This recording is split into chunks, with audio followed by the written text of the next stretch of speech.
l'année passée, semaine passée, c'est l'autre chambre parlement, ça c'est qu'il consiste la même, côté c'est membre qui électé. Il y a une session, il y a une 10 motions.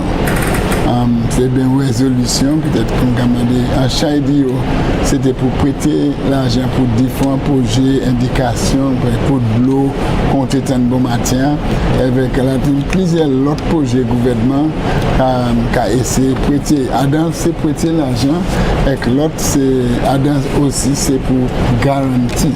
Particulièrement, je vais changer, c'est ça qui était garantie.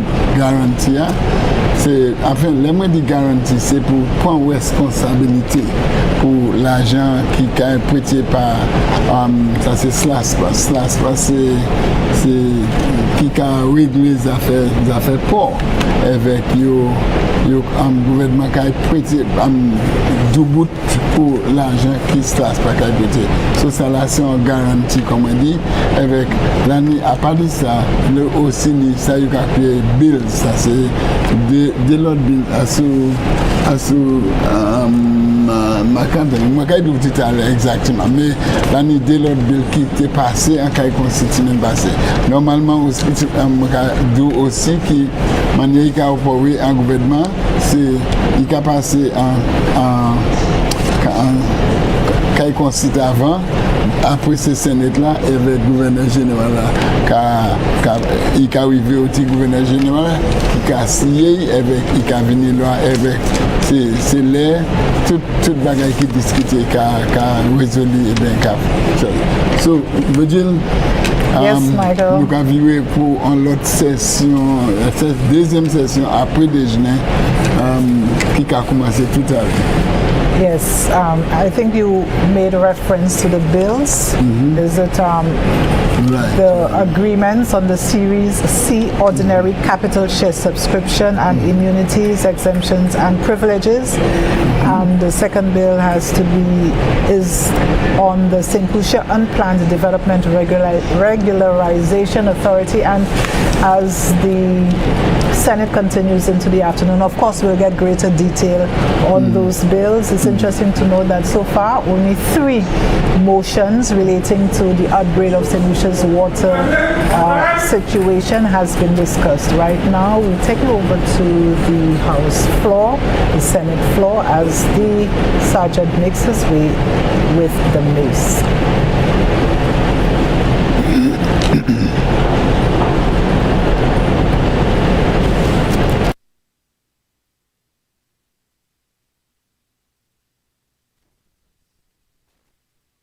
Rose, we had passed the 3 motions regarding the financing of water projects. Honorable Leader of Government Business.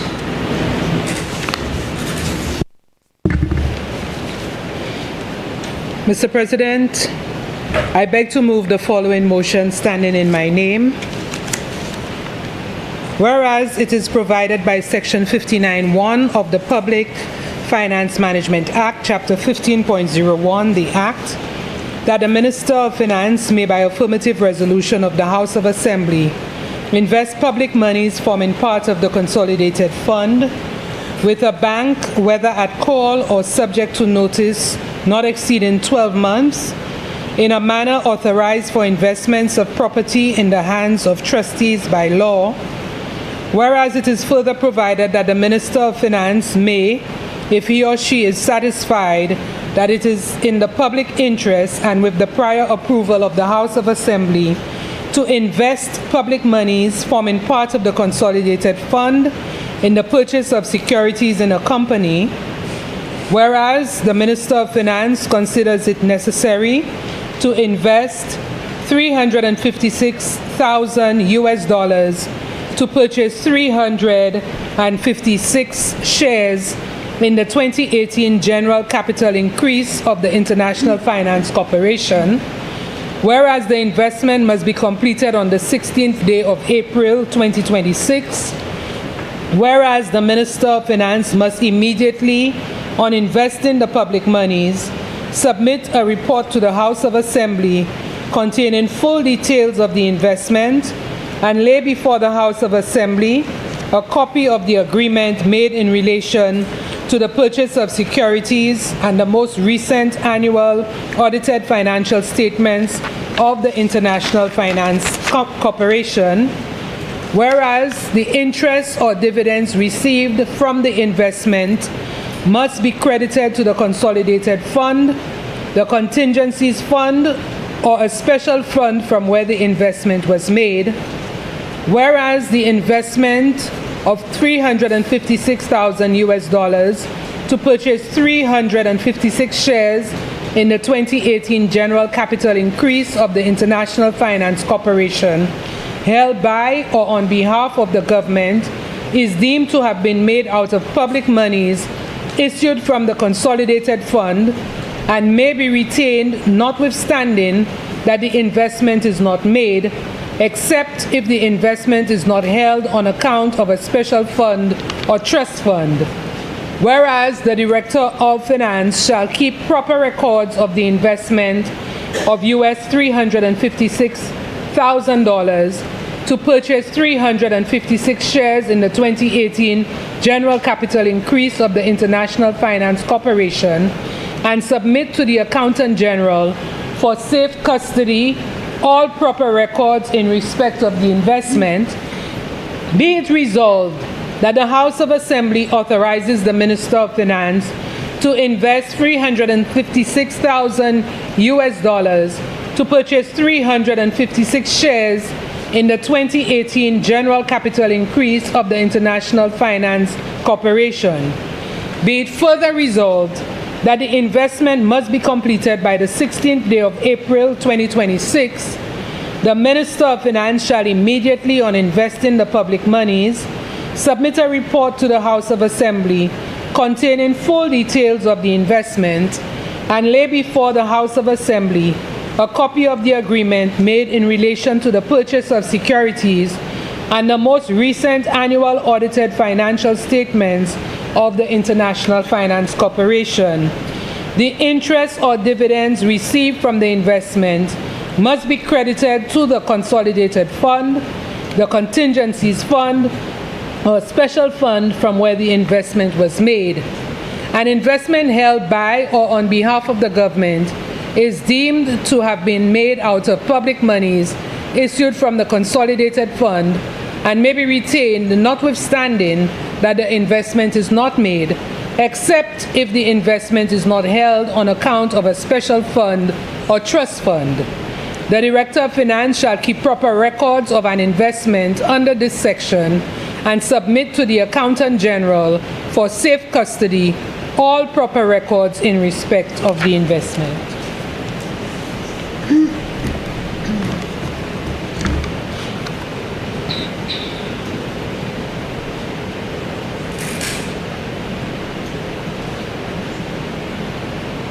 Mr. President, I wish to provide further context to the motion that is before us.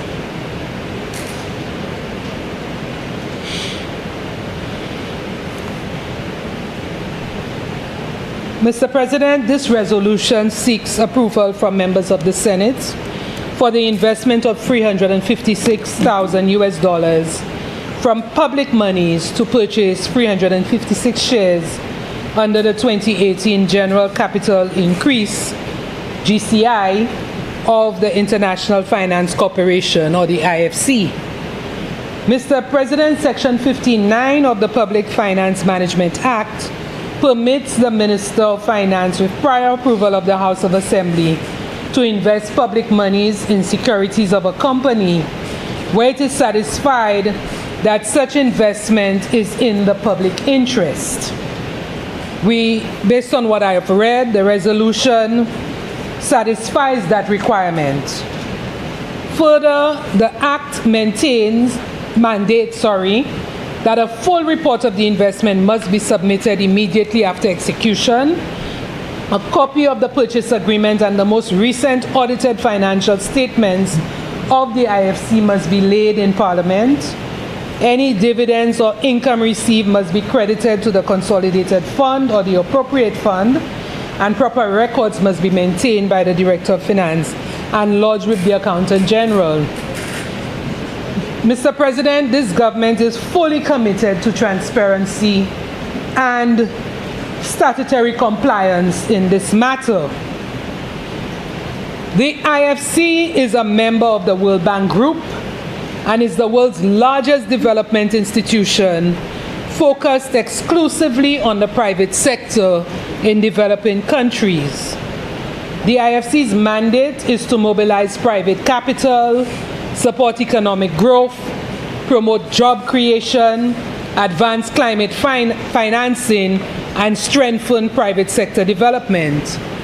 The IFC operates in areas critical to St. Lucia's development, including tourism, renewable energy, financial services, infrastructure, agriculture, and digital transformation. Mr. President, this investment is modest in size, but strategic in importance. Some of the significant benefits of investing in the IFC are: 1, strengthening access to private sector financing. As a shareholder, St. Lucia reinforces its relationship with the IFC and strengthens its engagement with the World Bank Group.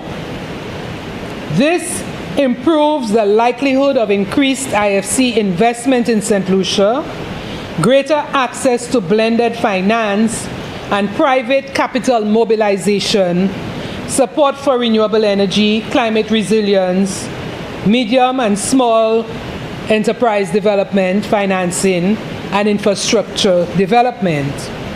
At a time when fiscal space is constrained, mobilizing private capital is not optional, it is essential.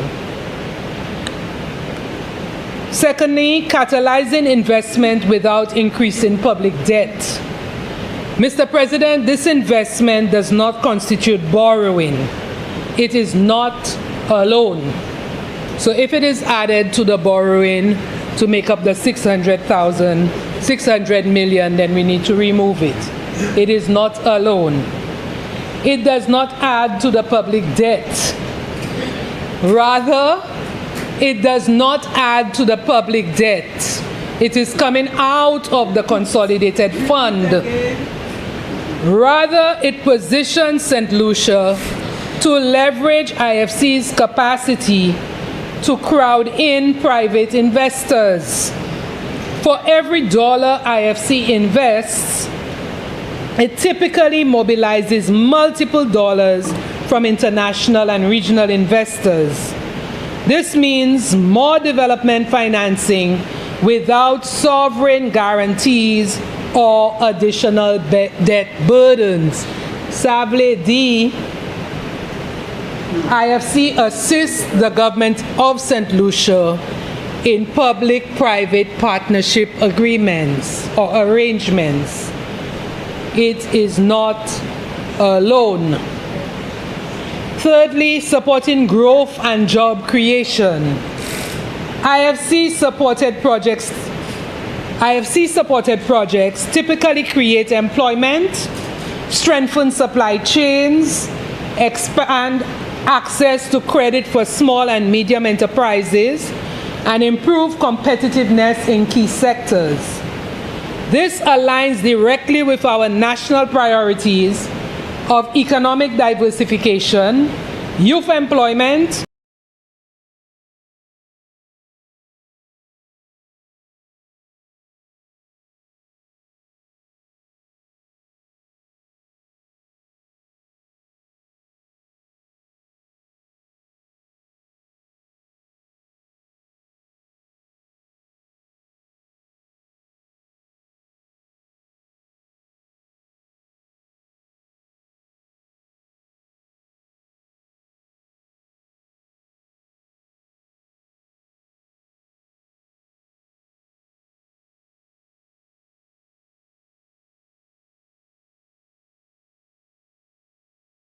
accessing climate-aligned private capital. The IFC is a globally recognized and financially sound institution within the World Bank Group structure. This is a long-term equity holding.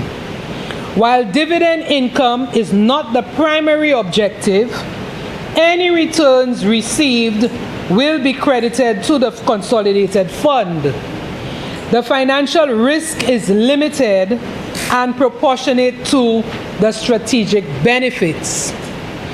As a shareholder, Mr. President, St. Lucia maintains voting rights, strengthens its voice within the World Bank Group structure, participates in governance and strategic direction of IFC, and aligns with global development finance institutions. In conclusion, Mr. President, this resolution represents sound financial stewardship and strategic positioning. I therefore respectfully move that this Senate approve the resolution authorizing the investment of $365,000 to purchase 356 shares in the International Finance Corporation. I thank you, Mr. President.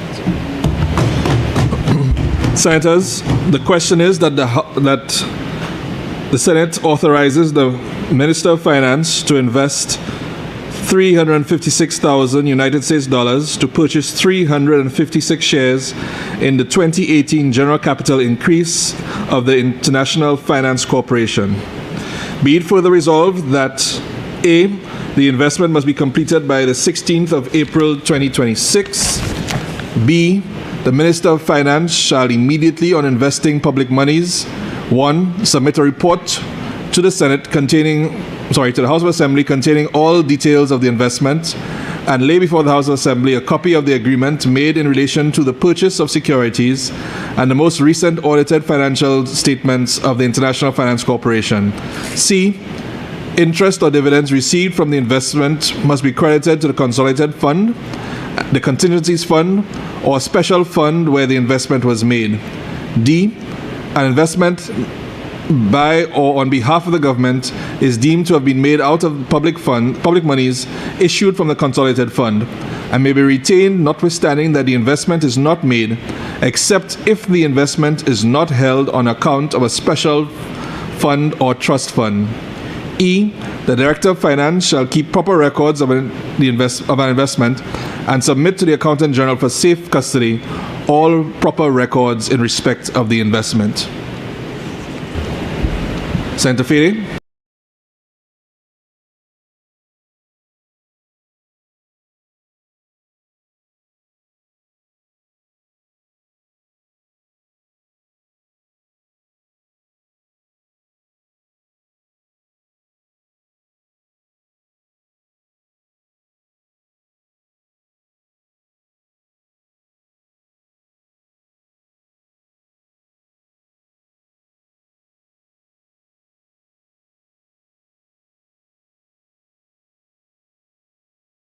Of government businesses submission to the House today. She did mention that the IFC is very proficient in helping governments, and it has helped the government of St. Lucia in private-public sector partnerships.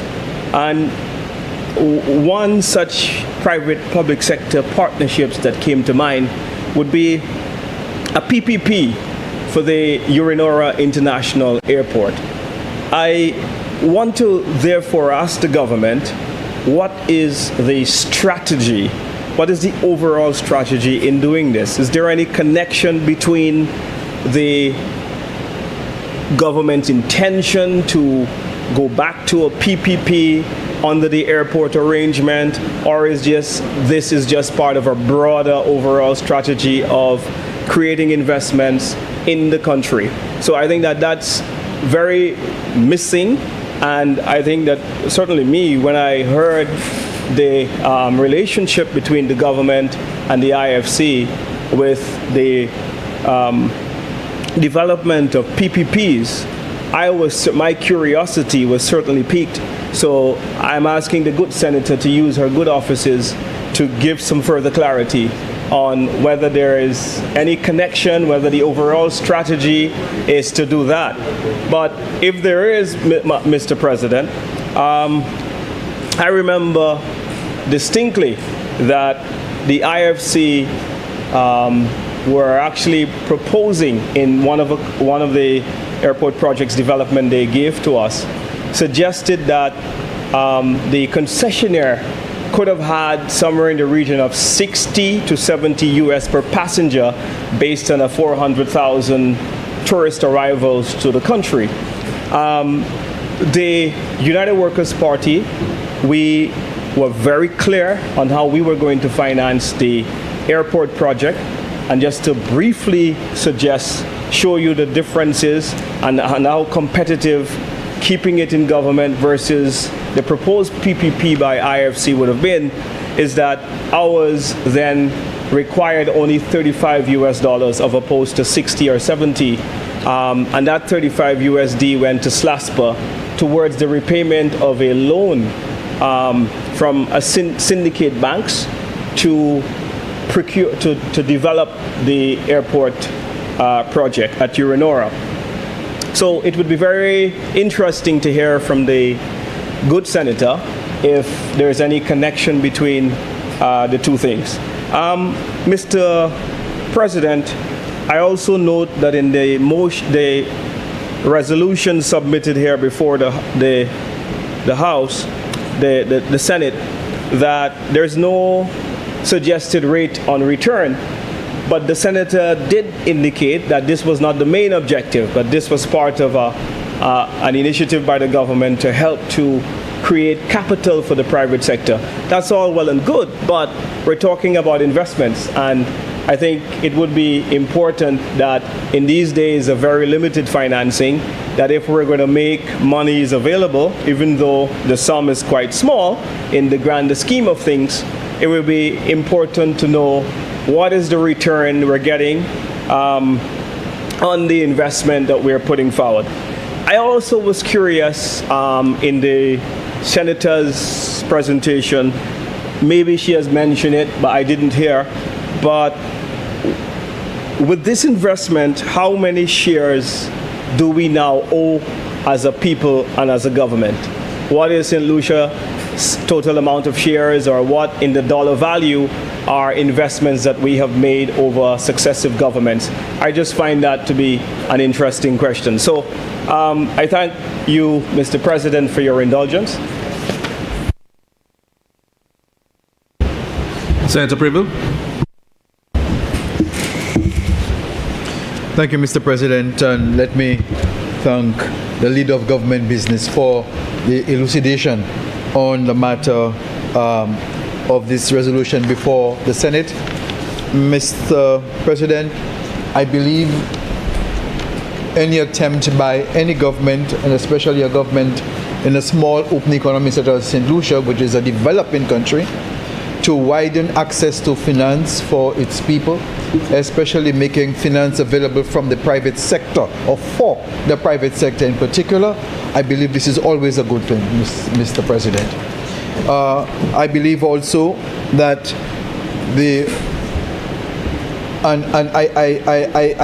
I speak, Mr. President, on this matter because I recall very clearly this morning in the contribution by Senator de Turville, she called on the Senate to speak honestly and truthfully on the matters and to put aside petty party politics and speak and work in the interest of our country, and that is what I will always do.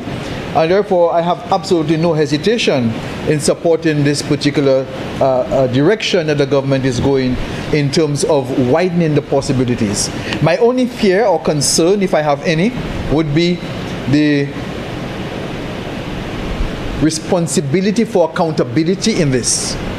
The resolution speaks to what is expected of the government in terms of the transparency and accountability provisions.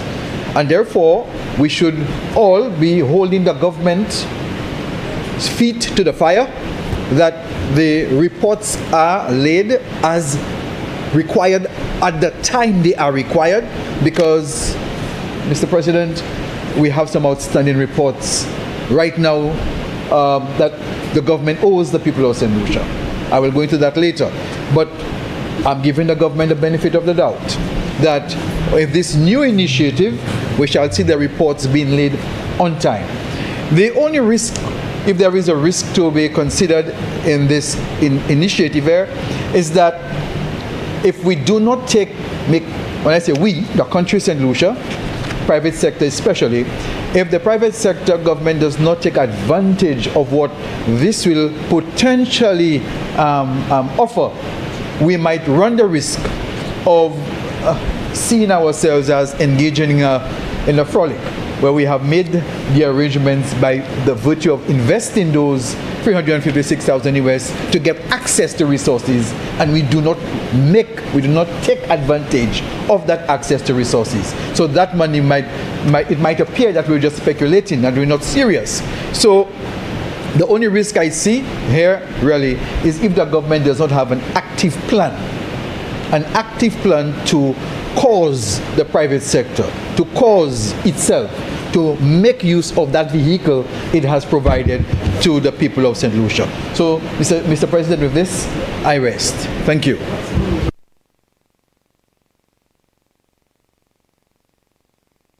Honorable Leader of Government Business.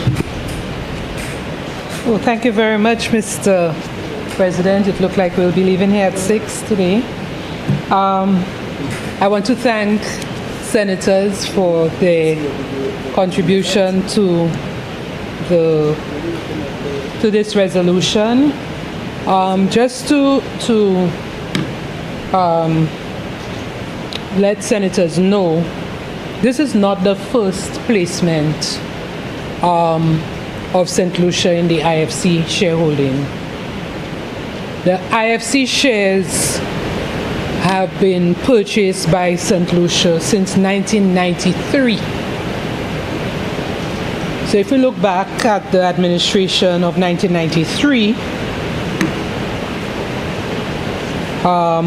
then we would realize that St. Lucia has had a long-standing arrangement with the IFC. The curiosity of Senator Fede I cannot respond to. He may need to approach the Minister of Finance as to his intention. However, I think we should recognize, Mr. President, that being a shareholder in a company provides leverage, greater bargaining authority, and negotiating ability. And so this shareholding or this transaction, this initiative, will only strengthen St. Lucia's ability to gain assistance from the IFC. And therefore, Mr. President, I wish to request the approval of senators on this initiative. Thank you.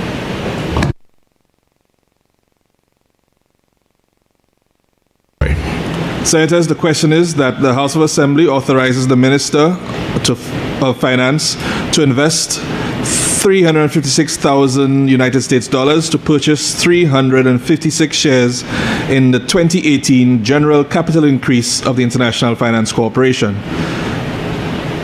That should be the Senate. But anyway, be it further resolved that A, the investment must be completed by the 16th day of April 2026. B, the Minister of Finance shall immediately on investing the public monies submit a report to the House of Assembly containing full details of the investment. And 2, lay before the House of Assembly a copy of the agreement made in relation to the purchase of securities and the most recent annual audited financial statements of the International Financial Corporation. C, interest or dividends received from the investment must be credited to the consolidated fund, the contingencies fund, or special fund from where the investment was made. D, an investment held by or on behalf of the government is deemed to have been made out of public monies issued from the consolidated fund and may be retained notwithstanding that the investment is not made, except if the investment is not held on account of a special fund or trust fund. E, the Director of Finance shall keep proper records of an investment and submit to the Accountant General for safe custody all proper records in respect of the investment. I now put the question. As many of that opinion say aye. Aye. As many of a contrary opinion say no. I think the ayes have it. The ayes have it. Honorable Leader of Government Business.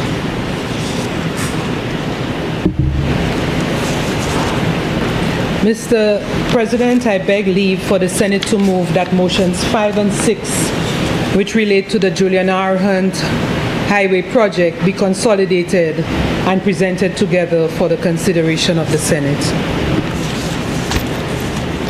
Senators, the question is that leave be given to the Leader of Government Business to move, that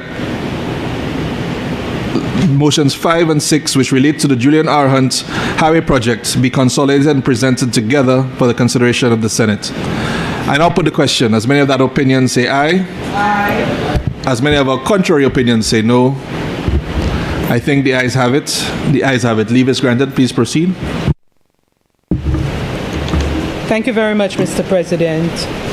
Whereas it is provided by Section 63(1)(a) of the Public Finance Management Act, Chapter 15.01, the Act, that the Minister of Finance may, by an affirmative resolution of Parliament, borrow from a bank or other financial institution for the capital or current expenditure of government, and whereas it is provided under Section 64 of the Act that money borrowed by the government must be paid into and form part of the consolidated fund, and whereas the Minister of Finance considers it necessary to borrow an amount of $20 million, the loan, from the OPEC Fund for International Development, the financial institution, to assist in financing of Section 1 of the Sir Julian R. Hunt Highway project from Shock to Marisil Junction, and whereas interest is payable at a rate of 1 3/4% per annum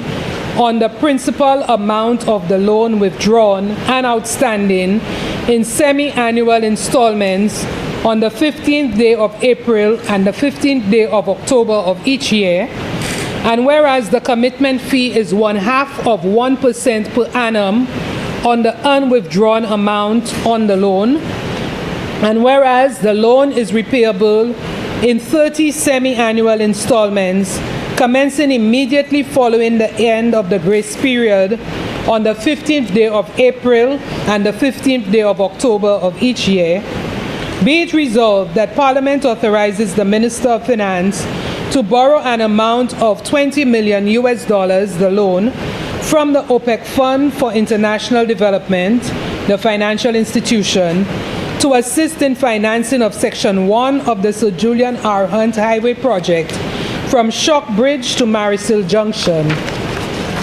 Be it further resolved that interest is payable at a rate of 1 3/4% per annum on the principal amount of the loan withdrawn and outstanding in semi-annual installments on the 15th day of April and the 15th day of October of each year.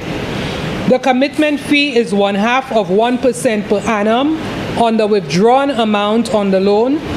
The loan is repayable in 30 semi-annual installments commencing immediately following the end of the grace period on the 15th day of April and the 15th day of October of each year. The second resolution relating to Sir Julian R. Hunt Highway project. Whereas it is provided by Section 63(1)(a) of the Public Finance Management Act, Chapter 15.01, the Act, that the Minister of Finance may, by an affirmative resolution of Parliament, borrow from a bank or other financial institution for the capital or current expenditure of government, and whereas it is further provided under Section 64 of the Act that money borrowed by the government must be paid into and form part of the consolidated fund, and whereas the Minister of Finance considers it necessary to borrow an amount of 4 million Kuwaiti dinars, the loan, from the Kuwait Fund for Arab Economic Development, the financial institution, to assist in financing the expansion of the Sir Julian R. Hunt Highway project from the Moshi Junction to Grozile Town Junction. And whereas interest is payable at a rate of 3% per annum on the principal amount of the loan withdrawn and outstanding in semi-annual installments on the first day of May and the first day of November of each year. And whereas the service charge is 1/2 of 1% per annum on the amounts withdrawn from the loan and outstanding, and whereas the special commitment charge is 1/2 of 1% per annum on the principal amount of the special commitment outstanding, in the event that the financial institution and the government enter into a special irrevocable commitment at the request of the government, and whereas the loan is repayable over a period of 18 years, inclusive of a grace period of 4 years, and whereas the loan is repayable in 28 semi-annual installments commencing 6 months after the grace period of 4 years, be it resolved that Parliament authorizes the Minister of Finance to borrow an amount of 4 million Kuwaiti dinars, the loan, from the Kuwait Fund for Arab Economic Development, the financial institution, to finance the expansion of the Sir Julian R. Hunt Highway project from the Moshi Junction to Grozile Town Junction. Be it further resolved that interest is payable at a rate of 3% per annum on the principal amount of the loan withdrawn and outstanding in semi-annual installments on the first day of May and the first day of November of each year.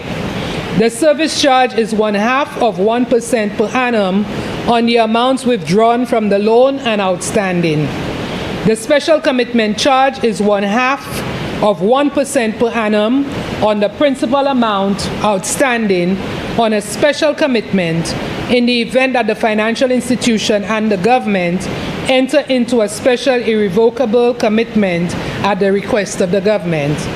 The loan is repayable over a period of 18 years, inclusive of a grace period of 4 years. The loan is repayable in 28 semi-annual installments, commencing 6 months after the grace period of 4 years. Again, Mr. President, just to provide some more context to this loan, or these loans.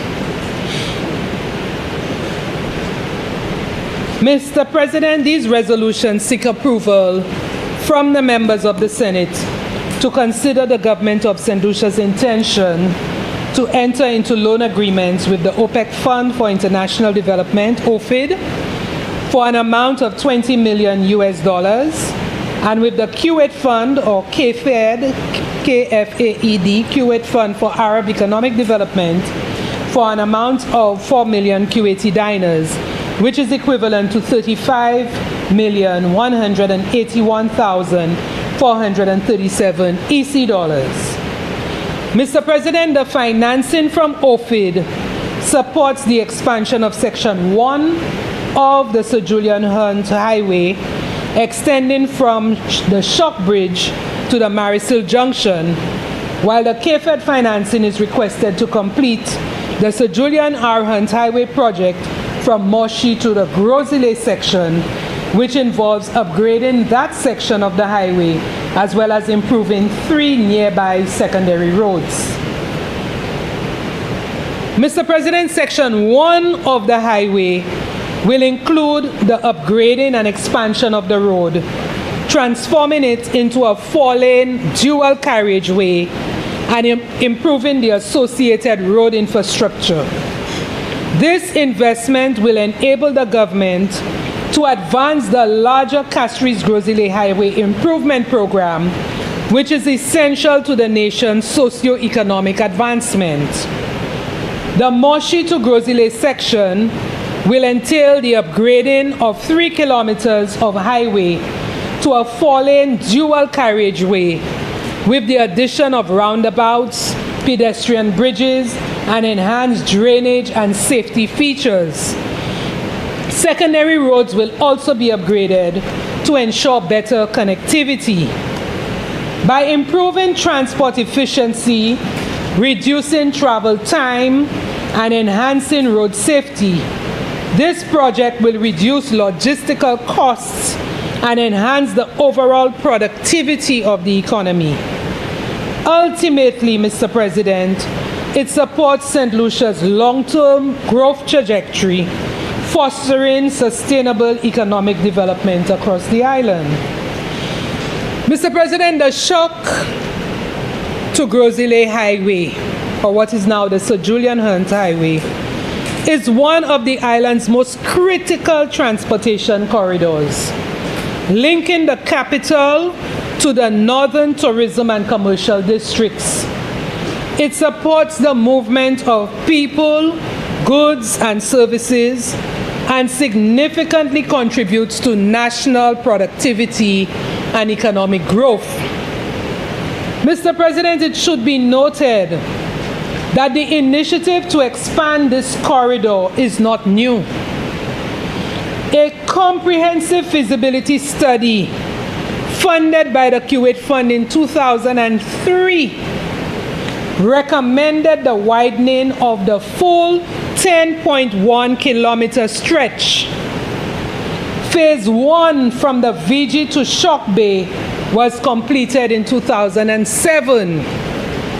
Subsequent updates in 2014 and 2023 reaffirmed the necessity and economic viability of the remaining sections of the project, including Section 1, which is now being advanced with the support of the OPEC and Kuwait funds. You may recall, Mr. President, that the Kenny Anthony administration sourced financing from the Kuwait Fund in March of 2015 to rehabilitate the Castries-Grosile Highway. However, on December 19, 2016, the Alan Chasney administration changed the scope of the project and requested that the Kuwait Fund for Arab Economic Development terminate the loan.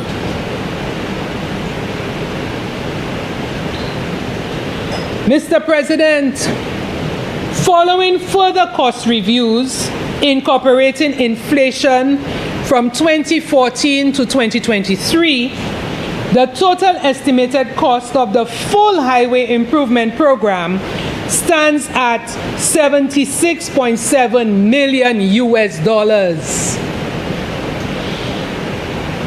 The works under this project include widening the road to 4 lanes, installing modern drainage systems, sidewalks, pedestrian bridges, designated bus stops, street lighting, and relocating utilities as necessary.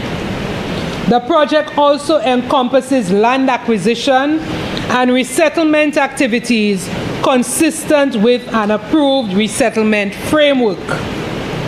The Moshi to Grosile component will include the improvement of 3 kilometers of existing secondary roads. Mr. President, you should note that the bridges and culverts along the Castries-Grosile Highway that were damaged during Hurricane Thomas in 2010 have been upgraded to 4 lanes with the vision to avert reconstruction or widening when the highway is being expanded. Savle di toutes ces points qui étaient allés along Castries-Grosile Highway, the Bois de Wash Bridge, the Redwi Culvert, the Bonte Bridge, all of these have already been reconstructed as 4 lanes. So when the construction of this project begins, there will be no need to have to widen these bridges anymore. The only bridge that would have to be widened, which is going to be done under separate financing, would be the Shock Bridge. So that shows the vision of the government at the time, the Kenny Anthony administration. The project will be executed by the Department of Infrastructure through a dedicated project management unit with oversight from a multi-agency steering committee. The design and supervision, Mr. President, the design and supervision consultant will provide detailed engineering designs and supervise construction and some of the consultancy costs may be reimbursable under the loan facility. Mr. President, the expansion of the Sir Julian Hunt Highway will deliver several national benefits. It will improve traffic flow, thereby reducing congestion along one of the country's busiest corridors. It will enhance road safety through a modern, better aligned carriageway that will reduce accident risks. Economic growth. We will see improved connectivity that supports tourism, commerce, and local business activity. And of course, there will be job creation through employment opportunities that will be generated during construction and through long-term economic stimulation. These outcomes, Mr. President, reaffirm the project's strategic importance to national development and justify securing external financing under favorable terms. Mr. President, these projects are of high priority and have undergone extensive feasibility assessments and stakeholder consultations. The proposed loans represent concessional, development-focused financing that will advance the government's transportation modernization agenda while maintaining responsible debt management practices. The government is therefore committed to proceeding with these projects in a manner that ensures efficiency, transparency, and maximum national benefit. Mr. President, the Sir Julian R. Hunt Highway project is a crucial national development initiative aimed at enhancing transportation in northern St. Lucia. By improving connectivity between Shock and Grozile, the project will boost mobility, economic productivity, and public safety. This infrastructure investment will reduce traffic bottlenecks, increase efficiency, and support sustained national growth. I therefore present these two resolutions to the Senate for approval. Thank you. Senators, the question is that Parliament authorizes the Minister of Finance to borrow an amount of $20 million, the loan, from the OPEC Fund for International Development, the financial institution, to assist in financing of Section 1 of the Sir Julian R. Hunt Highway project from Shock Bridge to Marisol Junction. Be it further resolved that A, interest is payable at a rate of 1.75% per annum on the principal amount of the loan withdrawn and outstanding in semi-annual installments on the 15th day of April and the 15th day of October of each year. B, the commitment fee of 0.5% per annum on the withdrawn amount of the loan. And C, the loan is repayable in 30 semi-annual installments commencing immediately following the end of the grace period on the 15th day of April and the 15th day of October of each year. And the second resolution, that Parliament authorizes the Minister of Finance to borrow an amount of 4 million Kuwaiti dinars, the loan, from the Kuwait Fund for Arab Economic Development, the financial institution, to finance the expansion of the Sir Julian R. Hunt Highway project from the Moshi Junction to Grozile Town Junction. Be it further resolved that A, interest is payable at a rate of 3% per annum on the principal amount of the loan withdrawn and outstanding in semi-annual installments on the first day of May and the first day of November of each year. The service charge is 0.5% per annum on the amounts withdrawn from the loan and outstanding. C, the special commitment charge is 0.5% per annum on the principal amount outstanding on a special commitment in the event that a financial institution and the government enter into a special irrevocable commitment at the request of the government. D, the loan is repayable over a period of 18 years, inclusive of a grace period of 4 years. And E, the loan is repayable in 28 semi-annual installments, commencing 6 months after the grace period of 4 years. Senator Fede. Thank you very much, Mr. President.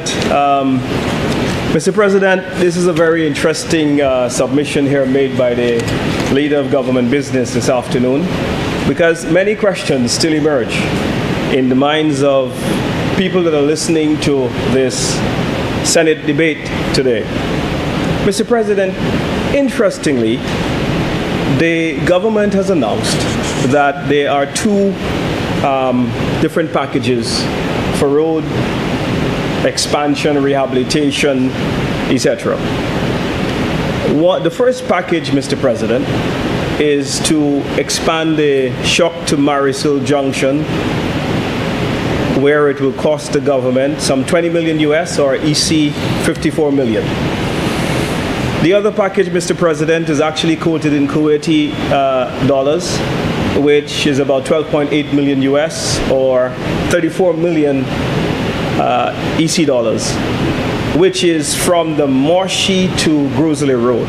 So a total, Mr. President, of some $88 million. Now, what I find to be quite interesting is that the Leader of Government Business said that the first package goes from Shock to Marisol Gap. I take it she means the gap that goes into Corinth.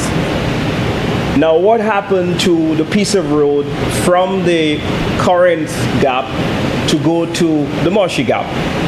I would like more details on that and what are the plans for that, because now we're saying that we're going to have, I'm understanding the plan to have 4 lanes from Shock to the Corinth Gap, Marisol Gap, and then from the Marisol Gap to the Morshi Gap, there will be 2 lanes. So I guess we're creating a bottleneck situation. And then, Mr. President, interestingly, they are going to do a 4-lane road from the Morshi Gap to the Grosley Gap.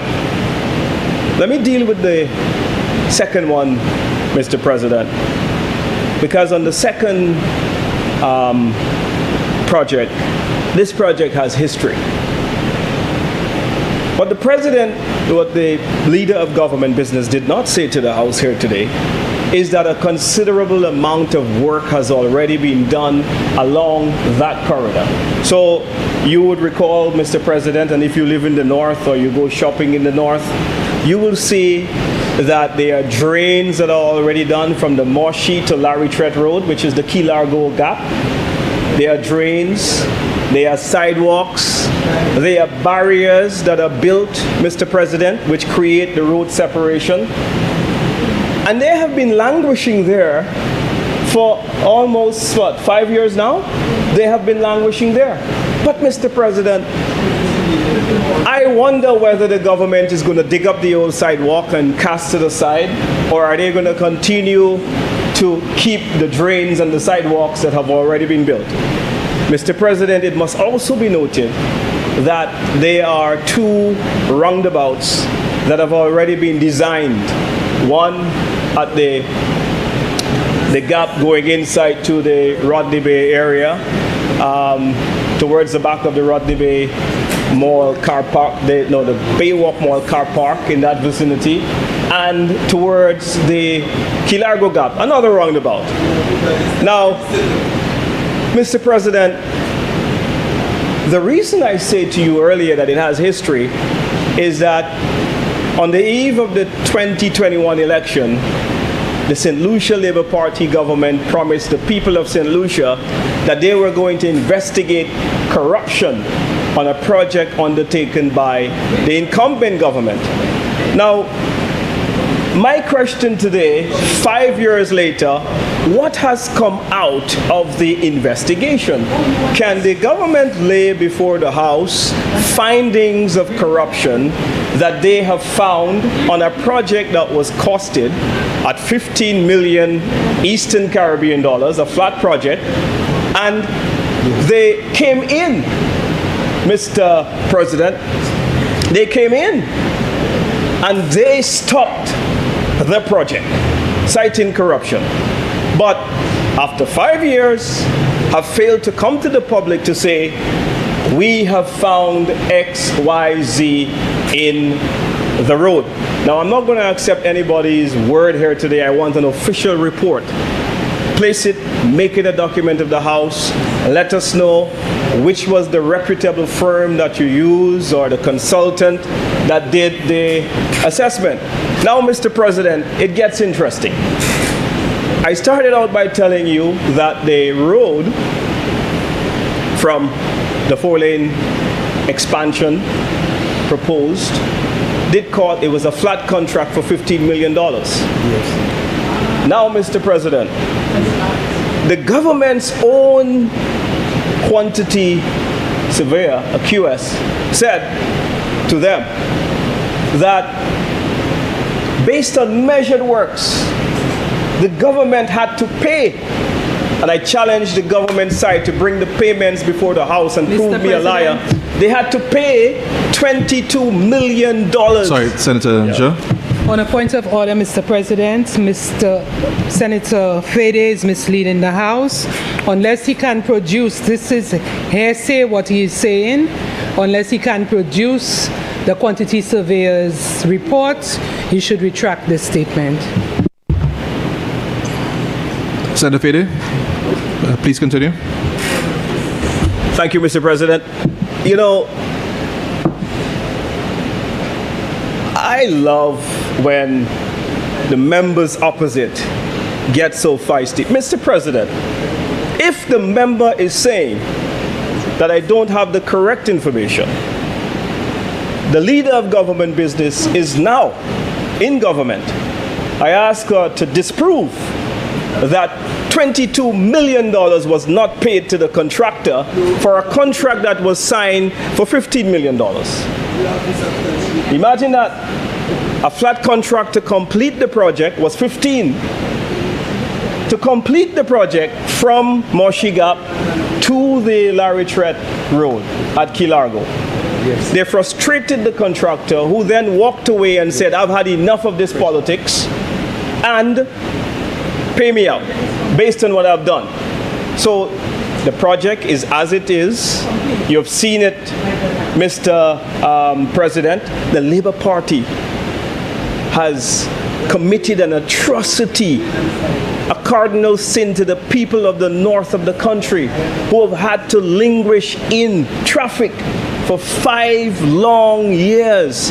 And they have done nothing, Mr. President, to alleviate the traffic congestion in the north of the country.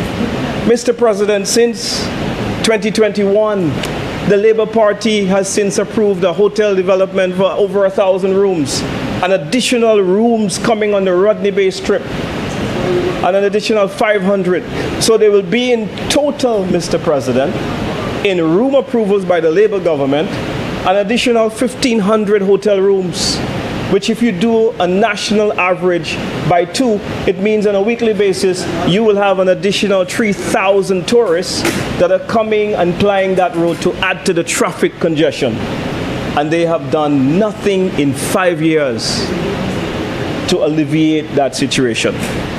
Now, Mr. President, I must get to the false claim that the United Workers' Party stopped the Kuwaiti fund. You see, half-truths doesn't make information true. We have to give the frank and full disclosure on matters in this House. The people of St. Lucia should know the truth. So, the leader of government business skillfully said in the House that the Kenny Anthony administration administered a loan. I don't recall the number she said, but they administered a loan to deal with, to expand the highway. And the Labour government lost that election. A new administration came in.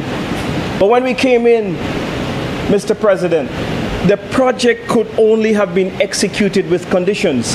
And one of the big conditions was for government to find the monies for the land acquisition that is along that highway. And so she neglected to say that the land acquisition component of that was not included in the loan.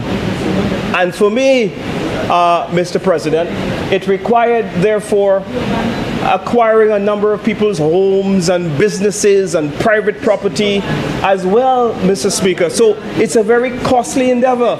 And I suspect, Mr. President, there's a reason why they have not included the piece of road from the current gap to go to Moshi Gap, because the cost would be exorbitant, I'm sure, because there are several commercial businesses along the highway. And so therefore, the government, this is indicative of the fact, Mr. President, and my suspicion, and please clarify, my suspicion is that they don't have enough money to do that. But it's for them to say whether they have the funds or not, and to explain why have you left out the piece of road between the current gap and the Moshi Gap. How are you going to create a bottleneck situation and to expect that this is going to affect it? So what we did, Mr. President, we had a discussion with the Kuwaitis, and we said to them that given the fact that the monies, the additional funds that we needed, that we didn't have the counterpart financing for the land acquisition right now, can we repurpose the loan and use it to do the back roads? Because the government, Mr. President, at the time, and I'm not sure who was the PS of infrastructure at the time, so I will not necessarily point any fingers to anybody. But there was a PS in the Ministry of Infrastructure who knows all too well that the Ministry of Infrastructure came to Cabinet with a presentation. And I remember very, very well, the Chief Engineer is still my good friend. God bless his soul. I love that man. And so, Mr. President, they presented to us that there are several options. Option one was the Grizzly Highway. And I guess the PS, the engineer, and her team sat down and they strategized. And they also identified that dealing with the back roads would be a very good first phase. And it was based on their recommendation that the new United Workers' Party government had insight and wisdom to deal with the situation. So that what we did was to say, okay, Kuwaitis, we don't want to cancel the loan. We want to continue the arrangement you have with the Dr. Kenny Anthony administration. But what we would like to do is to repurpose the loan and to deal with another part of the strategy of traffic alleviation until we are able to afford the land acquisition. Mr. President, it is important for you to note that when we assumed the government, we had successive negative years of GDP growth in the country. And when you have negative GDP growth, Mr. President, it means that you would have a knock-on effect on your revenue. And then, Mr. President, if the periods of September to November last year is anything to go by, you will know that certain times of the year that Labour Party governments have a habit of spending excessively before certain dates. It's not my role in this house to pontificate on that. But we came in and we met a treasury, Mr. President, that needed help, that needed to beef up its. It was an empty treasury, and I recall very much then, Mr. President, it required a lot of skill and dexterity to deal with the mess that the Labour Party had left behind.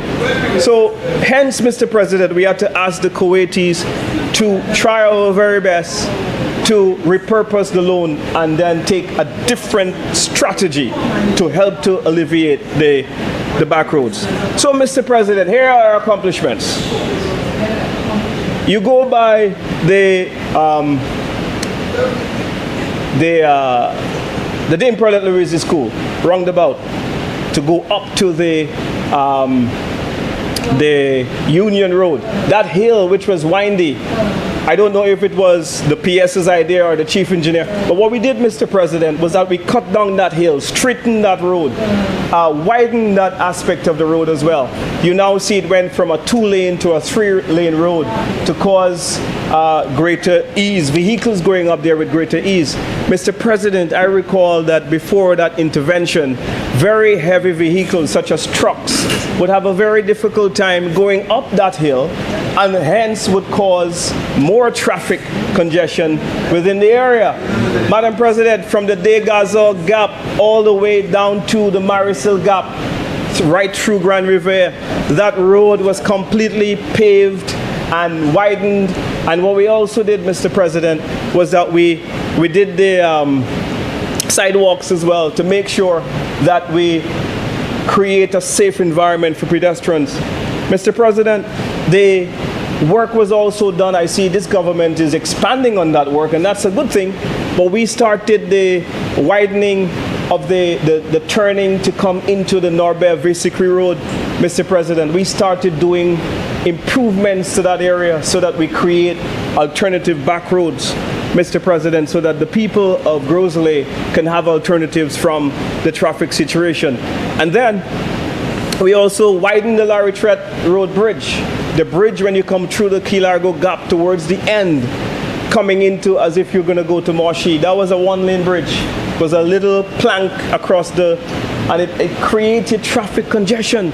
So what we did, Mr. President, we created a 2-lane bridge. So you go there now, and there's no need for vehicles to wait on vehicles coming in the opposite direction to go across that plank.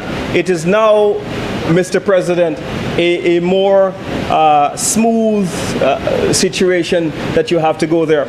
We did the Deramo to Laguerre Road to also create easier access into Babonneau. The roads in Babonneau were a mess, Mr. President. And so when the MP that replaced Ezekiel Joseph came in, she had nothing to do because all the roads in Babonneau were so completely paved as though carpet was everywhere in Babonneau. So, Mr. President, the facts are there. They know the truth, and the very, very, very prolific record of the United Workers' Party in helping to alleviate the traffic situation in the country is very, very crucial. Mr. President, I want to also draw reference to a similar situation, because you see, I have watched this debate about the road, and people pelt words back and forth about the cancellation of that loan to do the road. A similar situation existed, Mr. President, on the East Coast Highway, which was supposed to be from Darinsami to Dennery, where the Labour Party government of the day, they had received grant funds from the UK government. And it was about £30 million at the time, Mr. President. And the government had allocated that monies towards the East Coast Highway. And when we came in, Mr. President, that road, the budget or the monies that they had was not sufficient to do the East Coast Highway project.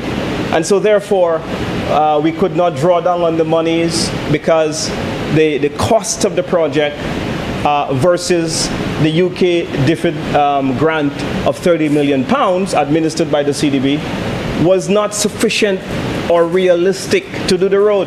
So what we did was we also looked at what was happening on the West Coast Highway, and we said, look, it would be better and more realistic, and it is more within the capacity of the government to deal with the road from the Millennium Highway all the way down to the West Coast. And so now the Labour Party is doing it as if it's their project, which is fine. We love it when people continue along the path of wisdom. So we then decided we will start from the La Toc roundabout and to come all the way up to the Millennium Highway. So we gave them a very good project, but the implementation was so bad that they're still building the Millennium Highway project. Residents, the people of St. Lucia have had to endure so much on the bad management of that project, Mr. President. I see yesterday on the news they said they reached a milestone because they were putting a culvert somewhere in the area where they had a little bypass.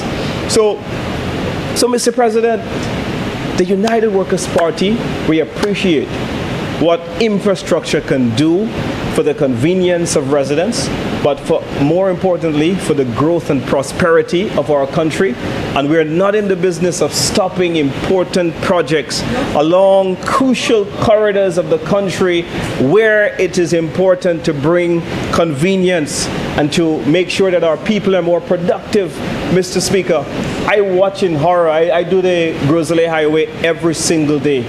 And Mr. President, every time I see the barriers, every time I see the roundabout, I ask myself, wow, the Labour Party is something else. That they prefer to have this project to be stalled for so long. And now, Mr. President, finally they're doing something about it. I am very, very relieved for the people of the areas of the north that this project is being given some attention finally, and that we will see some reprieve to the traffic situation in the north, hopefully. But I'm still very concerned that there is going to be a bottleneck situation from the Marisil Gap to the Moshi Gap, where the leader of government business has not necessarily indicated that there is any arrangements or provisions made to organize that. Mr. President, I want to compare the cost a bit, because you see, I am looking here at the costs mentioned for the road from Shock Junction, Shock to Marisil Junction. Imagine that, from Shock to Marisil. The government says it will cost 54 million EC. But they had a problem with a road from Moshi Gap to Key Largo Gap, which was costed at $15 million. How is it that this makes sense? A road, 2 extra lanes from Shock to Marisil, 54 million EC. But this same government had a problem with a road from the Moshi Gap to Key Largo Gap at 15 million. You see, I am puzzled, Mr. President, but it is for the leader of government business. She has a prolific history in the implementation of road projects, and I look forward to her explanation as to why the big variance in the two costs. In fact, Mr. President, this is more than 3 times more the amount of the road from Moshi to Laritret Road. In fact, this is almost 4 times the amount which was budgeted in the original contract between the local contractor and the United Workers' Party. So I would say that this is quite interesting. And then the road from the Moshi Gap to Grosley, from the Moshi Gap to Grosley, don't forget, I told you, Mr. President, a considerable amount of work has been done from Moshi to Key Largo Gap. So, Senator, Mr. President, I stand on a point of order. Senator Fede, Mr. President, is trying to make comparisons of 2 completely what is your different. point of order? He is misleading the House. Senator Fede is comparing, first of all, he keeps making reference to the Moshi Gap to Laritret with reference to their attempt at road rehabilitation. From my understanding from the chief engineer, the project is from Redwi to Laritret. So to say from Moshi is misleading. That's number 1. Number 2, he is comparing or trying to make a comparison between what we are presenting here as a comprehensive project that includes pedestrian walkways, roundabouts, and several other road furniture, which was not included in the scope of the Railway to Laritret project. They didn't have walkovers and all of that for the $15 million. So, Mr. President, he should stay away from making a comparison of the scope of two projects that are completely different. This is what is misleading, Mr. President. Thank you, Senator. Fede, please continue. Yeah. Well, Mr. President, it gets even more interesting because if you drive along the Grizzly Highway, you will see their roundabouts.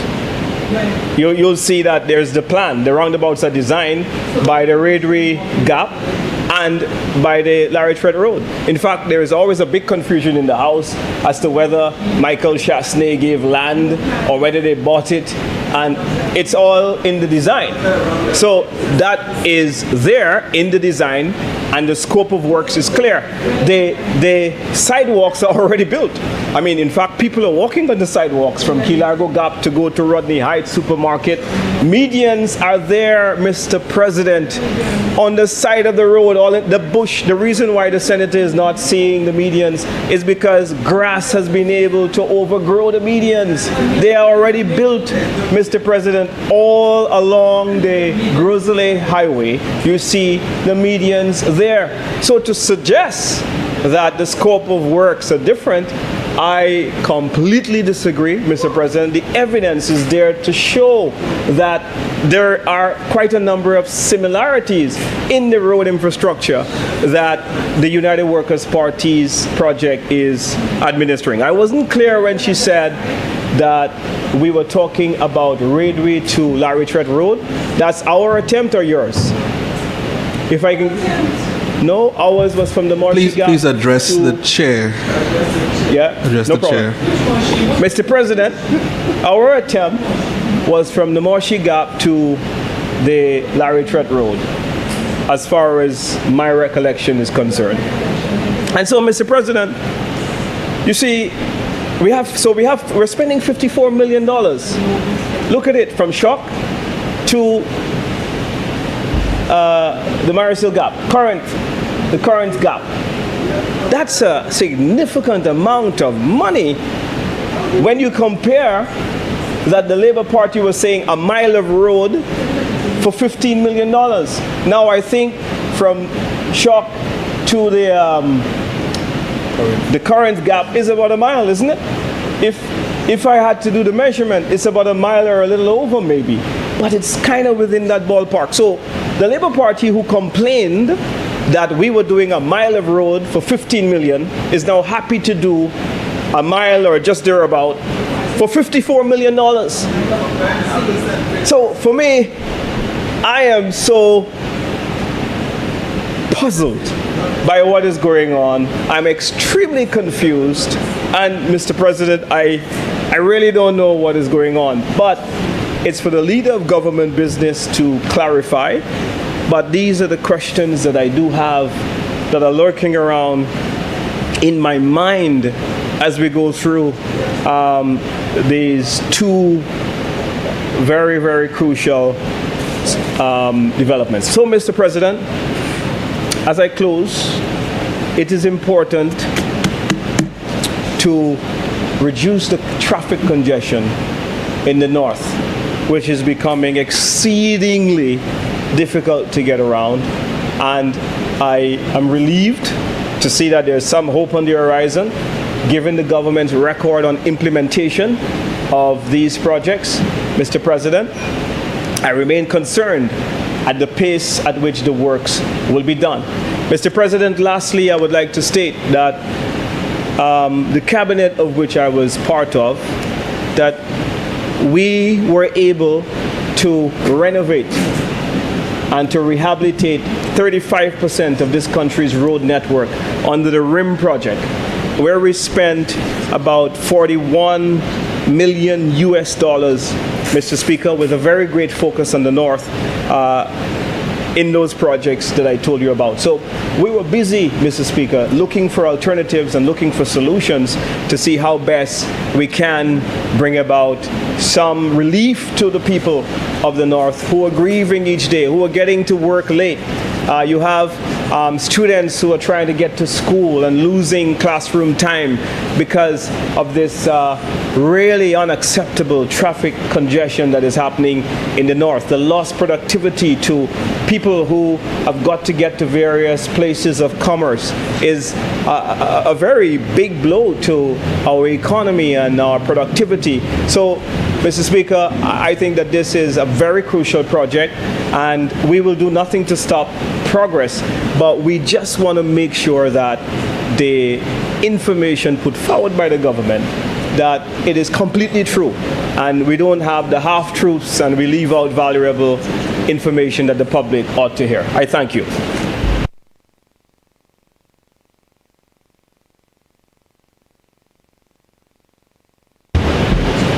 Senator Goddard.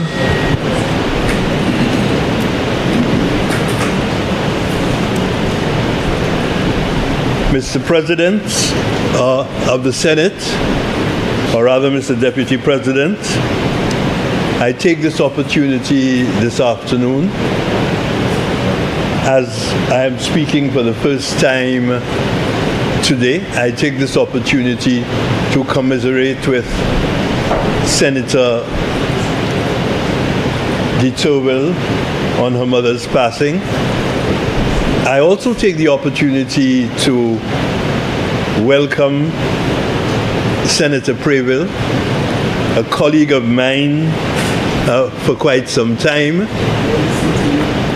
And of course, I also take the opportunity, although she isn't here, to, again, I don't know whether to say to congratulate the Ms. Montout, the Deputy Clerk, yes, for her service to the government of St. Lucia, her service in this parliament, and finally her going on retirement, which I must say will probably be a quite exciting retirement, given the fact that she is not about to retire, R-E-T-I-R-E. I am told she's about to retire, R-E-T-Y-R-E. So I am adding my comments to what other colleagues have said this morning. Mr. Deputy President, I am very, very elated that senators on the other side, and in particular Senator Dominic Fede, seemed to have given the nod to this project that is being financed. Very, very happy. However, I must note that he had certain questions. And it is interesting, and he likes the word interesting. It is interesting to zero in on the questions that he has. And of course, one of his questions was revolving around what he said was a project history. Now, this project history, I thought he would avoid entirely because of the fiasco that was done by his former administration with the project, which was, well, it is listening to him this afternoon, it's very difficult to say exactly what happened. Whether the project was aborted, whether they were renegotiating the project that the former Labour Party government under Dr. Kenny Anthony had conceived and had actually negotiated a loan for, and that would cover the whole four-lane highway from Marisil from Shock, that is, right up to Grosile. That project apparently was now reconfigured. Or was it, as I say, aborted, because we got the impression that it was no longer necessary. It was no longer needed. And then now, somewhere about 2 years, I may be corrected, but somewhere a year and a half, 2 years before an election, there came the bright spark, the bright brainwave that somehow some part of the project was necessary. So then we saw something happening between Marisil and Kilago, roundabouts or whatever abouts they were, right? Something happening, whether they were roundabouts or carousels, we are not sure what was happening. But what was very, very interesting about what was happening was that I note that he has pointed out that, a lot of work has already been done. So what are you all taking all this money for? Work was done, so I suppose this work is just going to be incorporated. And so the truth of the matter is, anybody who drove along that area was hard-pressed to understand exactly what was happening there. You saw sidewalks like cliffs, and people were wondering what was happening. The people on the other side, living on the other side, were afraid that they would just fall off the edge and fall down 5, 6, 7 feet down and break their necks. Nobody knew what was happening. That was, it looked like a project without rhyme or reason. A project without rhyme or reason. And now we are being told that so much was done and that we must give his administration kudos for doing, I suppose, part of the project. So we do not need to do much. The point is,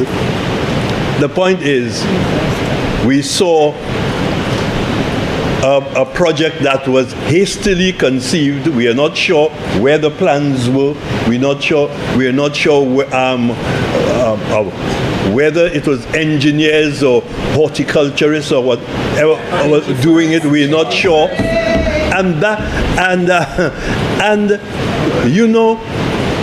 It left people totally at sea as to what was really happening on that highway. This is an area.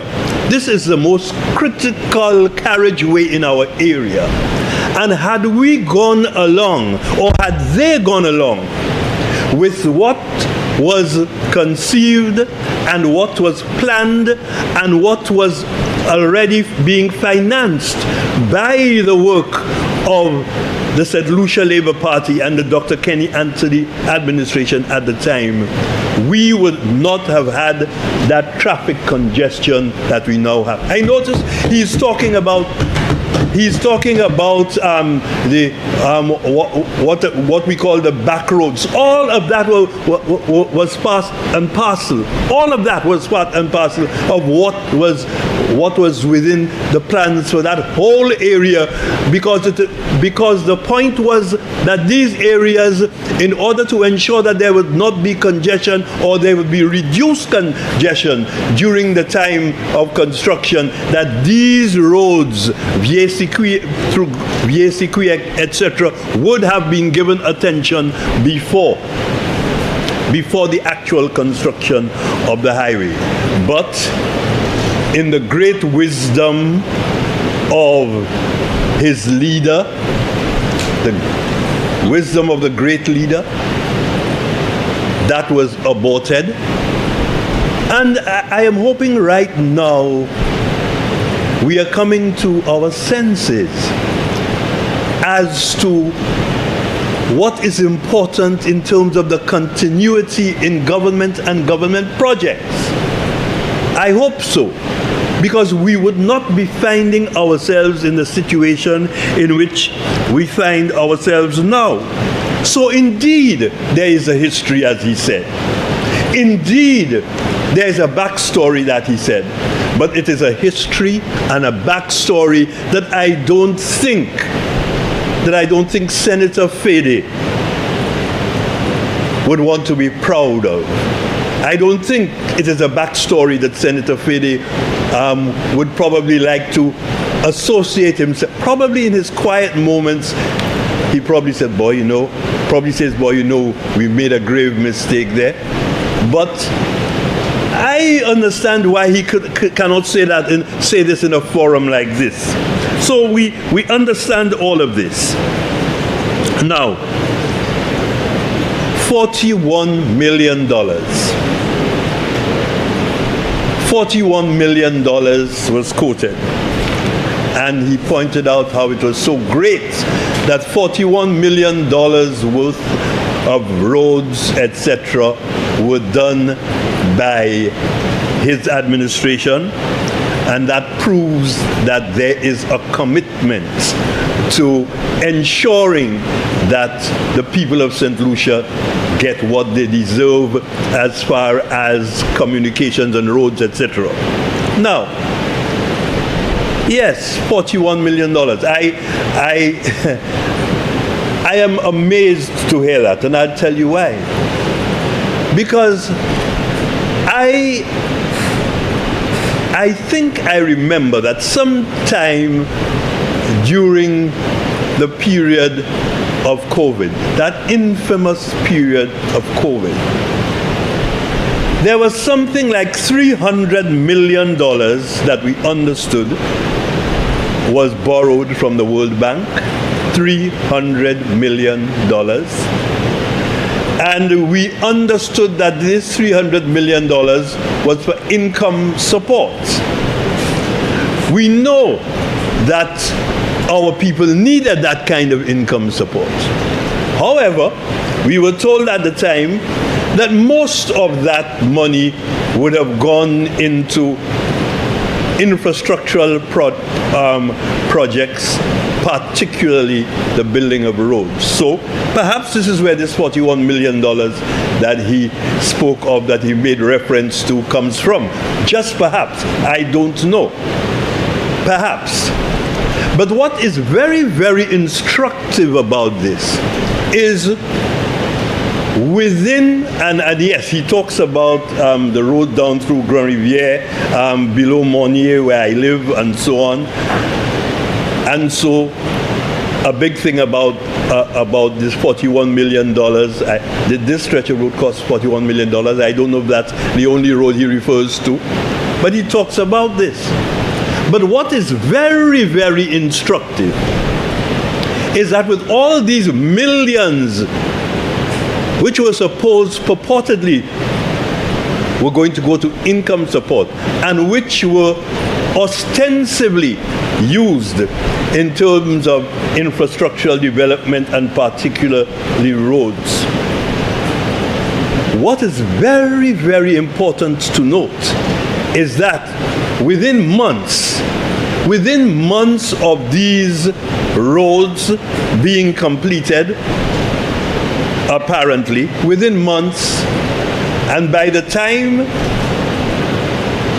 the Labour Party came in and 2 or 3 weeks of rain fell, you heard people howling and bawling about deteriorating roads, and at the throats of the new administration about roads being in a catastrophic state of disrepair. So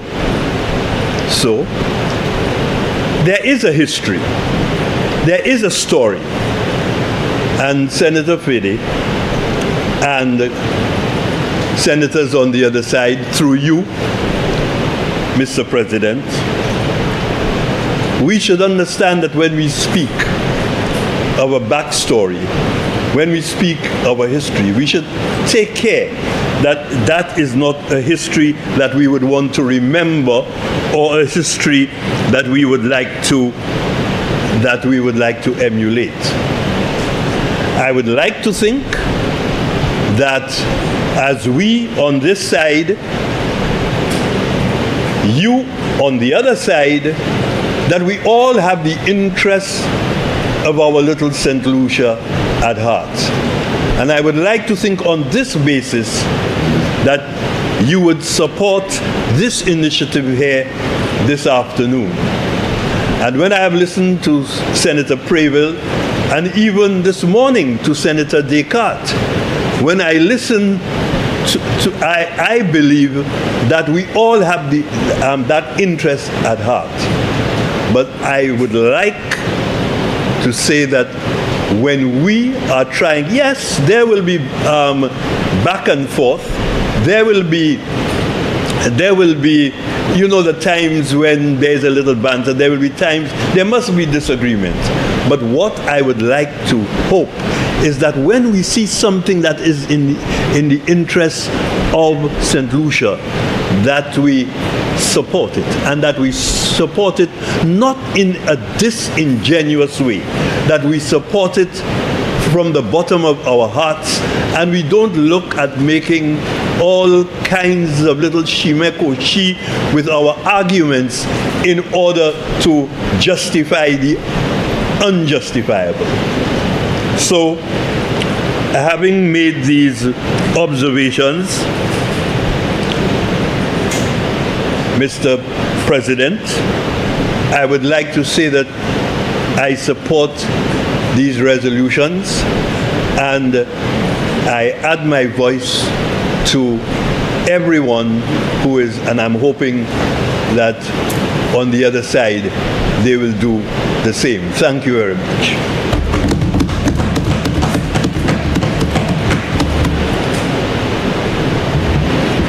Senator Albert Poyot.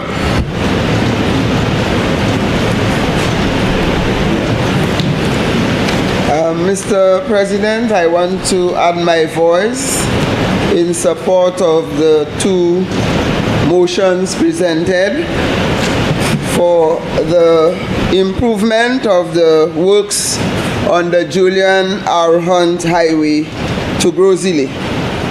And for persons who are listening, some of them might be on their way now, this piece of road has always been a bottleneck, a lot of congestion, and a pain for commuters. And whatever investment government will make in that area to ease the pressure on our citizens, it is most welcome. And it is with this spirit that I support the two resolutions so that government brings some relief to our citizens. Mr. President, I did mention earlier that this government is actually at the stage where it is delivering what we call our mega projects, and that is why you will see the bigger projects are coming, because the people made a lot of sacrifices. They were very patient, and they were very satisfied with the way the government had handled the matter in the situation, and has given the government the nod to continue the good work that they had been doing. I speak about this project, and I want to mention briefly what we call, as Senator Fede mentioned, the back roads. And we have the Viesikwi Nove Road, and most people talk about it because it's about completing now. But there is also another very important route. And I recall I was talking to some persons who said it's a very, very long time that they had been advocating that we work on these roads. And once that piece of work was done, it would have opened up what we call North-South Link Road, and also into Castries. And Mr. President, I don't know if you are familiar with it, it is the Monsiton to Lafay Road, which is just about completing now. And this road, opening it, has actually opened the eastern part of the island, where you don't have to pass through Castries if you are coming from the north to take you to the airport or to the mall and so on. And most people have just discovered that road because they have completed that Monsiton Lafay piece of road.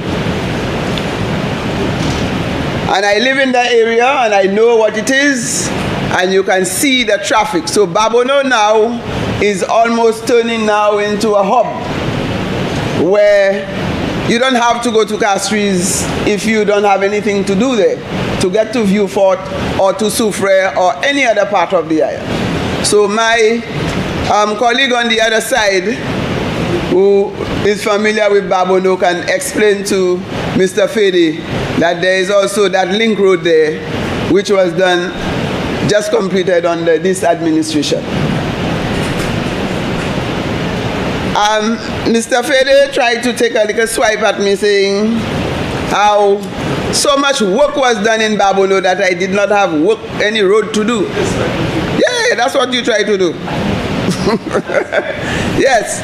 So, yeah. So I'm saying this same Babono road you're talking about now is also under a lot of pressure now, because we have Namalco that is accessing material from a quarry in Babono, and these 10 wheel trucks navigating there on a daily basis is actually destroying the same road. That's why I asked you when last were you in the area to talk about there was no work to be done, as though the road is so smooth.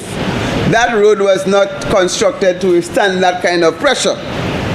So it is one where, while maybe we might be building one part, we might be destroying another part. But I heard you ask the leader of government business some questions, and I want to respond to that. Before these motions reached this house, the upper house, it was in the lower house. And these days I have been following what's happening internationally. And I know when you are trying to send something up, there is what you call the interceptor. Yes. And I want you to answer why these were not intercepted in the lower house. It should have been intercepted in the lower house, because there were 15 persons waiting to answer the questions that you asked the leader of government, and there was nobody to ask that question. There were 15 waiting to answer the question. That question should have been asked by one person in the lower house. Where was that person? You have to, and here we would not have to answer these questions, because it would have been answered right there where that motion originated. So that's the point I want to make, Mr. Speaker, that you have to intercept it in the lower house before it reaches the upper house. It was not intercepted because that missile was not around. That missile was not around. Okay? So now we are going to intercept. Hello? We're intercepting it now. We're intercepting it now, but it would not have landed here. All right? So what we are saying is that the people in St. Lucia, and I did mention that as we go through the discussion today, you would have seen most of the areas that we are touching. We finished. We spoke earlier on water. Now we're on roads. These are things that the people in St. Lucia are very passionate about. And when you come to speak about that in the House, Mr. President, you have to be very careful. You have to choose your words carefully, because the people are listening and they know if you're concerned about their welfare, if you're concerned about them. And those people who traverse that route from here to Grosile on a daily basis, they must be saying, hooray, at long last, help is on the way. And it is a good thing that the government had the foresight to work on the back roads so that they can be a little patient while the work is going on, so that at the end of the day, they will be able to get to their homes in record time. I don't always have to suffer the consequences and the pain that you go through, Mr. Fede. I thought you were living in ancillary Canaries. You know, that's where I thought you were living. Now you said you have to go through that road, so maybe you can shift your residence. Okay, well, because Babono has about 14 entry points. 14 entry points from Castries to Grosile. So we are not caught up in the traffic congestion. If you are in Babono, you can start from the Grosile police station coming down to reach the top of the chaussee. There are about 14 entry points. And if you go through the mall, you will get about 2 more. So we are not really feeling. If we go and join the highways, because we have a little stop to make there, but we have options. And we can go to Vieux-Fort without coming to Castries. We can go to the Mon, we can go to Soufrière. So we want other people to enjoy that same luxury that we have. All right? So, Madam Mr. President, I want to give my full support to this motion, and I am hoping that we push it in record time, and the government, I know, was at pain to deal with the eyesore that Mr. Fede claimed that was such a magnificent project. It was a puzzle, and they had to go back and find out who was working on it and how they arrived at that and everything. They had to unearth the whole thing to bring it back to life, and then incorporated it and seek the necessary funding so that we can ease up the pressure. That was part of the whole back of that project and working on the highway. And the point about the QAT fund, you came up with some really mystery explanation today as to why the funds were not utilized. And the records are very clear that the last government cancelled the loan. They just cancelled it. And therefore the project ended right there. The current government had to negotiate very hard to get back that money because it was already gone. They said St. Lucia was no longer interested and they were not too keen at giving us back the money for that project from the QAT. So I'm happy that we succeeded in securing that funding and to bring relief.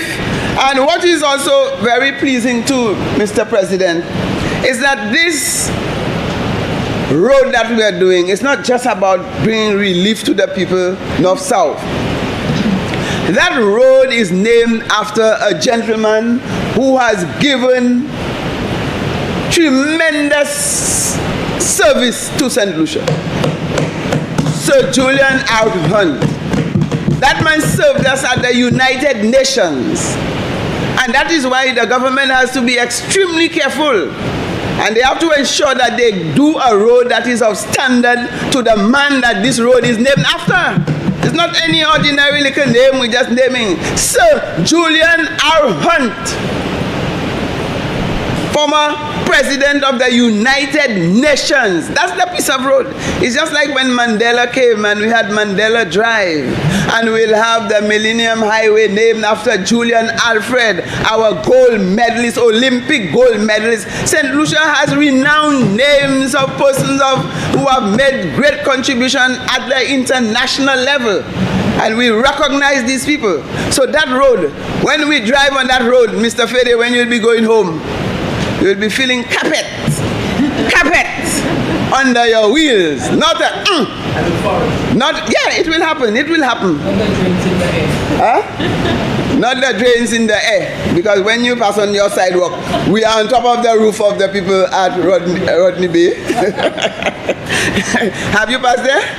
Okay. So basically, Mr. President, I want to give my full support to this.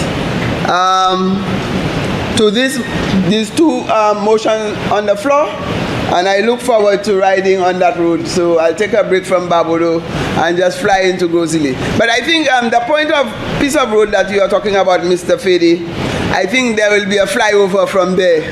I think that's what we need, a flyover from Marisil to the Moshigap. There will be we need a flyover there, right? So we're not going to. I didn't hear that in our presentation. Oh well, I'm just telling you that's how high we think. We just fly over there and pass over there. So thank you, Mr. Speaker. Mr. President. Senator Preville. Thank you very much, Mr. President, for recognizing me to make a contribution to this motion. Mr. President, the development of our infrastructure is always important for a developing economy such as ours. You will hear me say that over and over in this chamber because I believe it. Mr. President, also, we have in the first motion, that's the one which looks at the Section 1 of the Sir Julian Arahant Highway Project. It's $20 million. I will not go into why it is so expensive. Senator Fide has asked some questions. It may be that the scope of work under this might be significantly different to the scope of work for a regular mile of road. Very expensive. The leader of government business will be familiar with that, given her experience as a PS of infrastructure. Not all 1 mile of road will be the same, and therefore perhaps that will explain, or in part explain, why we have US $20 million allocated for that portion of the road. So the issue here for me is not so much whether the work should be done or whether it is important so that we have carpet and a safe road to drive on. I am all for that, but it's perhaps a little more explanation might be is perhaps warranted so that the people listening can understand the value they are getting for the money. I think that perhaps is what might put minds to rest when they look at the quantum available and the length of work in terms of number of miles of road to be covered. So, leader of government business, perhaps in your rebuttal you might be able to provide some further clarification on that. Now, in the wording here, Mr. President, it says that this US $20 million, that loan from the OPEC fund, will be used to assist in financing Section 1. Now, perhaps it is just the way the lawyers draft those motions. It says to assist in financing. So it can be interpreted that the costs, the actual full cost for that portion of the road might be more than US $20 million. And therefore, I'm sure the Senate would want to know for sure what we are approving here is in fact for the total funding for that portion of the road and not technically a partial funding for that part of the road. So again, Madam Leader of Government Business, for you, Mr. President, that could be clarified. So we know that the words to assist might actually mean it is the full funding and not, we have no expectation for a further bill to come or motion, resolution to come before the Senate seeking further funding for this particular project. So I just wanted to flag this, Mr. President. Now, Mr. President, when we look at that portion of the road between the Shock Bridge and the Marisol Junction, it is a reality that there is a gap between Marisol Junction and where the next part or the second part of the second motion commences. And I am not an engineer, but from all practice, it seems to me when you move a large volume into a small area, you have a bit of a choke. And therefore, it perhaps is important for the people of St. Lucia to hear how the government intends to address that particular bottleneck. I see Senator Albert Poyot has indicated that there might be a flyover. That would be interesting for the people to understand. It would take us into a new age, Senator Jean, as we would have we'll be driving on elevated roads, and that will always inspire our people. So perhaps that is something we'll be looking forward to. So it is a reality that this is a possibility that should be considered and perhaps an answer given to. Now, Mr. President, the work to be done here in terms of this highway and where we are here today, we are speaking of, again, seeking loan financing for very important work. Very important work. And I ask the question, could there not have been an alternative source of funding for these projects, given the level of uncertainty that we face in the world today? And why do I ask that? And I know this morning we had a discussion on that, and the question was that we are talking about the CIP funds, and why are we talking about something we did not, or we tried to undermine? I will say very clearly that I'm certain that the United Workers' Party would never seek to undermine anything that is in the interest of the development of St. Lucia. I am clear on that. I am also very clear, as we all know, that the foundation for the development of this country as we speak was built by the United Workers' Party as a government. So there is no point in undoing what you have built. And we have a history on our side. So it is also fair that if we notice something is amiss in the legal structure, in complying with legal requirements, that we have a duty to raise it.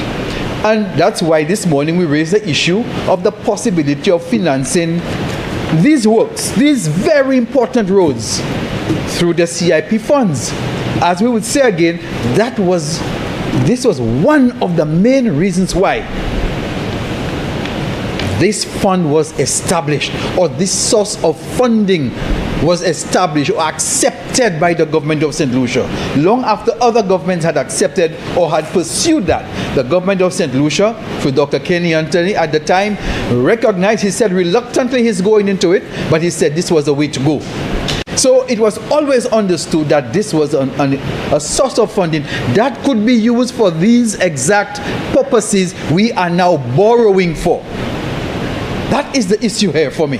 Why are we financing these projects through loan financing when there, in my humble opinion, could have been an avenue for financing through another means?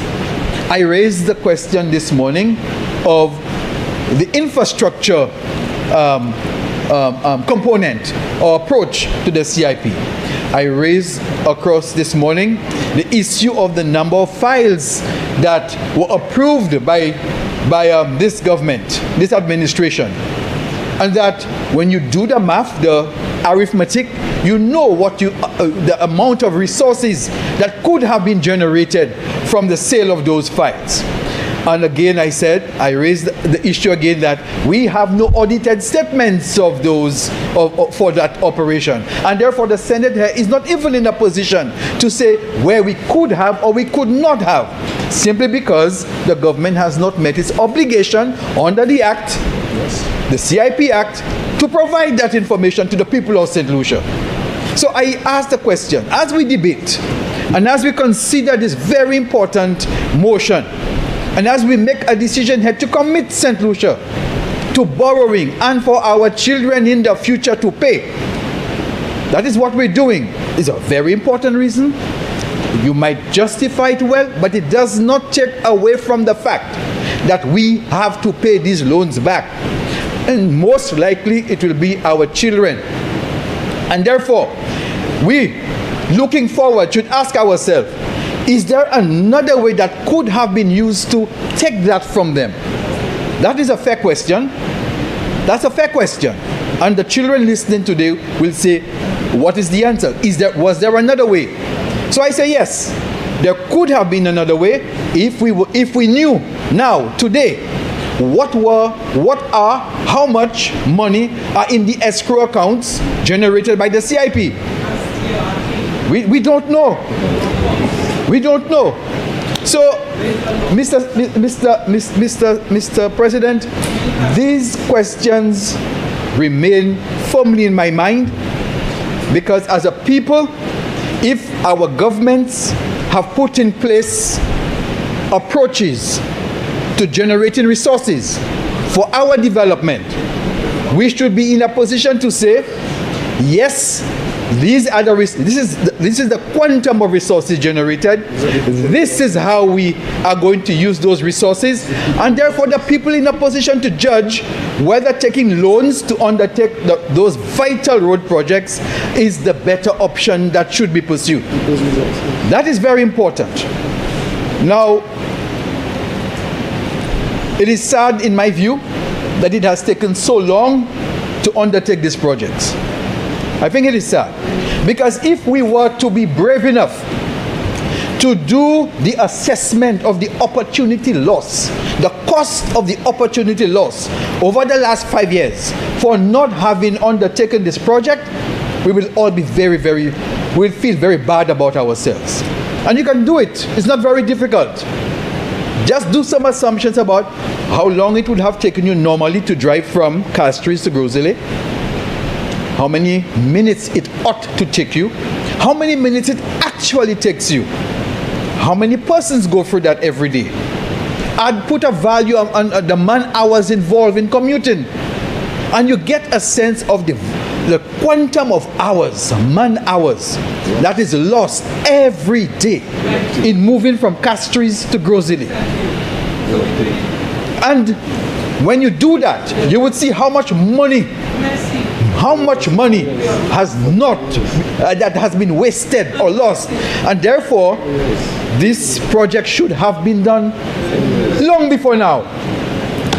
Long before now. Because if you are prioritizing the things that will transform this country, that would have been one of the projects I would have expected to see front and center over the last 5 years in this in the Labour Party administration, as it puts its focus on taking care of people. And just finance. This is the issue.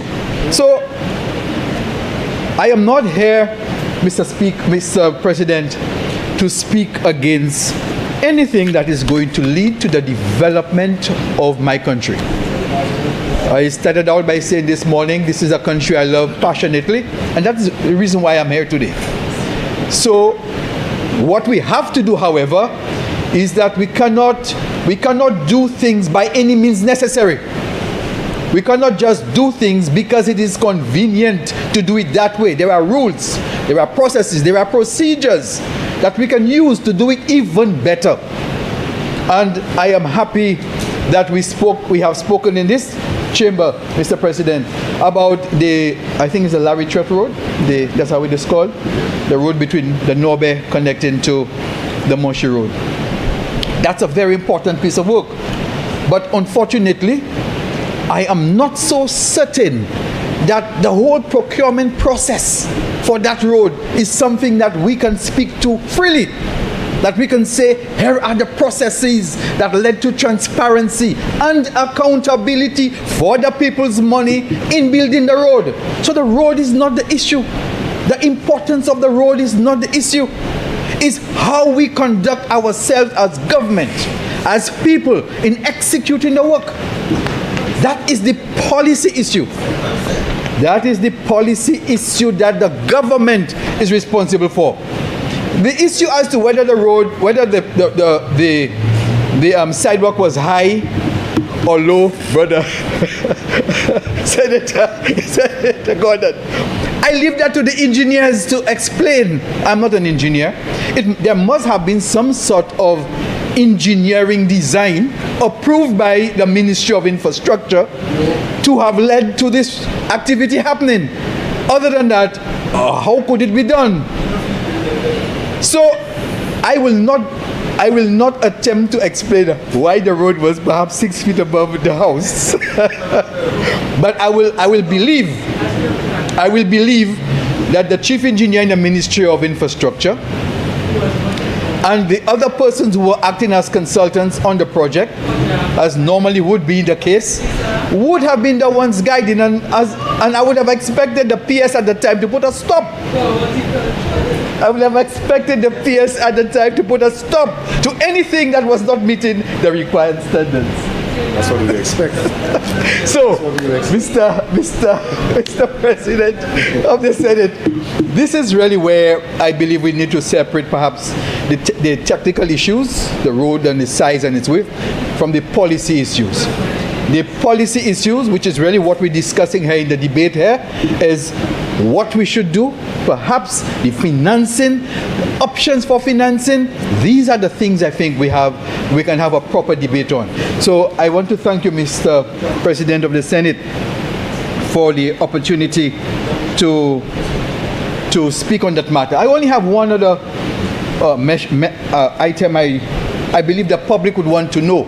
The public would perhaps want to know, with the work done so far, what is going to happen to it? Maybe they may want to know, will the entire thing be abandoned? Will the sidewalk be demolished and a new one constructed, given it is so high? Things like that. And perhaps people may want to know what would happen as this new project rolls out. So I thank you, Mr. President, for your time, and colleagues for listening. Senator Jean. Mr. President, I beg to suspend Standing Order 9.3 to allow the Senate to continue within the hours of 6 p.m. to 7:30. Senators, the question is that Standing Order 9.93 be suspended to enable the Senate to sit beyond the prescribed time of 6 p.m. in the afternoon. And I'll put the question, as many of that opinion say aye. Aye. As many of our contrary opinions say no. I think the ayes have it. The ayes have it. Leave granted. Please continue. Senator Jean. Mr. President,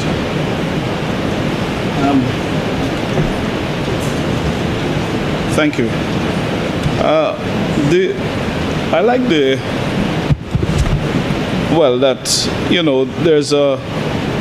at least there's some more orderly direction as far as support for this resolution is concerned. We all, I think, around the table here agree that there is a critical need for us to address this problem, which should have been resolved about 2 decades ago. And there were moves that were well negotiated. There was a loan that was well negotiated, and I wouldn't belabor the point, but it didn't happen. And as typically, they were stopped and repurposed, as somebody else would say, or redirected that. And there seemed to be, I listened to Senator Preville speaking about options for financing this project. We know that it creates a serious problem for transportation to and from the north, because it is one of the most important corridors for distribution of goods, for service-oriented activities. Most of our hotel plants are located up there, and it really messes up the experience for particularly a first-time visitor into St. Lucia, when once you have traveled 9 hours or 5 hours to get to Hiwanora, and then another 2 hours to Castries, and then it takes you another 90 minutes to get to Grosile, where you have most of the tourism plants. So it means that we must do something about it. Then we have business people who fly into St. Lucia to do business with the private sector or the public sector or the government of St. Lucia generally. And then you have to go through this. So this is not negotiable. It is a must-do. It should have been done. It was not done, and now the government of St. Lucia has decided we are taking steps to treat with the matter. Because every time you defer it, and that's the point, Senator Preville, is that every time we defer it, because we figure the cost is too high at this point in time, in 5 years' time, the cost goes up again. And which is the situation we're going to have, God forbid, with this problem that we have going on in Central Asia, or is it Western Asia? West Asia. Middle East is a Western construct, but that can have major implications for us, and we agree on that. But however, if we had taken the decision to accept the Kuwaiti loan that was already signed on at that time, we would not be here in this house discussing that matter today. That is the point. It's about the opportunity cost, and you are the guru economist on the other side, and you appreciate that. So I think we do not need to go back into those roads and to see who can score points as who did it.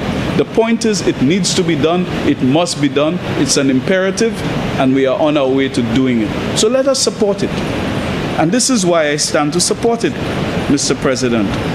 There are issues about the same CIP again, and I don't want to go back there. But you know, it was a deliberate policy. And we remember last year and the year before, who was going through every talk show. There were specialized talk show events on certain evenings to take on the CIP program. People went on all over the Caribbean, every opportunity there was by the leader of their party to damage the CIP. And what did the people of St. Lucia say? We won the CIP, and they gave the Labour Party 16-1. And what was Senator Fede? Yeah. What was more, Mr. President? President, I raise what was more, Mr. President? He's writing on a point of order. Yeah. I don't know. He's writing on a point of order. Point of order? Yes. Mr. President, the member is misleading the House grossly. I'm very sorry for interrupting his presentation, but I couldn't sit down to hear him say that we set about to destroy the CIP program. Mr. President, we set about to ensure greater accountability. Up to now, there are 2 years of late reports that have not been submitted by the government. We have lost our visa to the UK. The British are not people who go based on hearsay. There's clearly evidence to show that St. Lucia is doing a bad job in the management of its CIP program, which continues to be a national security threat. At least several of our diplomatic allies have said so. It is time the Labour Party do some honest reflection and look at how they have managed the program, and to determine for themselves what needs to be done to address all of these concerns. But to say that we went to destroy the program, I think it's absolutely unfactual. Thanks, Senator Fede. Senator Shah, please continue. Mr. President, I mean, it is well documented in social media. We can go and people in St. Lucia can go and Google it. They can go to HTS. They can go to DBS in particular. They can go to SKN News, because one of the originators and one of the persons who colluded with them on that had a business in St. Kitts. They went to a court in the United States, and they also went to the court in this jurisdiction to challenge it, the infrastructure option. It was challenged in the court, Mr. President, and it was thrown out by the court, Mr. President. All of that length they went through. So today when you come here as, I don't want to use that word inside here, Mr. President. I won't use it. But they know what I'm talking about. I'm saying when you're going to be as Mr. President, amoeba, this has been like an amoeba to come in a different form and a different shape. My apologies, I didn't recognize you. Yeah. Sorry. Again, I'm very sorry, but just in the full interest of the frank and full disclosure, Mr. President, there were 2 court cases. One was an injunction against processing. So you were rising on a point of order, because he said order or elucidation on a point of order. But what you were saying is not that he said something wrong. The House. You were trying to you were expanding. No, I'm not expanding. He said something that was infactual. To say that the infrastructure program injunction was thrown out of court is not true. the judicial review on the infrastructure program still stands in the court of law. What was still stands in the court of law. But a judicial review is to seek the court's opinion to ensure that the program is facilitated well and the contracts signed by the government are in keeping with law. And that is what that is all about. An injunction was thrown out of court. So I think the member is misleading the House. A judicial review to make sure that the CIP program is run within the law. In fact, Mr. President, the government has broken the law on the CIP Act. Thank you, Senator. Broken the law by not submitting the reports on time. Fede. Thank you. Senator, please continue. But can we, I'm not sure that this is very germane to what we are, the substance of the motion. Yeah. So if we can please move along, because we will just be going back and forth on this. Mr. President, I just wanted to make the point when the opposition side of the House is saying that we could have found another option to finance this project. And the Prime Minister and the Minister of Finance has shown that he has managed this economy with very skillful hands. He has been very adept at what he's doing and taken this economy out of the abyss that it was and brought it on an even keel. And I think it was said he is measured and not reckless. And he has done a fabulous job in managing this economy. And so when now he realizes that he has the space, he has gone to the market or to the international financial institutions to seek financing to undertake this problem that we've had plaguing us, which could have been resolved 2 decades ago. And it was stopped twice by 2 administrations led by them. So then what is the other option that we might have? We may have opted to do a PPP. Yes, there are examples of PPPs that have been done with road infrastructure. If you go just across to Jamaica, Highway 2000, I think there's some new highways they've built in PPPs with the Chinese. Okay, that is possible. But at this point in time, we know also there's a history by the same opposition to go against PPPs. I don't know what it is they have against PPPs. Iwanora International. They have been slaughtering GPH as a PPP. Another example. So today when we hear looking for alternatives, I don't believe them.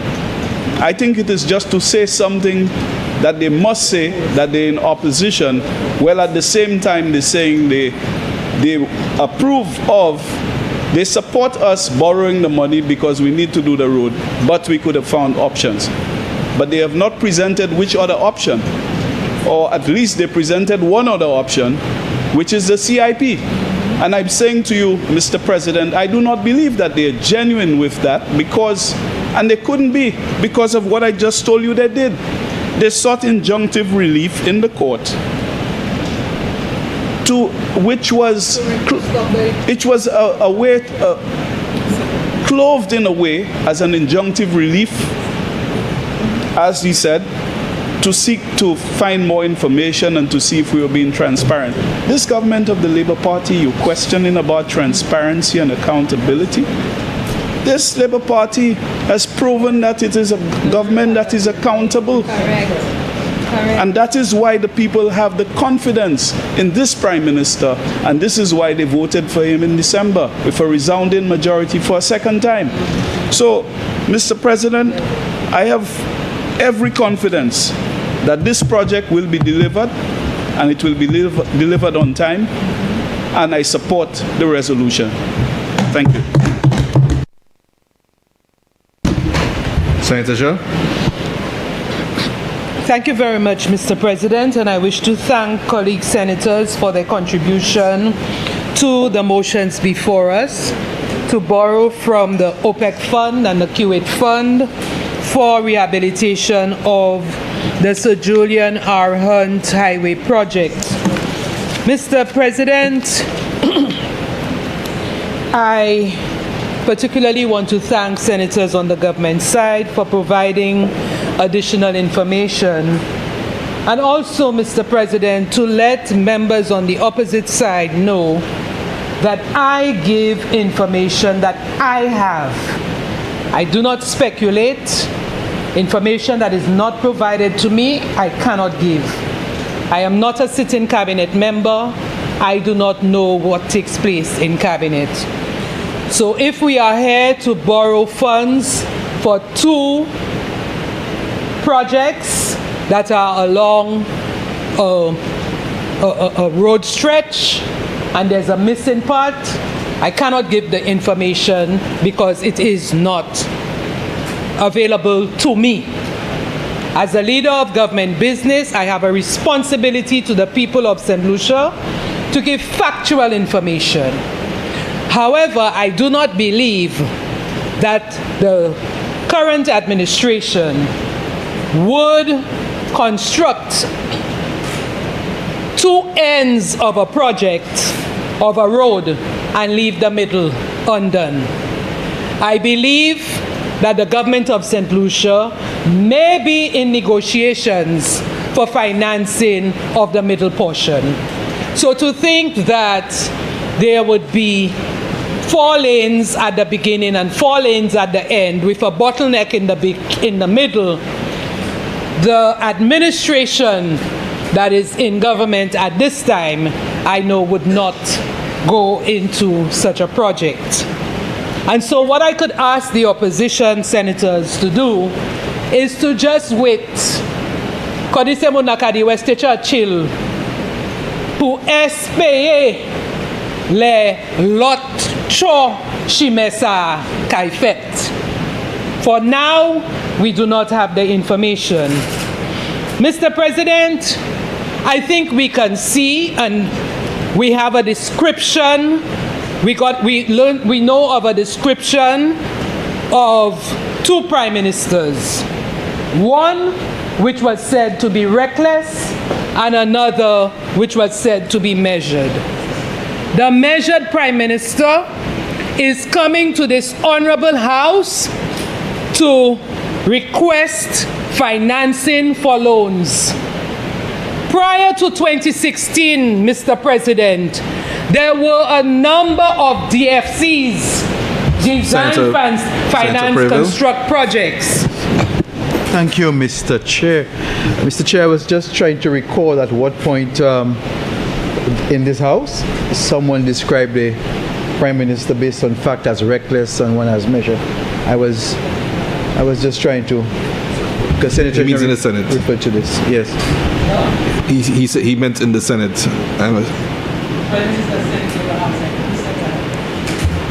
So, Mr. Chair, you raise for clarification? s'il vous plaît.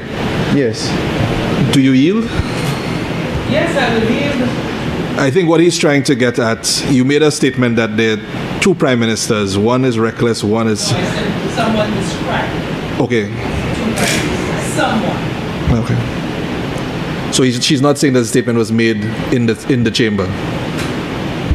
I understand, Mr. President, that the leader of government businesses said she has heard somewhere someone described. Oh, so that is her. Oh, okay. Thank you very much. Thank you very much.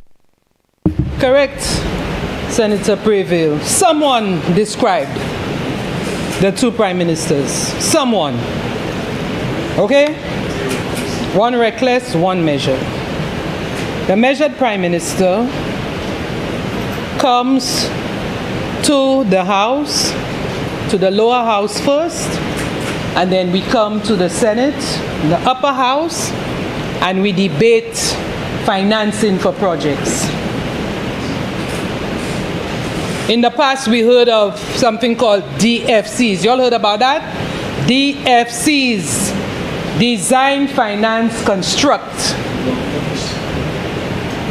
These projects do not come to the House. We don't know, in many cases, the contract price, the contractor, the scope, the length of time. We don't know about it.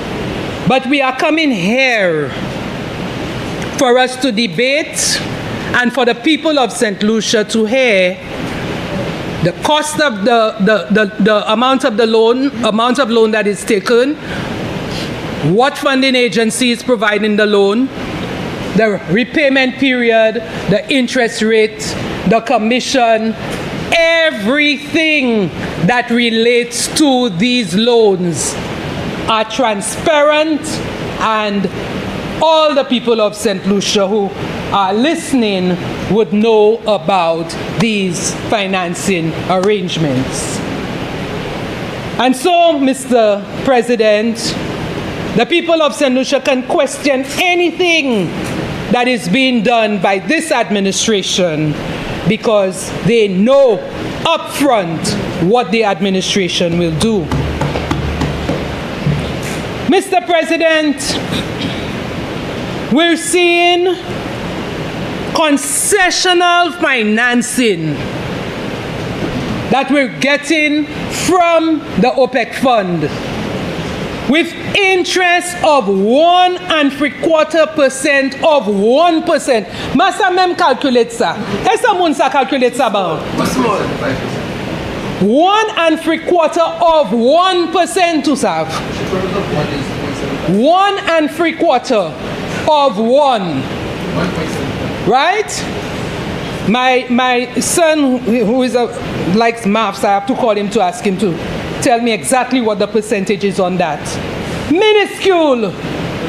Mr. President, for us personally, let me raise a scenario.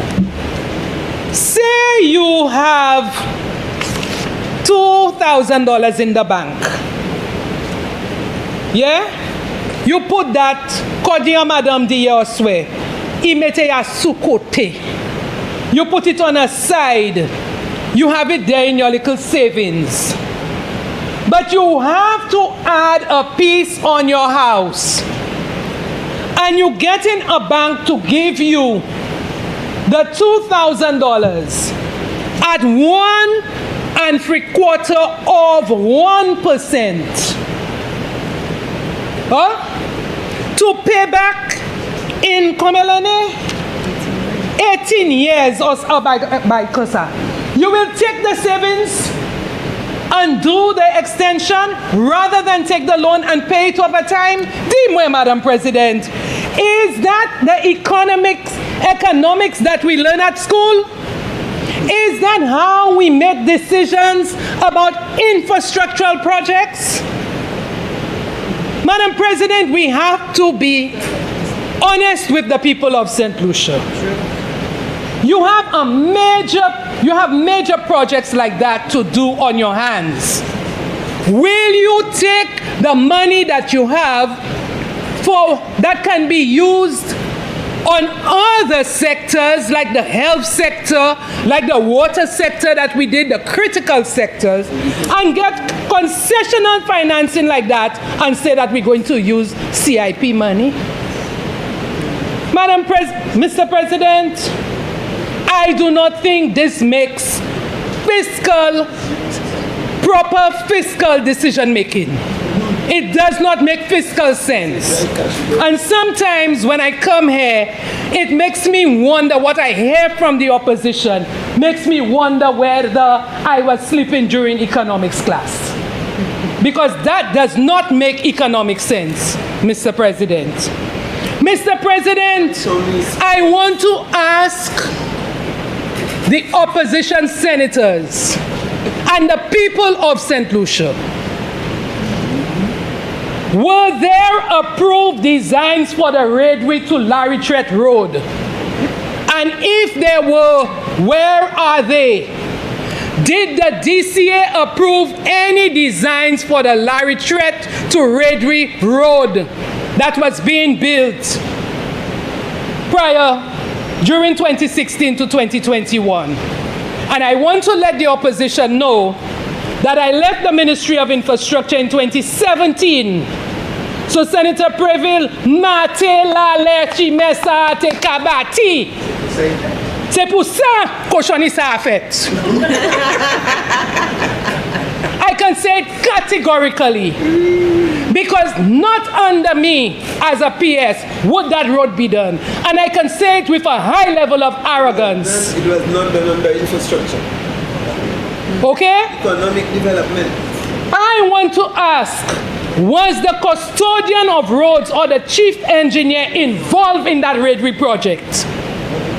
Weapon question, sir. Chief engineer E.D. Kijoy. Ask him whether he was involved in that project. God bless his soul. How much has the contractor been paid for what we see over there? At Mercaton, they had a completed project. It's a button. The project was completed. Drains up in the air. A roundabout that going on a side, and now I hear a median at the side. A median permit, median suppose median means middle. How can a median be on a side? That shows you no plan at all. Mr. President, is the project completed? I heard today the project is completed. We say, well, no. On the side of the road. It's like cut the grass behind the grass and put the grass at the side of the road. This is bigger. Senator Fede? Senator Fede said the project was completed. Madam, Mr. President, sorry, I'm so used to saying. A member is misleading the House in suggesting that we are submitting to the House that the medians are placed at the side of the road permanently. The medians are at the side of the road waiting for the project to be done, and then they'll be placed in the middle. But as you drive along the Grosley Highway, you see them there. The concrete medians are already constructed, and all of St. Lucia knows what we're talking about. Thank you, Senator Fede. Senator. Mr. President, Senator Fede continues to mislead the House by his very interruptions. No, in fairness to him, I think he was very clear that he meant the constructed thing. No, he said the medians. Yes, no. He said that they constructed the medians and they're by the side of the road. But let us move on, please. Yes, a median can only be a median when it's in the middle of the road. He may want to say the concrete structures that were supposed to be erected as the medians. He did the medians are at the side of the road. That's not a median. Just like okay? He could. Mr. President. 10 years. Mr. President. 10 years. Mr. President. In the project that Senator Fede alluded to, there is no roundabout. There is no roundabout. I challenge anybody here and anybody in St. Lucia to go and look for a roundabout. Roundabout La Pala. A roundabout can only be present if it serves its purpose. Senator Fede? Mr. President, I mean, it's very basic. Why are you writing? English. My language was very clear. Why are you rising? On a point of order, the member is misleading the House again, trying to be clever. But, Mr. President, no amount of cleverness is going to keep me from sitting down. She's trying to mislead the public. The roundabouts that are designed are placed by the railway gap. The railway gap to go inside of at the back of the Rodney Baywalk Mall. If you take the Baywalk Mall from the car park section, that bit is designed to be a roundabout. The other roundabout is designed by the Larry Tret Road, and we acquired the lands to do it. You could see the sidewalks are already shaped that way so that there is a widened part of the road to be a roundabout. I made that very clear, Mr. President. So the leader of government business is deliberately trying to twist my words. No, I think we're getting into very, very semantic weeds. Yes, you were making the point that there was an intention to build a roundabout. Two roundabouts. And she's making it clear that the roundabouts have not been constructed. Please continue, Senator Shah. Mr. President, this is not semantics. This is dishonesty. I will caution you not to use that word. Let me tell you why. Senator Fede said the project is complete. Senator Fede, I wrote it down verbatim. Senator Fede said there are 2 roundabouts. Yes, he said that. One at Redway, and he described the location behind Baywalk Mall that is near the naval post, the old naval post. Yes, I know. The other one, he said, is by Kilago. Kilago, it's a semi. I am saying, Mr. President, there are no roundabouts. If he said that there are designs for a roundabout, that is completely different to saying that there are roundabouts. The people of St. Lucia can judge whether there are roundabouts, whether roundabouts exist. Now, what I'm also saying, what is on paper is not privy to us. We're not privy to it. It's not exposed to us. So what he has, the information that he has when he was in the cabinet, has not been made to the people of St. Lucia. So he cannot say that there are roundabouts. He is misleading the House, Mr. President. It's not public knowledge. It's not public knowledge.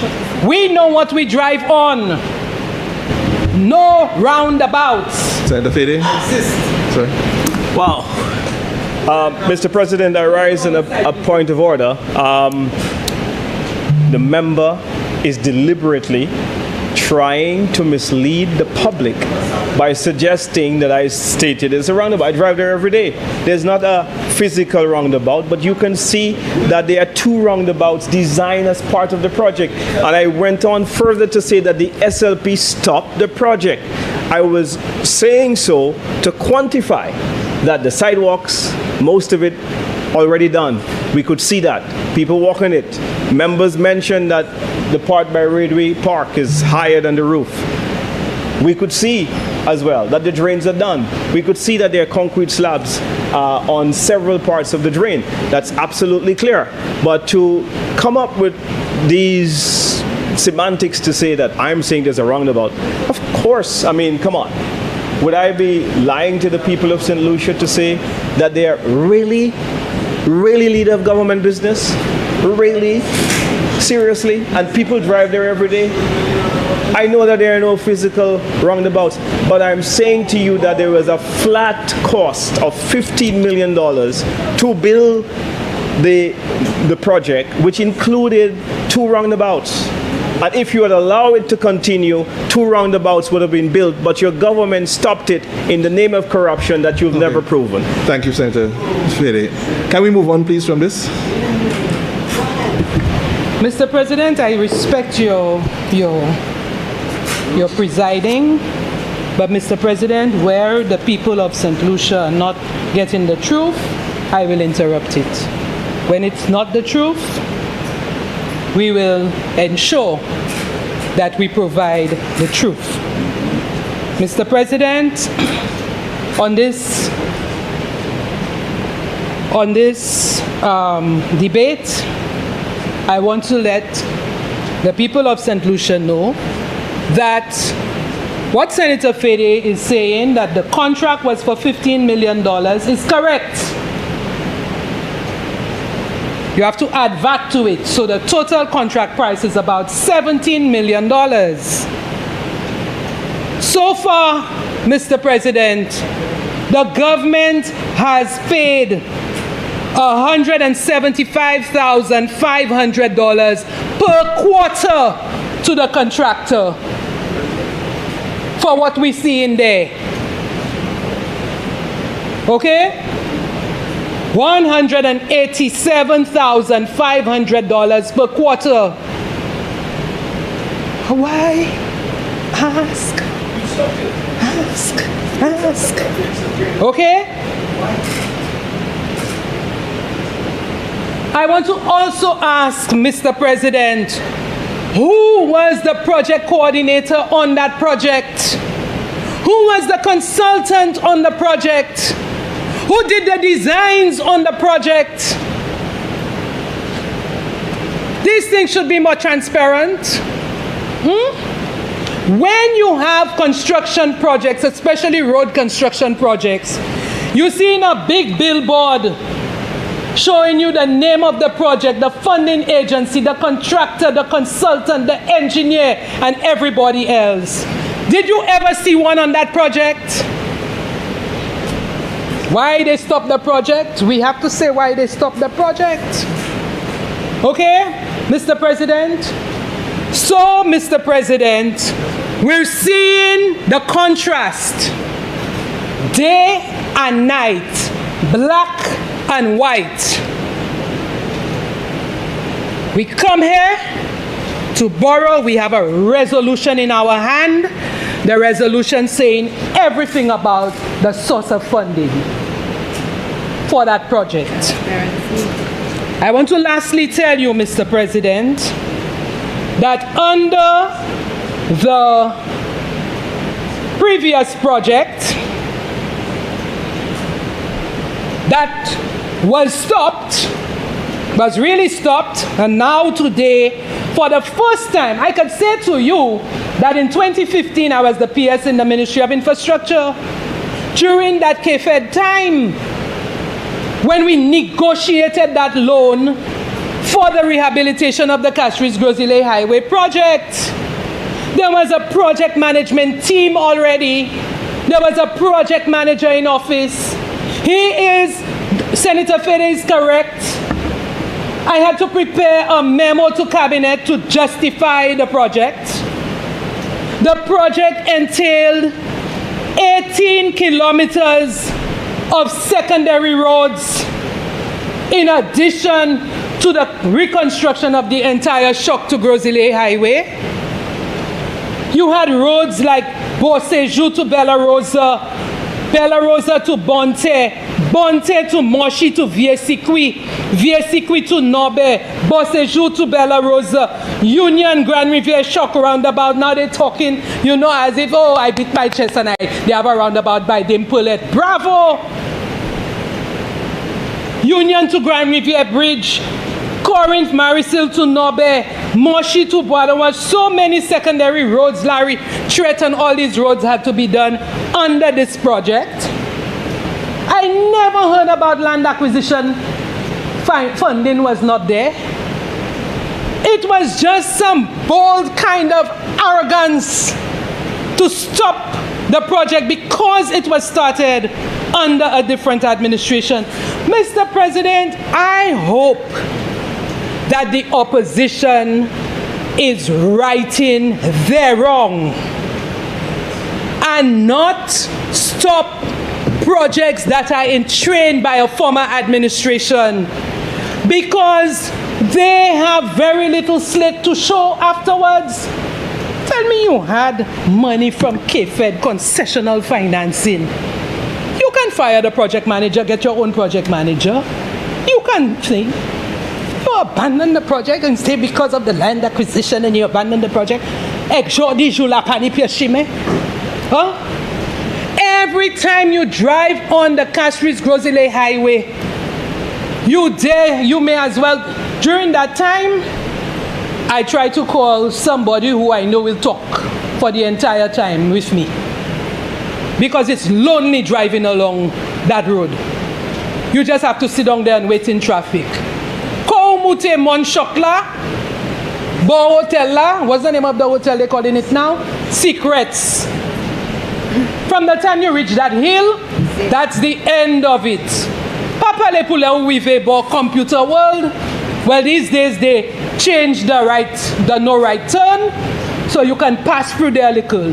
But when you reach SNS, a lot bottleneck occur. Don't talk for if you're going past Redway, past Baywalk, another set. I mean, it's a dysfunctional road, Mr. President.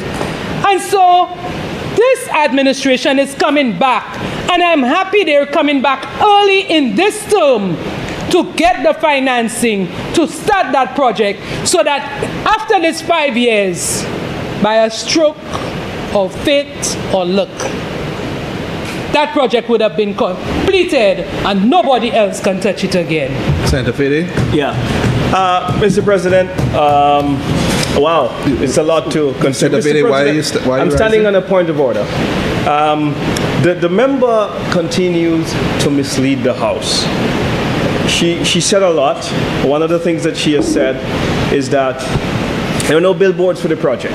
Mr. President, I would like to make it a document of the House, the billboard for the Rodney Bay Rehabilitation Project, Package 1, and it reads, it has here is a picture of the billboard that's here in my possession, and it says the Government of St. Lucia National Roads Rehabilitation Project, Package 1, Rodney Bay Road Improvement Project. It has here the contractor. What's the name? On the project. It has here the engineer, the Ministry of Infrastructure, Ports, Energy and Labor, whom the member or the senator would have had a long relationship with. No, not at that time. Financed by, it has the financier here as well. Who? Written on the project. Who is the financier? And if you want me, Mr. President, to be fully transparent, I can be.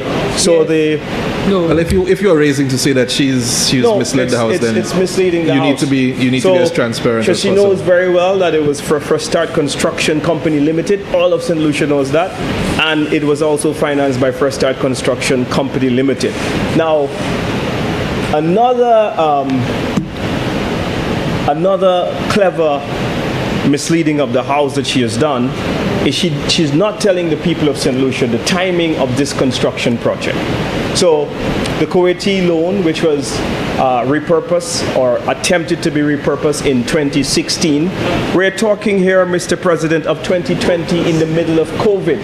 And so because it was COVID and government would have lost a lot of its revenue, then you had to look for other alternative arrangements of financing critical infrastructure projects. So this was happening at the time of 2020, and when we got to the 2021 elections, Mr. President, and the Labour Party won, that's why the road and the continuation of the project then landed in their lap, and they actually stopped the project, claimed collection, and have failed to submit a report to the people of St. Lucia to prove the same. Thank you, Senator Fede. Please continue, Senator Shah. Mr. President, Mr. Senator Fede needs to know what he has to come and bring, information he has to come and bring to the House. Don't come and bring it when trying to say mislead. How can I mislead the House when I don't know what your government did? Your government never came and say why they did this. They never came and tell the people of St. Lucia why they did it. Only today we hear in land acquisition they couldn't afford it. Only today they're talking about repurposing when the loan was terminated, Mr. President. Mr. President, Honorable Stephenson King, who was the Minister for Infrastructure at the time, tabled a memo to Cabinet recommending the continuation of the Castries-Grosile Highway project funded by Kuwait. And the Cabinet conclusion came back saying that Cabinet agreed to terminate the loan on December 19, 2016. Cabinet conclusion, La Partie PS repurpose. So let's say what is factual. So, Mr. President, I wish to present these two resolutions for borrowing from the OPEC fund and from the Kuwait fund in order to commence the construction or the rehabilitation of the Sir Julian Hunt Highway. I want to let the people of St. Lucia know on behalf of the government of St. Lucia that help is on the way. We are going to get relief. And so we have seen that the government has already started the widening and rehabilitation of some of the secondary roads so that during construction of the Sir Julian Hunt Highway, they will be better able to traverse from Castries to the north and back. And so I wish to request the approval of senators for these two resolutions. I thank you.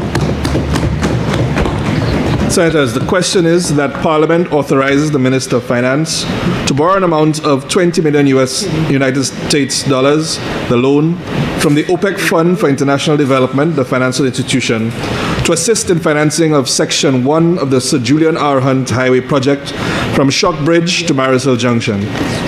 Be it further resolved that A, interest is payable at a rate of 1 3/4% per annum on the principal amount of the loan withdrawn and outstanding in semi-annual installments on the 15th day of April and the 15th day of October of each year. B, the commitment fee is 0.5% per annum on the withdrawn amount of the loan. The loan is repayable in 30 semi-annual installments commencing immediately following the end of the grace period on the 15th day of April and the 15th day of October of each year. I now put the question. As many of that opinion say aye. Aye. As many of that of a contrary opinion say no. I think the ayes have it. The ayes have it.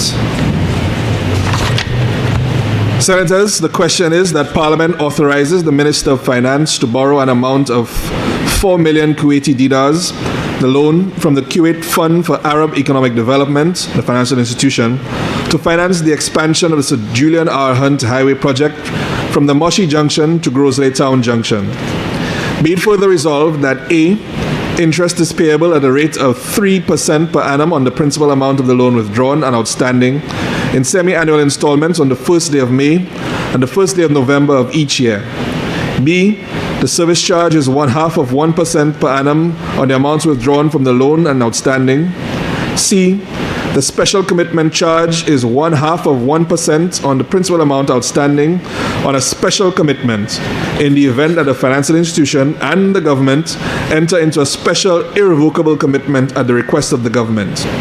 D, the loan is repayable over a period of 18 years, inclusive of a grace period of 4 years. And E, the loan is repayable in 28 semi-annual installments, commencing 6 months after the grace period of 4 years. I now put the question. As many of that opinion say aye. Aye. As many of our contrary opinions say no. I think the ayes have it. The ayes have it. Madam Leader of Government Business.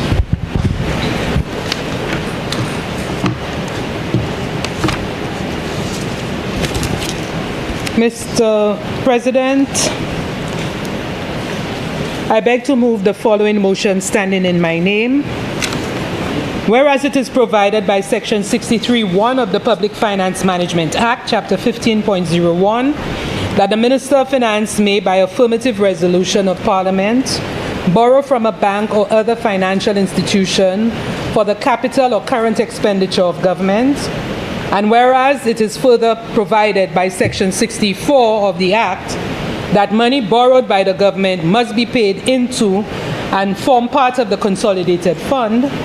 And whereas by virtue of the Finance Administration Act resolution of Parliament to borrow for capital expenditure, Millennium Highway and West Coast Road Reconstruction Project, published as Statutory Instrument Number 83 of 2020, Parliament authorized the Minister of Finance to borrow an amount not exceeding the equivalent of the sum of $7,945,000 US, the original loan, to finance the Millennium Highway and West Coast Reconstruction Project, the project.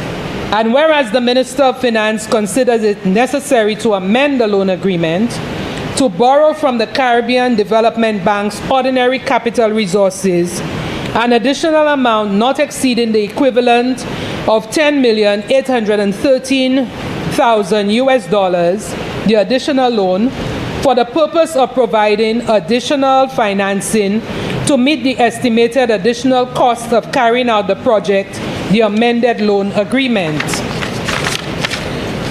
To change with respect to the additional loan, the interest rate payable on the ordinary capital resources portion withdrawn and outstanding from time to time from 4.8% to a variable interest rate of 5.6% per annum.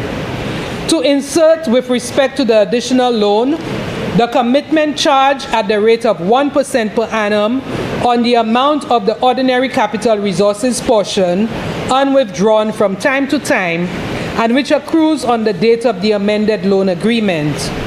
To insert that the additional loan is repayable over a period of 12 years, following a grace period of 5 years, in 48 equal or approximately equal and consecutive quarterly installments on each due date or on such later due date as the bank specifies in writing. Be it resolved that Parliament authorizes the Minister of Finance to amend the loan agreement to borrow from the Caribbean Development Bank's ordinary capital resources an additional amount not exceeding the equivalent of $10,813,000 US, the additional loan, for the purpose of providing additional financing to meet the estimated additional costs of carrying out the project, the amended loan agreement. Be it further resolved that the loan agreement is amended to change with respect to the additional loan the interest rate payable on the ordinary capital resources portion withdrawn and outstanding from time to time from 4.8% to a variable interest rate of 5.6% per annum. To insert with respect to the additional loan the commitment charge at the rate of 1% per annum on the amount of the ordinary capital resources portion unwithdrawn from time to time and which accrues on the date of the amended loan agreement. To insert that the additional loan is repayable over a period of 12 years, following a grace period of 5 years, following the date of the amended loan agreement, in 48 equal or approximately equal and consecutive quarterly installments on each due date or on such later date, due date as the bank specifies in writing. Mr. President, again, let me provide further context to this resolution. Mr. President, this resolution is seeking approval from members of the Senate for an additional loan and grant financing required to complete the Millennium Highway and West Coast Road Rehabilitation Project. Mr. President, an additional loan to the government of St. Lucia of an amount not exceeding $10,813,000 US or $29,195,000 EC dollars will be added to a grant of $32,000 US or $86,400 EC dollars sourced from the UK Caribbean Infrastructure Fund. Mr. President, this additional loan and grant will assist the government of St. Lucia with financing the contract amounts associated with the infrastructure works along the original route identified for the project. That is from Latok Roundabout in Castries to Soufrière, an extended time for completion of the project and associated project management, engineering, and construction-related services. Mr. President, this loan financing is being provided by the Caribbean Development Bank from its ordinary capital resources, or OCRs, and will have a 12-year amortization period with a 5-year grace period and an interest rate of 5.6% per annum variable. Mr. President, by way of project background, on June 25, 2020, the Caribbean Development Bank Board of Directors considered and approved the Millennium Highway and West Coast Road Reconstruction St. Lucia project. The project's objective was to rehabilitate and upgrade 40.2 kilometers of key road corridors in St. Lucia, including safety improvements, pavement upgrades, climate adaptation measures, and the construction of a roundabout at the cul-de-sac junction and a bridge at Ancillary. Mr. President, the total project cost was initially estimated at $52,405,000 US, or $141,493,500, with a counterpart contribution of $9,118,000 US, or $24,618,000. Did I say million? $24,618,600 EC dollars from the government of St. Lucia. Mr. President, the financing package approved in June included a loan of $7,945,000 US, or $21,451,500 EC dollars from CDB's OCR, a grant of £27,828,657, or approximately $35,342,000 US dollars, or EC $95,423,400 from CDB's Special Funds Resources, SFR, funded by the United Kingdom Caribbean Infrastructure Partnership Fund, or what we call UK CIF, under the Foreign Commonwealth and Development Office. Mr. President, the revised total project cost has been estimated at $64,009,000 US, or $172,824,300 EC dollars, financed with CDB and GOSL's resources. Mr. President, this revised cost estimates for the infrastructure works, engineering services, and other components were based on contract award amounts, as well as recent contract amendments and bid rates for outstanding activities. Updated physical contingencies of 7% have been applied to infrastructure works, 10% to engineering services, 3% to institutional strengthening and capacity building, and 5% to project management.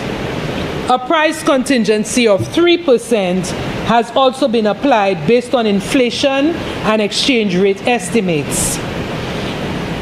Mr. President, the Millennium Highway and West Coast Road Rehabilitation Project involves the upgrading and reconstruction of key transportation infrastructure on the island. The project is essential to improving road safety, reducing traffic congestion, and enhancing the overall efficiency of the road network. Additionally, it plays a vital role in supporting economic activities by improving access to critical tourist areas and other regions of economic importance.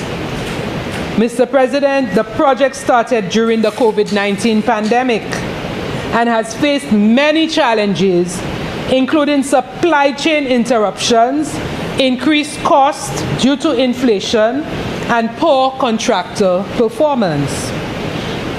The initial terminal disbursement date for the loan and grant was set for December 31st, 2023. However, due to the extension of the UK CIF program and the adjusting financing arrangements, the disbursement period has been extended to March 31st, 2026. This extension allows for the completion of the remaining project activities and ensures that all project objectives are fully met. Mr. President, the Millennium Highway and West Coast Road Rehabilitation Project additional loan in the sum of $10,813,000 from the Caribbean Development Bank is being recommended for the approval of the Senate under the terms and conditions mentioned above. I thank you.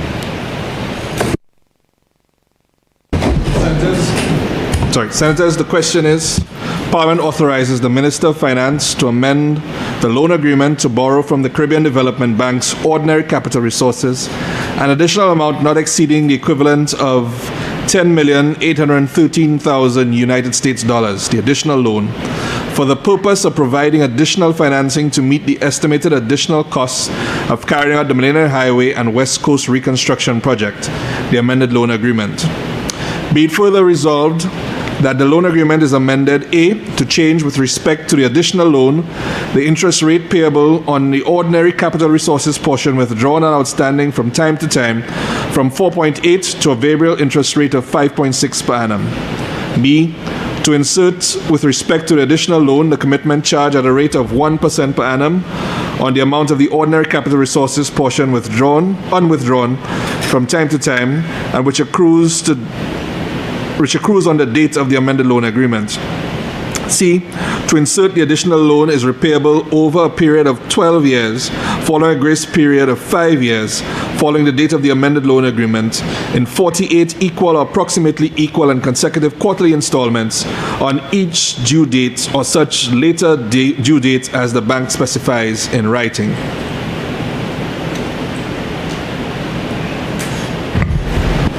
Senator Descott. Thank you very much, Mr. President. Mr. President, this Millennium Highway and West Coast Reconstruction Project, as Senator Ja, well, the first Ja, it's the second Ja, is a brainchild of Prime Minister David Cameron, a conservative Prime Minister, British Prime Minister. And before I go into the discussion, I want to juxtapose this to what a Labour Prime Minister is doing to St. Lucia, right, in the revocation of our visa-free access into the UK. So I just wanted to bring that up briefly to show the difference, a Conservative versus a Labour government in the UK. But I want to say that this has been a particular project that I have observed with a lot of concern sitting at the CDB and seeing the poor performance of this particular. And the leader of government business stated that it was poor contractor performance. But I also believe that the government dropped the ball on it, in a sense that the government could have really push the contractor to perform a lot better. That's my personal belief. And so the costs we've seen here, yes, there were costs as a result of the COVID-19 pandemic. There was inflation and so on. But I believe the government could have done better. And we perhaps could not have been here to get an additional loan of $10.8 million to complete this particular project. But if you permit me, Mr. President, I want to speak on a more broadly about the overall debt that we are contracting here today. And I note Senator Jean, sort of trying to make the second Jean, that is Senator Ignatius Jean, that as if we are not supporting investment in infrastructure. On this side, we understand the critical importance of infrastructure. I mean, after all, we built St. Lucia. We built St. Lucia. I want to say, when Sir John 30 years ago handed St. Lucia to Vaughan Lewis, and by the way, a man I revere as the father of our country, a man I revere as the modernizer and builder of our economy and society. When he handed St. Lucia over to Vaughan Lewis, our debt to GDP was 23.9%. 23.9%. And the total in terms of the value, dollar value, was $512 million. Can you imagine all our ports, all of the John Compton Dam, all of the infrastructure that we are perhaps coming here now to desilt, to resurface, the ports that were built, the airports were built, and when he handed it over, it was only $512 million. I mean, that is a miracle in and of itself. Nominal. And that is nominal. And when I say, so it's very important. And beyond that, I mean, if you juxtapose that with Antigua at the same time, Antigua in the same period had 85% debt to GDP. We have Dominica at 53.75% of GDP. And Sir John handed us not just the lowest debt in the OECS, debt to GDP, but the largest economy at $2.1 billion. $2.1 billion. Fast track that to from 1997 and 2006. When it came back, the debt stood at $1.6 billion. 48% of GDP. Now, just 10 years. And so it's very important for us to understand that it is a Labour government that placed St. Lucia's debt to GDP on this unsustainable trajectory. It is a Labour government, and there's very little to show for it. They went on a social spending spree. It's a social spending spree.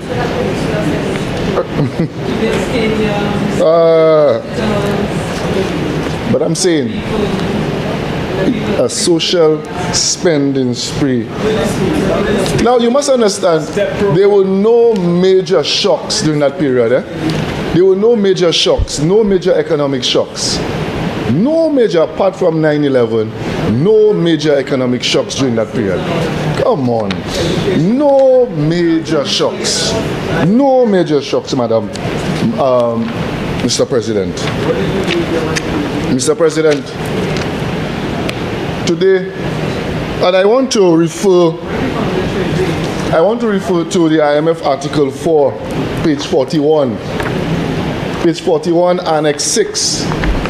Debt sustainability analysis, and the IMF is saying St. Lucia is assessed to be at a high overall risk of sovereign stress. Now, high, it's right there. St. Lucia is assessed to be at a high overall risk of sovereign stress. Public debt, it says public debt dropped from 94% of GDP to 76.7% of GDP over. It dropped. And we all know, and you know this government has been, the Labour Party has been so disingenuous, understanding the impact of the pandemic on GDP. And they make a big thing about it, but we've seen it, that it has dropped. The IMF Article 4 says it's dropped from 94 to 76.7%. Yes, that's the IMF. The IMF is saying the debt to GDP drop. Page 41 of the IMF Article 4. And that is because of a swift tourism-led recovery precipitated by the policies of the United Workers' Party, the early recovery. But hear what it says. But progress has stalled in recent years. That's the IMF words. Progress has stalled in recent years as growth moderates to potential.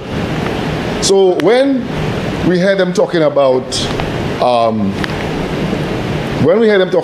the growth, the IMF is saying, and I said it here, that growth has flatlined. I think it's 1.7% the IMF is projecting. ECCB even projects a contraction in the economy in 2025. And it says that debt is projected to stabilize around 77% of GDP in the medium term, higher than the 60% of debt to GDP ratio that the ECCU-wide debt target has established. So what we know is that I have no issues with borrowing, but borrowing must be done within a framework of sustainability.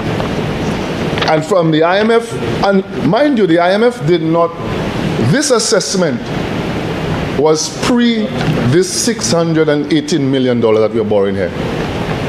It is pre it.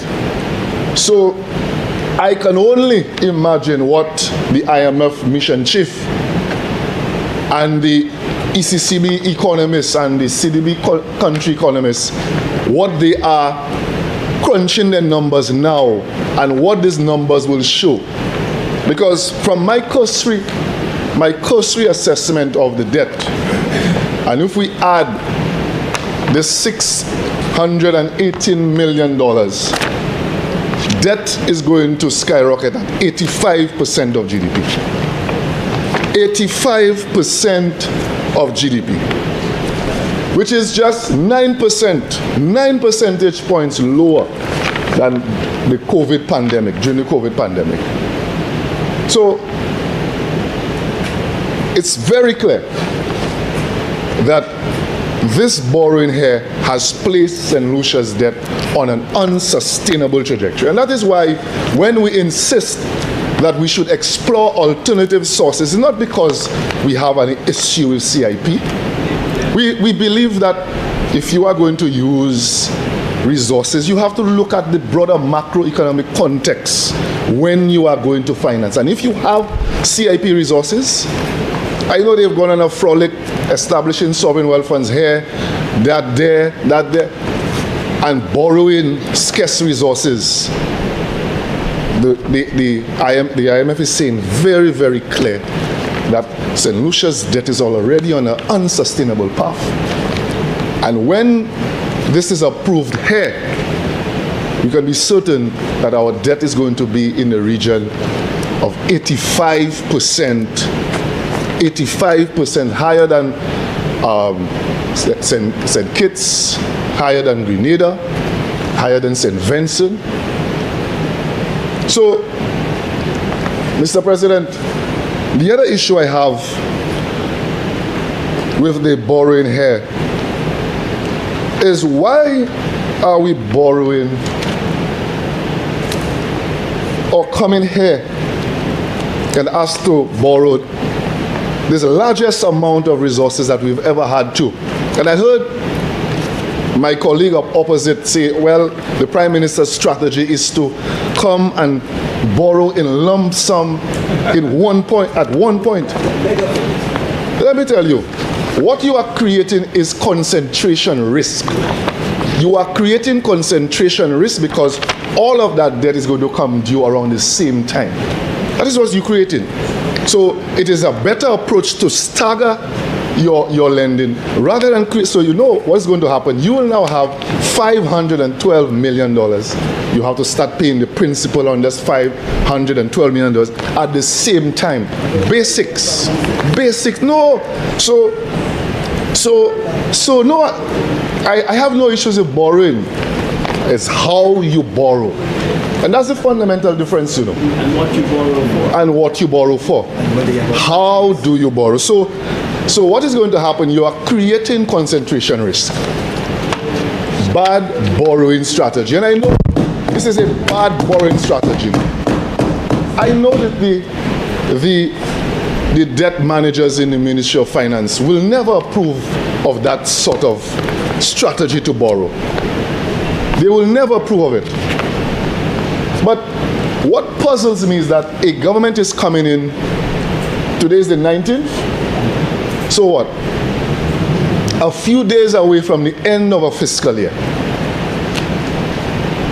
Can you explain to me, I really want the leader of government business to tell me, why would you come at the end, a few days, less than 2 weeks, before the end of a fiscal year and borrow that amount of money, knowing full well the government is currently planning its budget, and the Prime Minister will come here and ask this Honorable House to approve an appropriations bill, and there will be another set of borrowing that is going to be in there as well.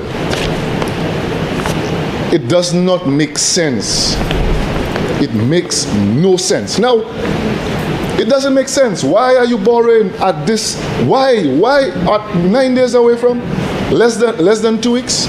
The other issue I have, Mr. President, the estimates of revenue and expenditure for fiscal year 2025-2026. The amount that is approved there is $345 million. So a government came to the House, it says my ceiling, my upper ceiling that I'm going to constrain myself to is $335 million. Yet we come in one single sitting of this House and ask to borrow over $500 million. Is that in keeping with the Public Financial Management Act? How? There was a supplementary budget. What this government needed to have done, again, come with a supplementary budget. So, come with a supplementary budget. Good public financial management practices necessitates coming here with a supplementary budget. Now I'm saying, okay, if it was in September of last year, I could demand your supplementary budget, but you are a few days away from the end of the fiscal year. Why couldn't that be reflected in your new budget, your 2026-27 fiscal year? It really, and when the Prime Minister says he's a mystery, he's indeed a mystery. This is mystery economics. He's a mystery economics. Yes, mystery. The other thing, I mean, Senator Ignatius, you know, they go about the CIP and say, what is the issue? Demanding transparency about CIP. What is wrong with that? Demanding accountability about a program that we know and we have suspicions. I'm saying the IMF says on page 12, while the CIP is small, that's what the IMF says. I mean, and its due diligence process has been strengthened recently. Governance and transparency can be improved further, including through simplification of the fund transfer to the Treasury. Funds transferred to the Treasury. So the IMF is saying that there is an issue between funds being transferred from whatever account, escrow account or wherever they have it, into our Treasury. And the IMF goes on further in the same and says, and savings of the proceeds should be placed in a separate fund for planned public investment and self-insurance for natural disasters. The IMF is saying it. The IMF is saying we should use CIP resources for planned public investment. So when I come here and we are saying we can use CIP for some of these loans, we have a reputable institution like the IMF. Reputable institution like the IMF is saying you should use it for planned investment. But my good colleague here says we should borrow. We should borrow en masse. Now, on the issue of concession, when we were borrowing in COVID time, wasn't it concessional borrowing? It was concessional borrowing too. It was concessional borrowing too. There was income support. The NIC gave over 68 million economic relief, 68 million. Then there was the non-NIC contributors who got another 16 point something million. We understood that the roads, this road network needed upgrading, and we said people are at their homes, people are not moving around, so it was the ideal time to construct these roads. There was a rationale behind what we were doing. There was a rationale behind it. Okay. there was a rationale. So, Mr. President, I have deep concerns. While the dam needs dredging, the Thebes water treatment plant needs upgrading, the Pasias water system needs an upgrade. While we need our Grozile highway, we must do it within a responsible fiscal framework. And what I'm seeing here, it is very, very worrying. And in fact, the fund has said that gross financing needs over the medium term, that is your overall balance, plus amortization that is coming due, will be 15% of GDP. That is an alarming statistic. Gross financing needs on page 47. So I am not against infrastructure investment. In fact, the I in CIP should be infrastructure investment. That's what it should be, infrastructure investment. Infrastructure investment, and directly, and so that, but that's how it will benefit you, because now you won't spend 3 hours. You will not be spending 3 hours on the highway and having to call people, because the I in CIP will ensure that you don't spend that amount of time. I in CIP should be focused on infrastructure, and the IMF says it. The IMF has says, do not use your CIP for recurrent expenditure. And I want to reiterate it in this house. The first thing that a Labour administration did was to disband the National Economic Fund. And I want to know the rationale for that. Perhaps you could tell me, you could elucidate, Madam Leader of Government Business. Perhaps you could elucidate. So, I have no issues with the borrowing here. Absolutely no issues with the borrowing here. Because we do not know how much monies are available in the CIP. I have no issues, I want to correct myself, no issues with the investment in infrastructure. Let me correct myself. The investment in water, the investment in roads, but it must be done within a framework that is fiscally sustainable. What we see here, and especially with the geopolitical environment, you cannot, I think this is reckless on the part of the government, to come less than 2 weeks before the end of a fiscal year and to ask us to approve the borrowing of $500 million. $500 million. And they will come sometime in April, I'm not sure when the date is, and ask for another perhaps $200 or $300 million. And I remember there was this back and forth with Senator Fede about whether there was an increase in debt stock between 2023 and 2024. While there may not have been actual debt contracted during that period, in that the government didn't come in this house and ask for an approval to borrow, but we could see that it is when the debt is disbursed, it's recorded. It's when it's disbursed, it's recorded. And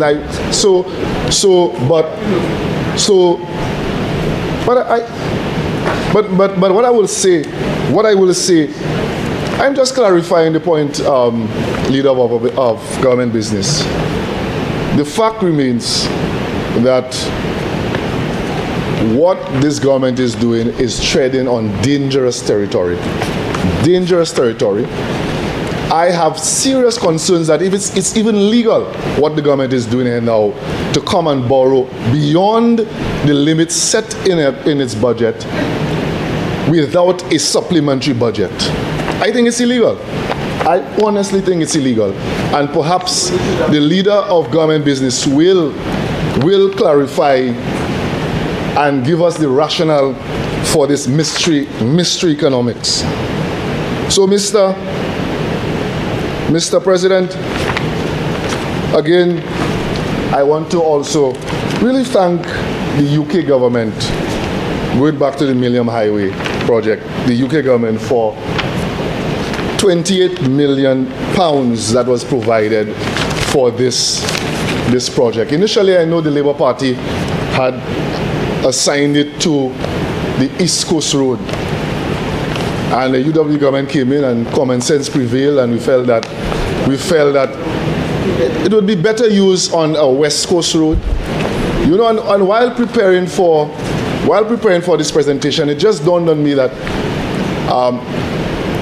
the only government that has built roads, new roads in this country, is a United Workers Party government. You all have repaved roads. You all have repaved roads, resurfaced roads. The last piece of road that was built, new frontier, was the Millennium Highway. But I want to tell me which new piece of road. You haven't opened a new frontier in this. Oh Lord.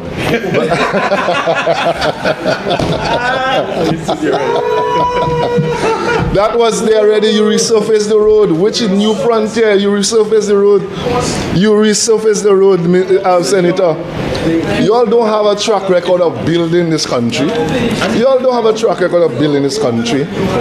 You all don't have. You all resurface highways, and that's fine. How many? We will mail way more than you all. Way more than you all. Most are underpopulated now. Please address the chair and stop the crosstalk. Chair, Thank you. Mr. Chair, the question about how many schools we build. We build way more schools than the Labour Party. Way more schools than the Labour Party. Way more schools than the Labour Party. And half of the schools you have built, we are saddled with this debt, and they're underpopulated now. They're underpopulated now. Yes, they're underpopulated now. Poor planning. You all went on a spending frolic, social spending. Spending frolic. That's what you all went on. That is so it debt to when the IMF will give you the record in this. I know they are in Washington crunching the numbers. They're crunching the numbers right now. They're watching this sitting. I think the gentleman name is Ahmed, whatever his name is. I know he's watching. Of course you're a sovereign state. I know IMF not really in there. IMF not really in there, but I'm telling you that they are watching, and your bill of health, 85%, when I did the rough, you know what is 85%? And we do not know all of the shocks, oil prices. I heard my colleagues say they will be intercepting. There was no interception in the lower house. We need to intercept fuel prices when it's coming on the road. Intercept food prices. That's what we have to intercept, my good Smith. Yes.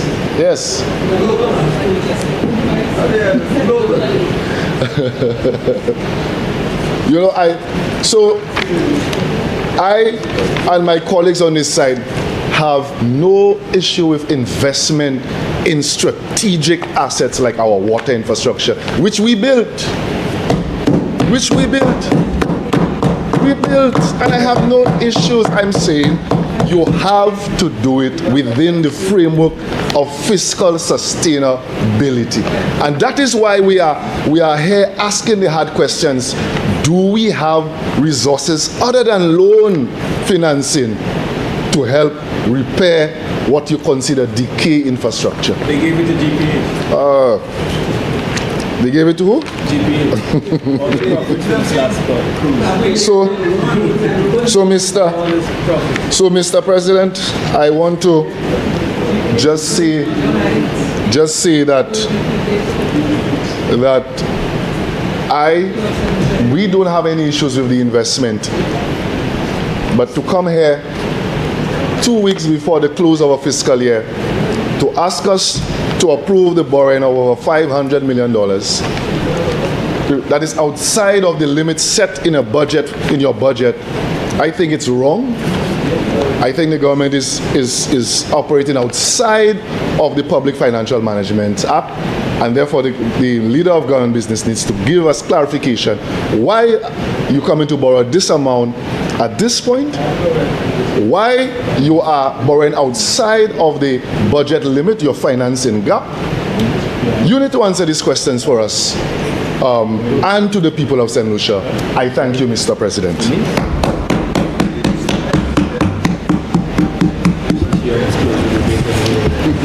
Senator Fede. Thank you very much, Mr. President. Mr. President, I wouldn't be very long.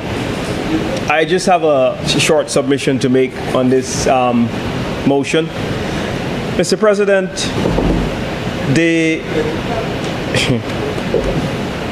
implementation of the West Coast Road project has left our country with many lessons. Mr. President, I was looking at the date that David Cameron would have announced the Caribbean infrastructure project, of which St. Lucia would have benefited from, I heard the senator said, £28 million. And so the date of that announcement was the 30th of September 2015. 30th of September 2015. I'm not sure when the drawdown was, but it would have been shortly after that time.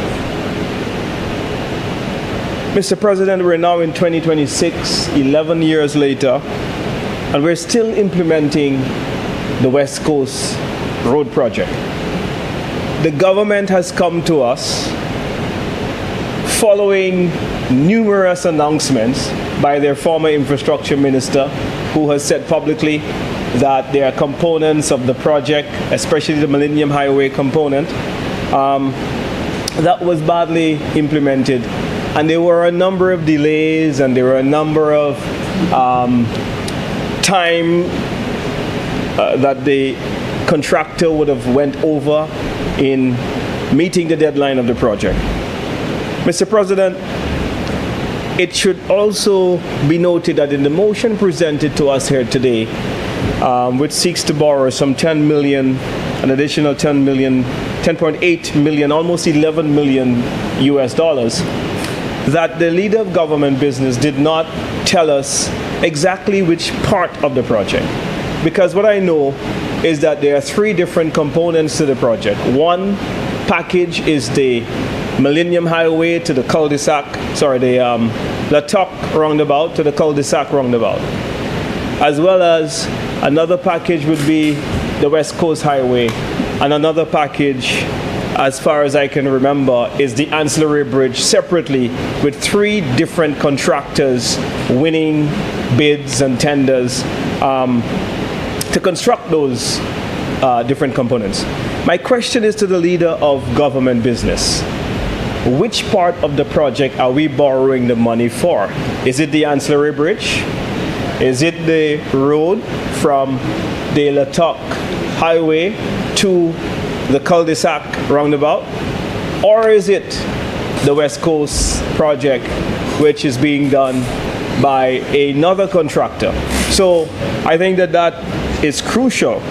Now, I'm not a big project management guy. The leader of government business has a lot of experience in that area in project implementation. So the liability is on which contractor, is on which aspect of the project. So if she has that information, I would like her to furnish us with that, because I think it's important for us to know what are the reasons for this cost overrun. Why has this project that was well thought out, well conceived, that is now going to cost the taxpayers of this country almost another 26, 27 million Eastern Caribbean dollars? I think that that explanation is very important. Mr. President, you know, this reminds me of the Rochamel motion, which came to the House many years ago, when the government sort of lumped in a guarantee that they were looking to get for cost overrun on a particular project that they guaranteed on the Pigeon Island Causeway, and they sought to lump it in, and then the senators, it was in the lower house at the time, and the members on the opposite side had indicated that they were very confused with what was being proposed by the then Labour Party administration. So in a way that the government has wrapped up all these projects together, 3 projects, it is very passing strain. So some more clarity here for us would be very, very crucial in helping us to make a determination as to whether the decision that is being made here is sound or unsound. Mr. President, I think as well that we noted here the cost of borrowing which has increased on this project. So you got some grant funding in the initial stage, and then this additional borrowing is coming at a variable interest rate. The original loan was 4.8, and now the lender is saying that we're going to increase the rate of interest. Not only are we going to do it from 4.8 to 5.6, but we're also going to keep it variable. So that means there's no cap suggested here in the variable interest rate. So it means that if we have a shock of interest rates in the world, therefore the people and the government of St. Lucia could be paying 10, 12, we don't know. So I find that it is a very careless way in contracting and arranging this loan. But why would a lender say to a borrower that, you know, the interest rate will have to go up? Why would they say that? Why is it we couldn't negotiate the loan at the original interest rate at 4.8%? What is causing the increase? Is it that the lender is now seeing you, the government, as high risk, and so therefore they're saying, well, since you're so risky and you can't manage a project, let me cover myself with the additional cover of an additional 8%. There's also a charge, Mr. President, of 1% per annum on this loan.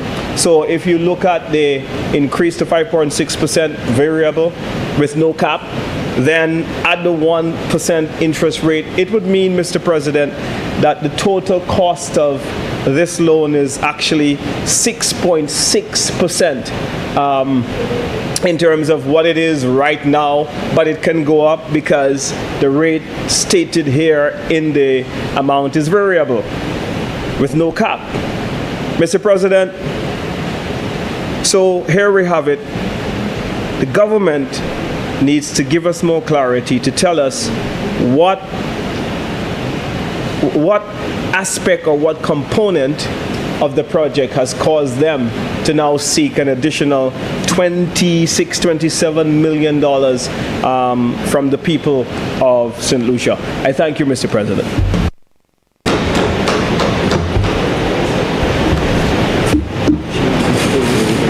Senator Preble. Thank you very much, Mr. President. Mr. President, I rise to make a short contribution on this motion, this resolution rather. And it is, Mr. President, taking off from where my colleague, Senator Descartes, would have left off, if I pronounce his name like my good Senator Senator Gordon would have done. Mr. President, we on this side of the House, we are not alarmists. We are St. Lucians who have the interests of our country at heart and want to see at all times the best is done for our country. And therefore our contribution here is meant to give pause, as is the purpose of the Senate, to debate, to give consideration to, proper consideration to, issues that will impact the public. And on matters of finance, of course, this requires consideration, significant consideration.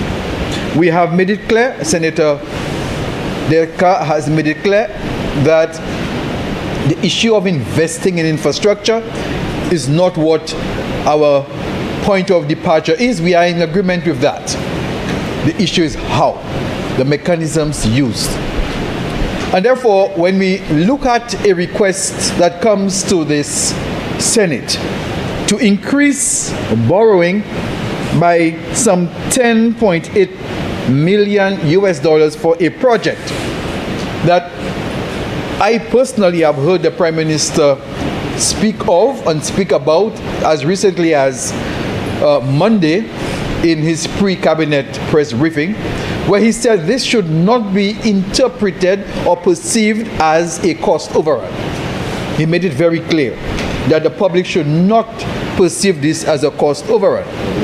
However, when you juxtapose that comment with the comment of his former Minister for Infrastructure, who during the construction of this project himself indicated that there were issues with the implementation of the project, and we here cannot divorce those comments from the possibility of incompetence in the implementation of the project, which has led to cost overruns. It is not unreasonable to make that inference.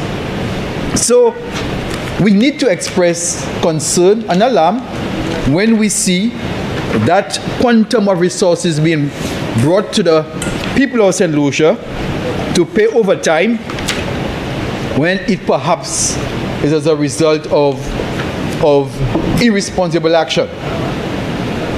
So, Mr. President, we have a duty to flag those things.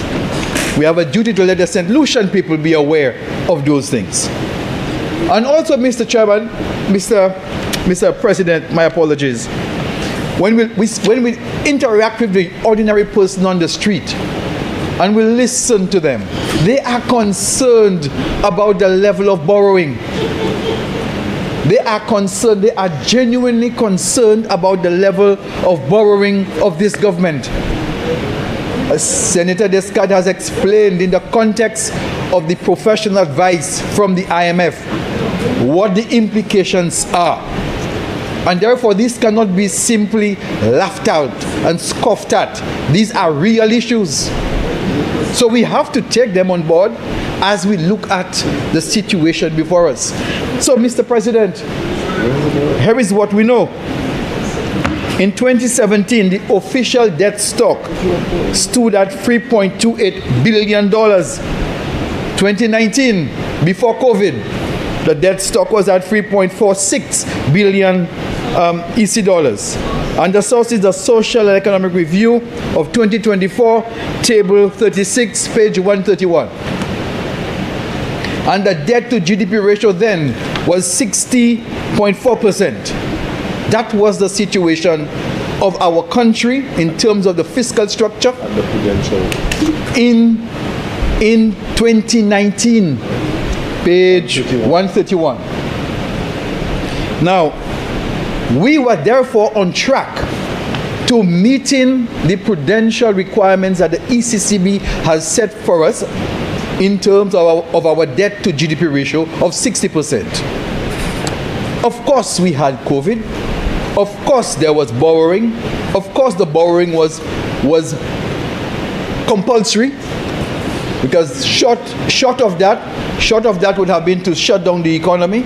The IMF recommended the borrowing. The World Bank recommended the borrowing. The CDB recommended the borrowing. So there was nothing strange with what was being done, and St. Lucia, along with all other countries, and I speak within the context of CARICOM, had to undertake borrowing. But let us see what we borrowed. Let us see what we borrowed. You know, so I give the picture of St. Lucia's debt, its debt stock, its debt to GDP in the normal years, the years 2017 to 2019. And the total borrowing between 2017 and 2019 was 370.4 million. 370.4 million EC dollars. The average borrowing per year, therefore, was about $123 million. That was the average borrowing between 2017 and 2019. Now, during COVID, in 2020, the year 2020, the borrowing was $398.6 million. And in 2021, it was $402 million, thereabout. So you're looking at the what you call outlier years the outliers, the crisis years, 2020 and 2021. Borrowing was 398.6 and then 402 million.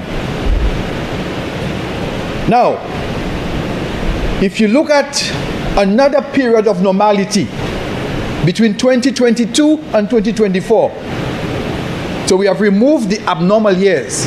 Look at 2022 to 2024. And what do we see? We had, of course, an SLP administration in office. The total debt borrowed or contracted then was $921 million. I want us to compare the period 2017 to 2019, total debt contracted 370.4. Look at 2022 to 2024, 921.3 million. You see, Mr. President, I raised those figures because there seemed to be a troubling pattern of behavior in terms of debt contraction when a labor administration is in government. And that is what the people on the streets are concerned about. That is what like your tan se go, they say go numosa, you can pay, you can coupon. No, we have to speak the truth. We are only speaking the truth. We are only reporting what is in the IMF Article 4 statements. And if we don't do that, it's like putting your head in the sun as an ostrich and imagining the world is going by and you won't be it. You have to face the reality. Now, as we speak, Mr. President, we are about to commit St. Lucia again to an additional 520 something million dollars. So we are simply stating the facts, and the facts have implications. The facts have implications. Whether we somersault, dance, we still have the implications. You know, and the leader of government business this morning was on point when we spoke of the projected debt in the estimate. She says this is not yet contracted, and she's absolutely right.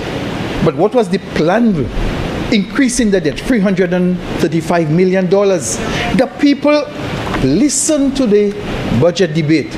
The people listen to the Prime Minister speak. They listen to the minister speak. And they understand that there will be more debt contracted. And they ask, what does that mean for me? You see, during COVID, when we were contracting, and this morning we spoke of it, the Madi Poete, that was what, because a labor SLP in opposition, they said contracting so much debt was dangerous. And guess what? Colleagues wrote. I remember a colleague supporting the Labour Party from the IMF itself wrote, who will pay the debt in the future? That was a concern. The children of St. Lucia will pay that debt. Now, whether or not it is the UWP contracting the debt or the Labour administration contracting the debt, the fact remains that somebody has to pay the debt in the future. That is the reality. So,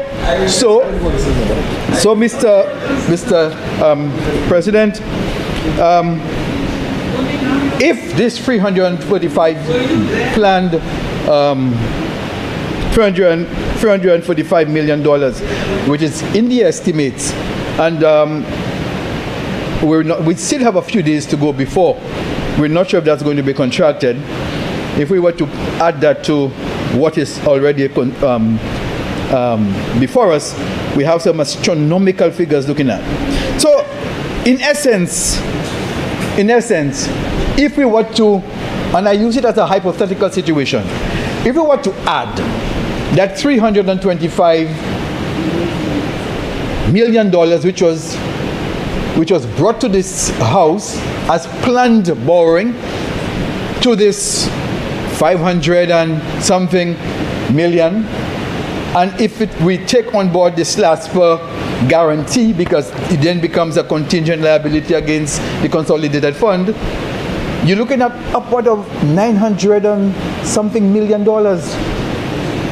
You see, the point we're making in terms of what we're asking St. Lucians to stomach is 600 million thereabout, commitments against the state, an already approved estimate of 345 million in 1 year, in one sitting, in 1 year.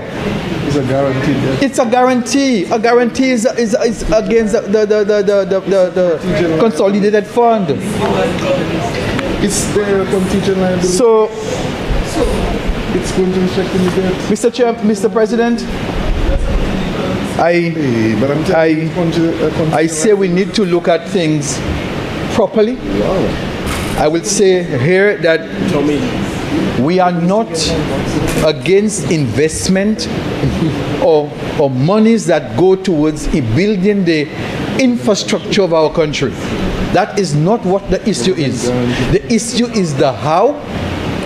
The issue is the approach we use to doing it within the rules, the public finance rules, doing it in a manner that shows that we are taking sustainability into consideration.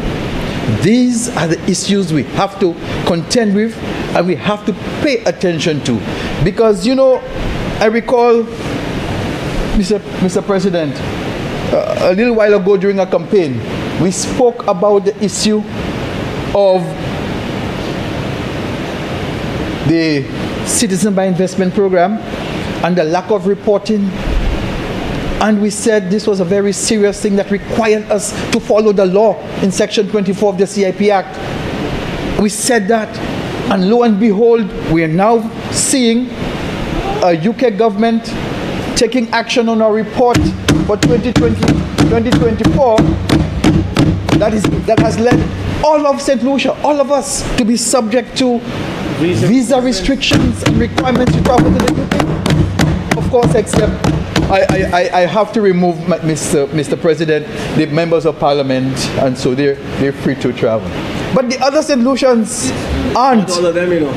And not all. They are. So when we do work in this house, Mr. President. I yield, Mr. Senator Shah. Mr. President, I stand on a point of order. The member, Senator Pravin, is misleading the House by suggesting that the UK government has imposed visa restrictions because of the CIP. Mr. President, there is a letter from the UK government which gave a clear explanation for the reason for the visa restriction, as stating that St. Lucians have been seeking asylum in the United States, and that was the main reason. The letter, Mr. President, can be made a document of the House. There was reference to the CIP, not in a negative sense in the letter. Not in a negative sense in the letter.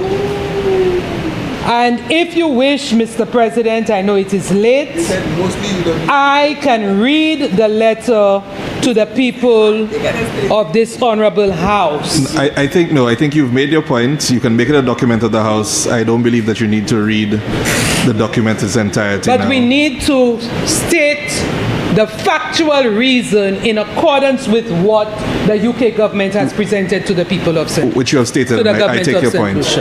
Please continue.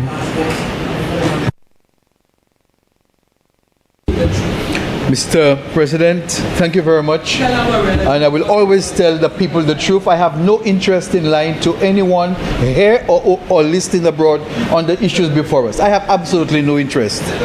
None. And the truth is, when people seek asylum, it's because of some reasons. We know what they are. Well, if you are suffering from political victimization in your country, I am just giving you the reason. I am just giving, Mr. Chairman, the documented, well-established reasons why persons seek political asylum. They do it if they are in a war zone. They are in a war zone. I am saying the reasons that can lead. So if it is, if you are living in a war zone, you might seek political seek asylum. If you are suffering political victimization, you might seek asylum. If you are suffering economic crisis, you might seek asylum. Now, Mr. President, I will say humbly, I don't think any of these apply to the people of St. Lucia. That's true. I don't think so, because I will never come to this house and tell a lie. I will not. So when you have eliminated all that is possible, whatever is left, no matter how improbable, must be the truth. Yes. So we know in the letter that was submitted what was said by the 5,641 applications. So we know. 23%. So we know the inference that can be drawn. So Mr. Read it properly for the people. So Mr. President, very concerned. We need to be very careful as we take actions, and the reference to this was simply to indicate that as we debate a matter here of borrowing, we need to be fully aware of all the implications of the actions we're taking, of the decisions we're taking, so the people are fully aware, they know what they are getting into, and we as senators, we do justice to them by making sure we tell them everything. Mr. President, I thank you for my contribution to this matter. Senator Charles. Thank you. Senator Charles. Mr. President, again, I'll be brief. And we've all been speaking on behalf of the people.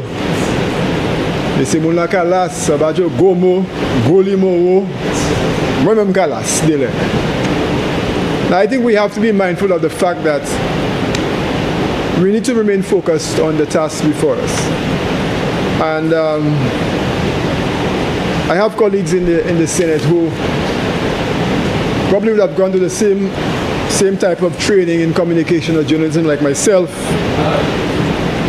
And one of the fundamental principles you learn is that whenever battle lines are drawn, the first casualty is what?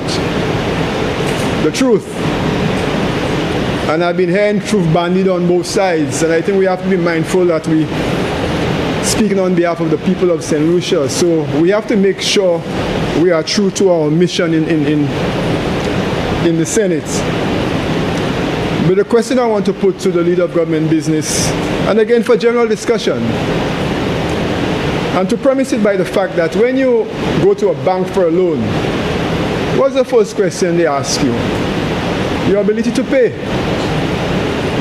So I think that should be our discussion.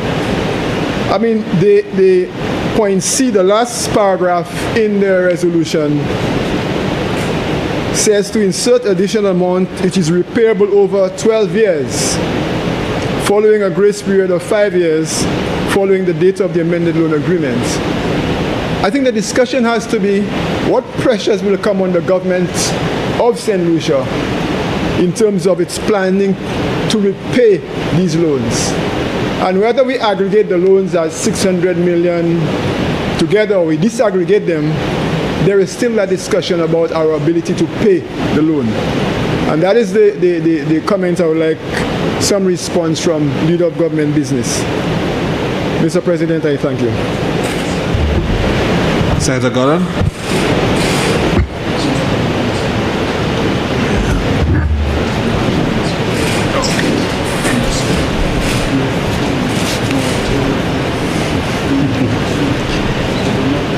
Mr.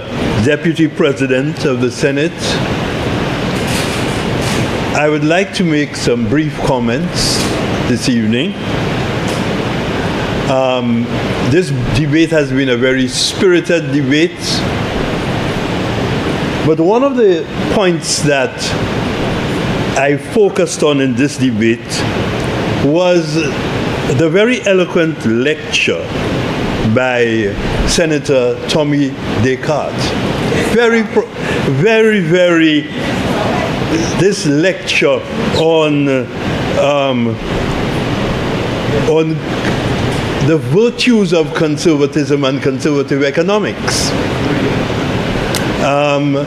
He took us back to a time, maybe 3-4 lifetimes ago, the time of Sir John Compton. I doubt Sir John Compton would recognize the social and economic architecture that we have now, but he takes us back to that time. And it's clear why he takes us back to that time, because in recent years, the United Workers' Party does not have a crutch to stand on. So they must always go back to a time when Sir John Compton ruled the roost. Perhaps, but these very same giants bequeathed us certain things that we turn around and disavow. We turn around and disavow it, including his own family. But we go on. We go on. So we were told about the largest economy in the OECS of 2.1 billion, of course. We were told about, and the Labour Party mashed that up by going on a spree of social spending. I would like us to note here that you were talking about a time when international trade conditions were totally different from what it is today. You were talking about a time that was much simpler. You were talking about a time before the larger economies of the world began repositioning themselves to take a larger share of the world economy through using the instrumentality of organizations like the WTO, which they told us was there to give us a level playing field, but which was just another instrument of extraction from our economies. And I am sure Senator Descartes and Senator Préville understand some of these things. So you're talking about a time in the architecture of the world economy that was perhaps a little kinder and a little gentler, although of course it was still exploitative, but a little kinder and a little gentler because of the fact that we had certain preferential arrangements. But there came a time, and unfortunately, reference was made to Dr. Vaughan Lewis. Unfortunately, a time came where these trade and economic winds became too hot to handle, so the ball was passed to Dr. Lewis. And so I think fellow senators on the other side understand that very, very clearly. So to extol the myth that there was some economic miracle created by Sir John Compton, and that is not to reduce anything that he contributed to our country, of course, just as Sir George F.L. Charles before him did. Right? So, setting especially the social foundations and the foundations of the struggle of our people to get out of economic and social underdevelopment, which began there and which we are still engaged in. Hence the reason why we are grappling today with all these issues of whether we should borrow, whether we should not borrow, from what sources we should borrow. So all the myths of some kind of rarefied genius and so on, something which the Labour Party blasted and wasted away. Let us get back on a reality check. Let us get back on a course that is true to fact and not to fiction.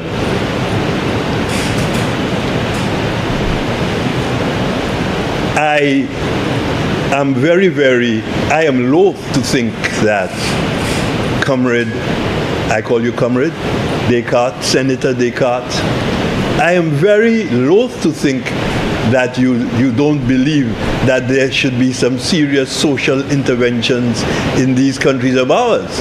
Okay. And you will probably admit too that in an earlier time there was not sufficient focus placed on these social interventions. Of course, we know there was the NIC, but there was lots more that could have been done. In education, the transforming of our education, right?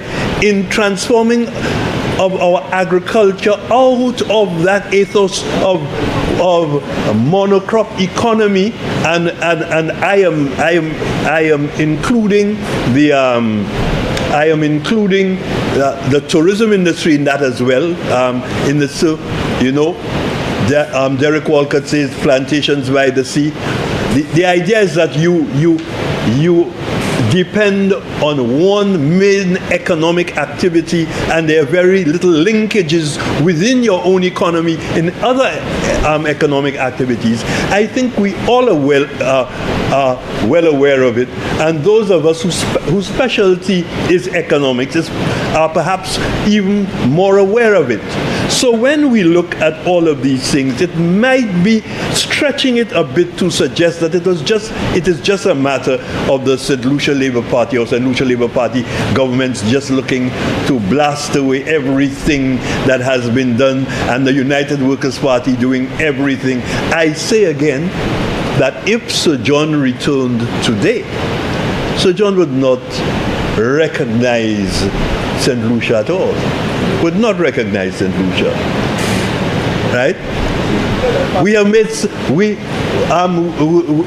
made a very serious progress in a number of areas that even Sir John, I think, and I don't want to quote him, I don't want to misquote, but Sir John, I think, has made reference to certain things that he thought that he could have done better. He himself said so.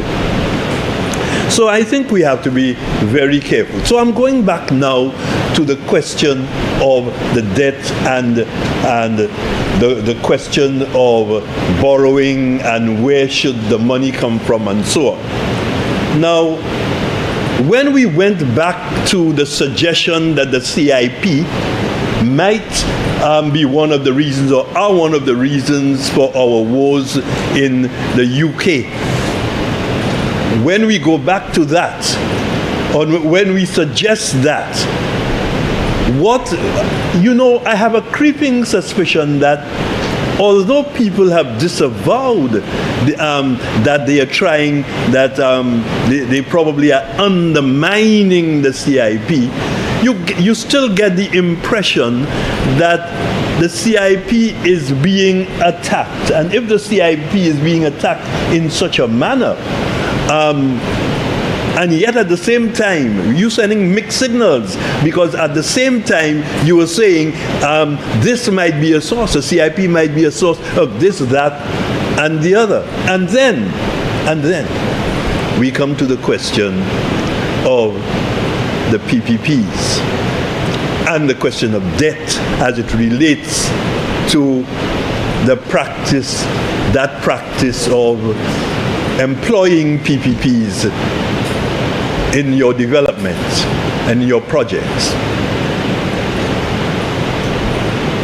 We were on the cusp of subjecting ourselves to something like $500 million of debt as far as the Huonora International Airport is concerned, because we were told it is better to go that way than to go the PPP way. By the very same people who are now asking us to find alternative ways. Let us be real.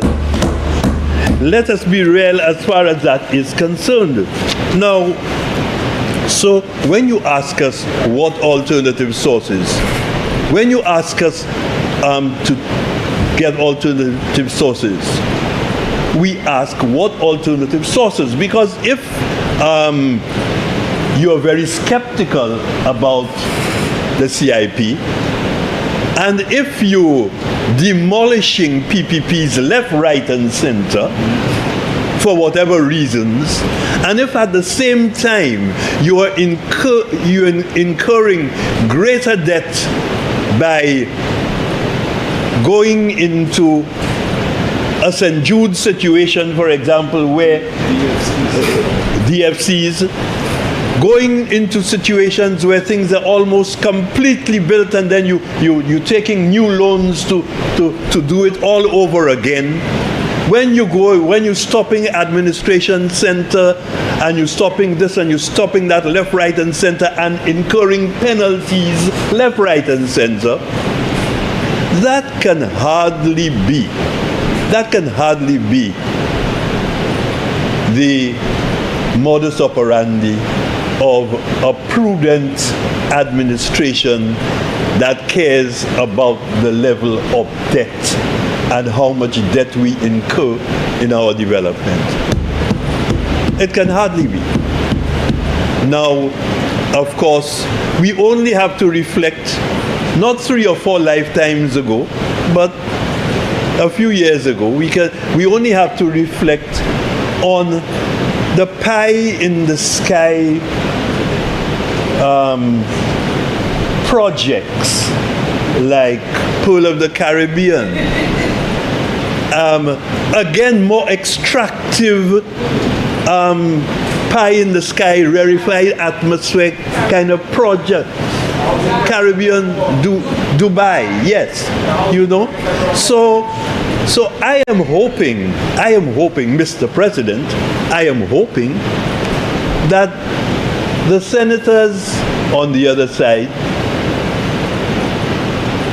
bring a new ethos and a new direction to that kind of thinking on their side before they can ask us to find you, because they have not told us anything new. Again, of course, they have said CIP, but then it's like, I almost believe it may be tongue-in-cheek, or, you know. So, Mr. President, I have said these few words. I said I would be brief. I have been a little too long already.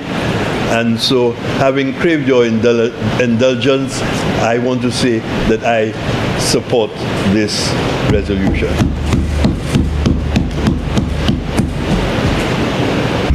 Leader of Government Business.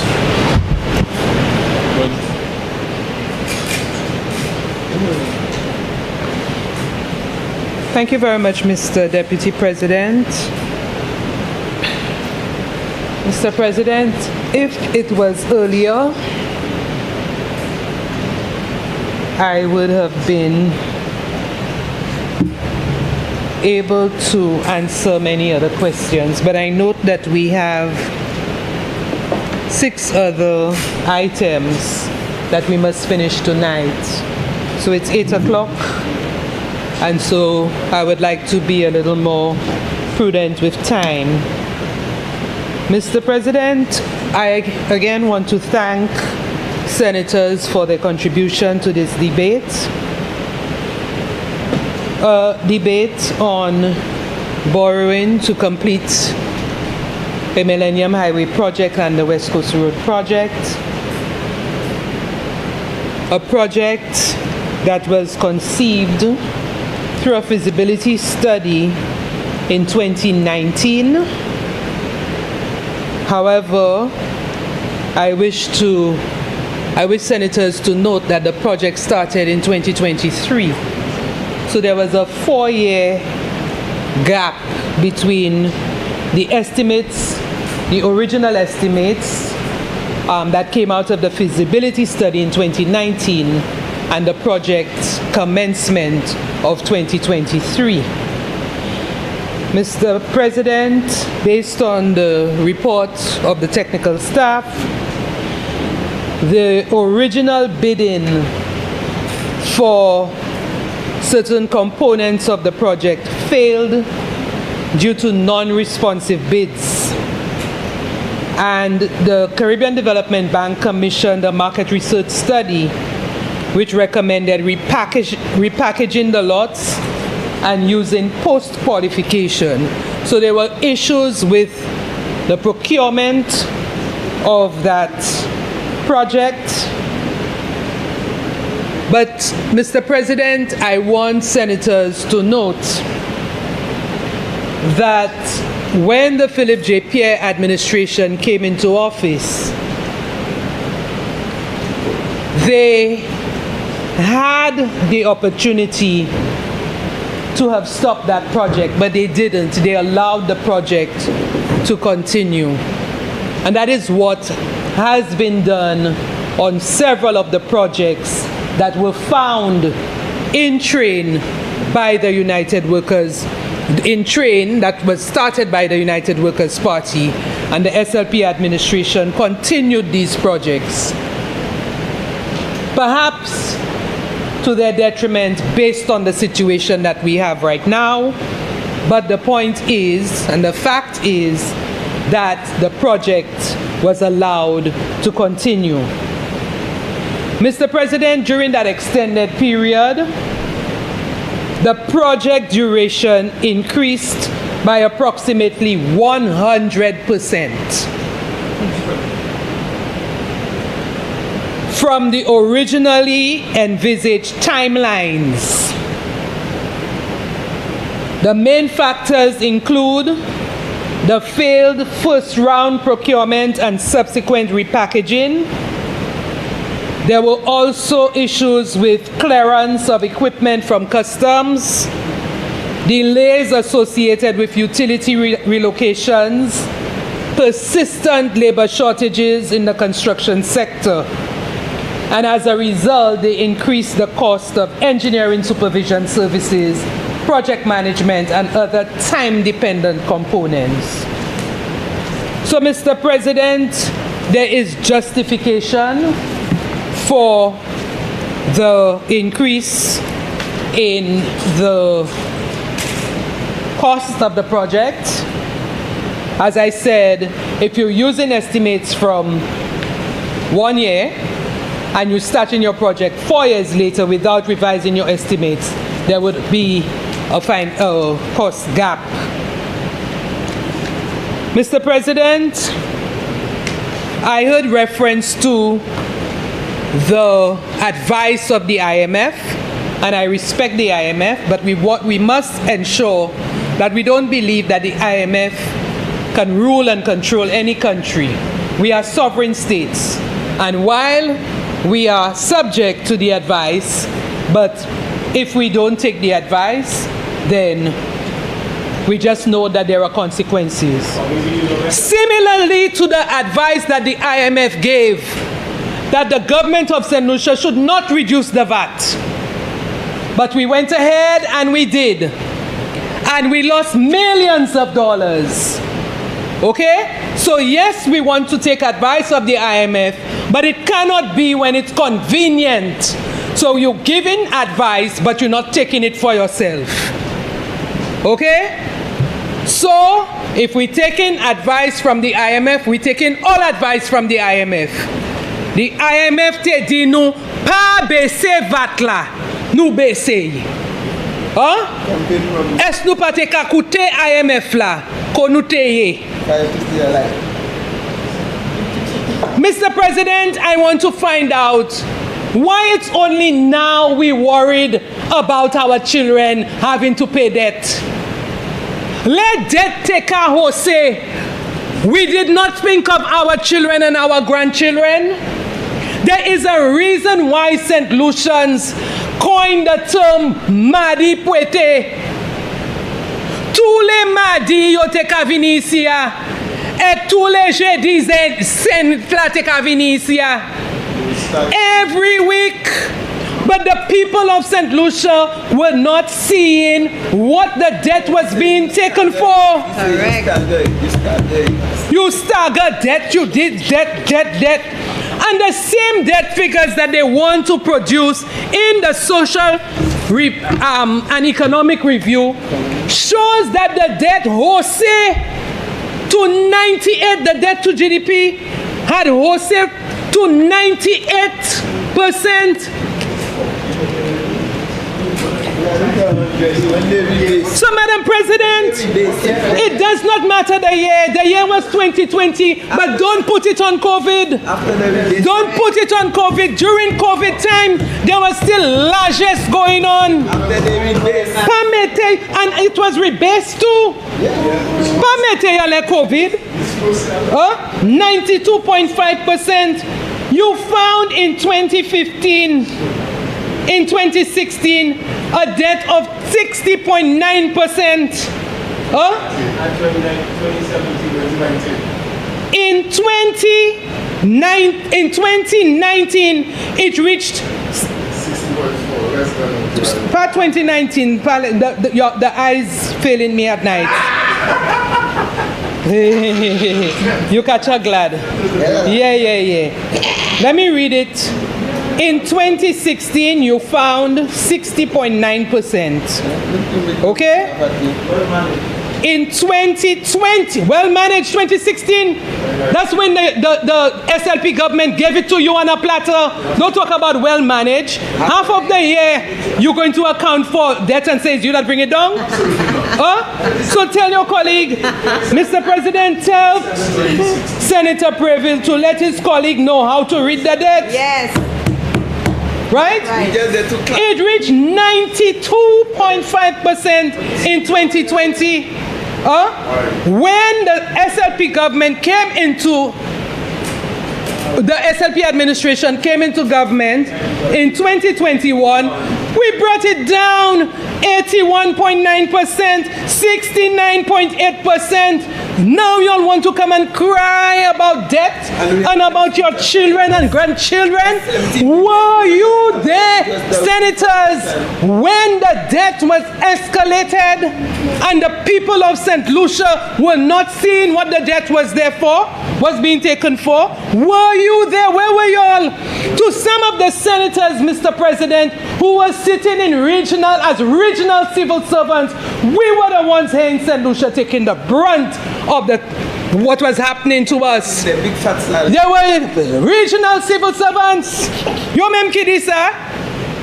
So now y'all want to come and use the same debt and play like your grandchildren going to suffer so much, and then want to come and use debt figures and GDP figures of when Sir John Terty boy and compare it with now. That's like comparing, you remember they had brie? It's like comparing brie with the American plums. Even if the two look the same, they're not the same. One making chewing gum, the other one can make prunes. Mr. President, we need, like somebody said this morning, St. Lucians are intelligent people. And St. Lucians, through their intelligence, did what they had to do on December 1st, 2025. Correct. So all the cry, they want to cry for them. I believe some consultant must be tell them, okay, people crying for water, so go and cry with them. Go and do your press conference and cry. The people of Jersey, they don't have water, and a lady tell me, and water. When the government of St. Lucia already put in the money to fix the water situation. Then they come, the people of St. Lucia say, some of us were walking through mud before. Now we have motorable roads.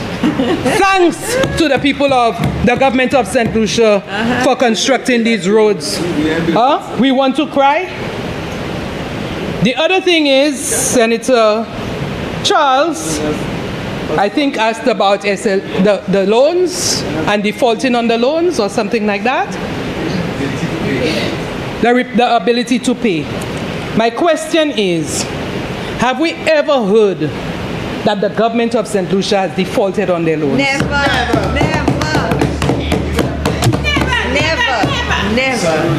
Has the government of St. Lucia ever defaulted? So what are we crying for? Never. We should beat our drum like the economists on the other side and say that we have been good and professional public officers who have never allowed our country to fall into default. That's what we have to tell the people of St. Lucia. Don't tell the people of St. Lucia our grandchildren and our children and our grandchildren. Only now we know that. Only now we know about debt. Lenute ici à kapwe debt. Kapwete poite. Nous pas te changer ish no? Now only because the debt is being taken to see tangible projects. Correct. You can drive on the carpet, Cody, Senator Poyot. You can drive. My only fear, Mr. President, is the Millennium Highway that was smooth. We put speed bumps. No pabs were speed bumps. Yes, they have it in. We must be more responsible drivers. Mr. President, that is what we need to tell the people. Tell the people the truth. Tell the people what we need to do to sustain our country. Be more responsible on the roads. They want to come now and talk about UK visa. Tell our relatives, stop going and overstaying the people's country. Stop going and seek asylum in the people's country. There are many of our people, you know, leaving jobs and going and babysit in the people's country and overstaying on a visitor's visa. Let them know the truth. Mr. President, one day out of the blues, I'm getting a message from somebody telling me to write a letter for her stating, giving her a recommendation for her to apply for citizenship in a country overseas. So I give the lady a nice little recommendation saying, I have known this lady for the past how many years. She's an upstanding citizen. She was this, she was that. The lady sent me back the letter. She said, that's not what I want. I want a letter saying that St. Lucia is so bad I cannot live in it. I told her, my girl, I cannot give you that kind of letter. That is not representative of how I feel. Of course it's not. That was for the person to seek asylum overseas. And several of them do that. One writing me a text telling me, I remember when you offered me accommodation when I was being battered. I say, me, are you writing the right person? Because they want that paper trail to show to the authorities overseas as if that they're running from something here and want to seek asylum over there. It is happening. We need to stop being hypocritical and saying as if it's not happening and put everything as if the bobo is CIP alone. We need to stop it. And you want CIP to manage. Mr. Chair, Mr. President. Senator Preble? Yes, Mr. President, I just want to raise on a point of order because the leader of government business has in fact made as a document of the House the letter from the Home Office, and in her delivery now, she's citing a number of persons, St. Lucians, who have gone in and reported seeking asylum. What the letter says in the last paragraph on the first page, it says, you will also be aware of the UK's long-standing concerns about St. Lucia's Citizen by Investment program and those of the wider Eastern Caribbean region. Recent known incidents have highlighted risks of individuals who purchased St. Lucian citizenship traveling to the UK for the purpose of claiming asylum. There are likely more that have not yet been identified.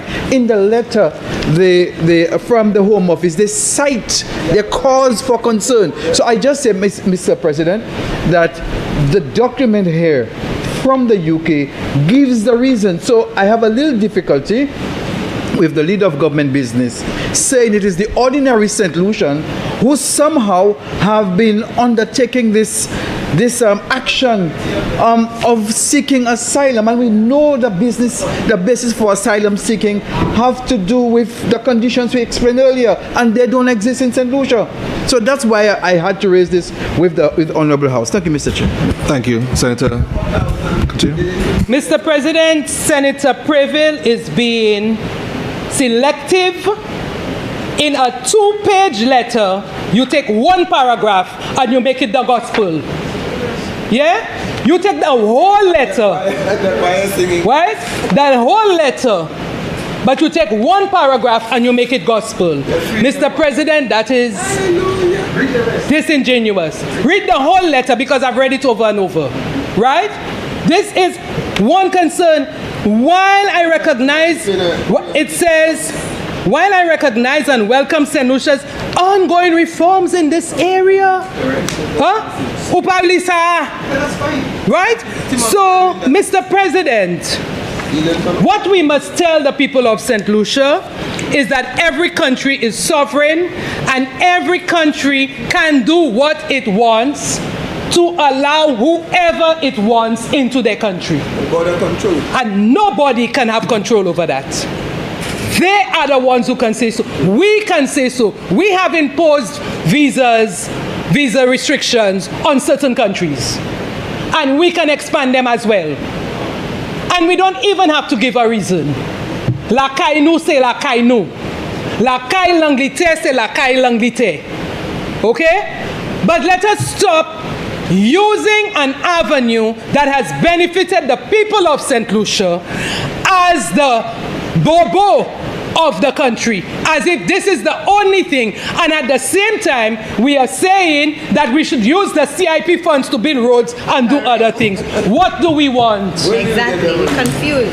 Mr. President, the very same opposition were negotiating with certain investors and so on through the CIP. I don't want to go through that now. So why is it only because it's under the Philip J. Pierre administration? IPABO. Qui moun ki bese puis CIP a? Who based the money that the people were paying for the CIP? These are the things that we have to take responsibility for the things that we have done. And until you have right your wrong to the people of St. Lucia, ukaya says kote uye. If you wish to rise from the ashes, there's a lot of, what's the Catholic thing they say?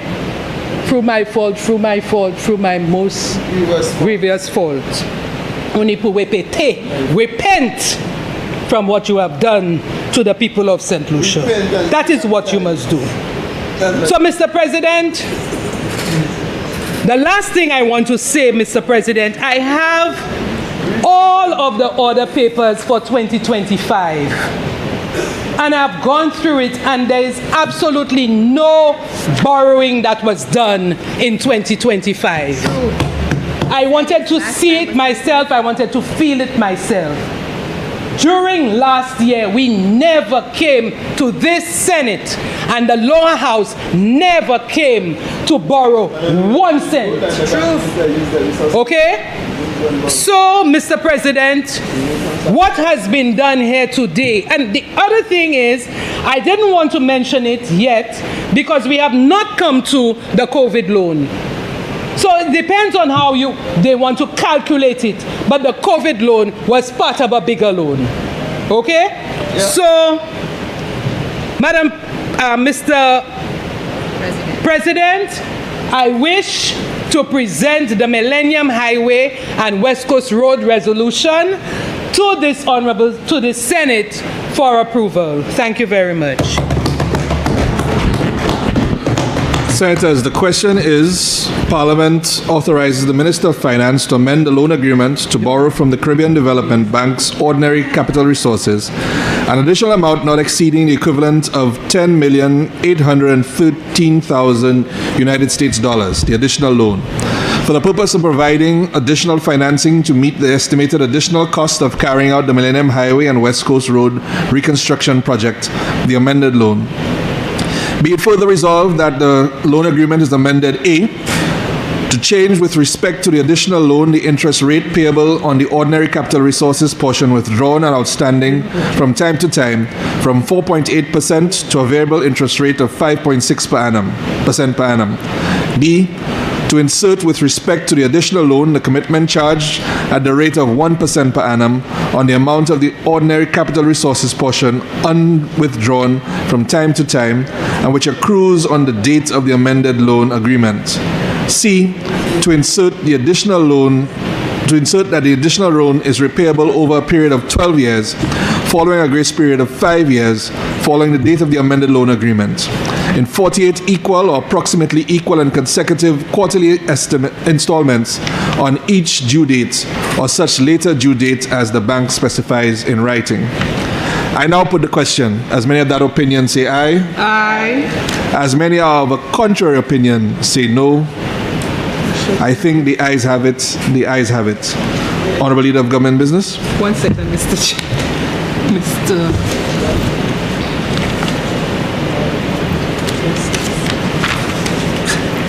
My papers went.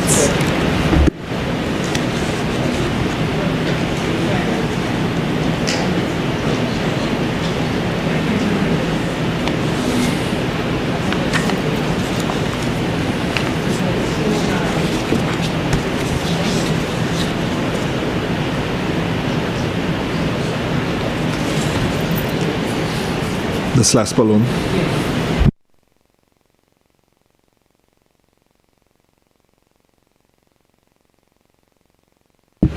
Sorry, Mr. President.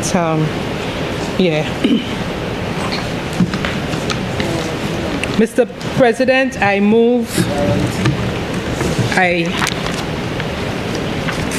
I beg to move the following motion standing in my name.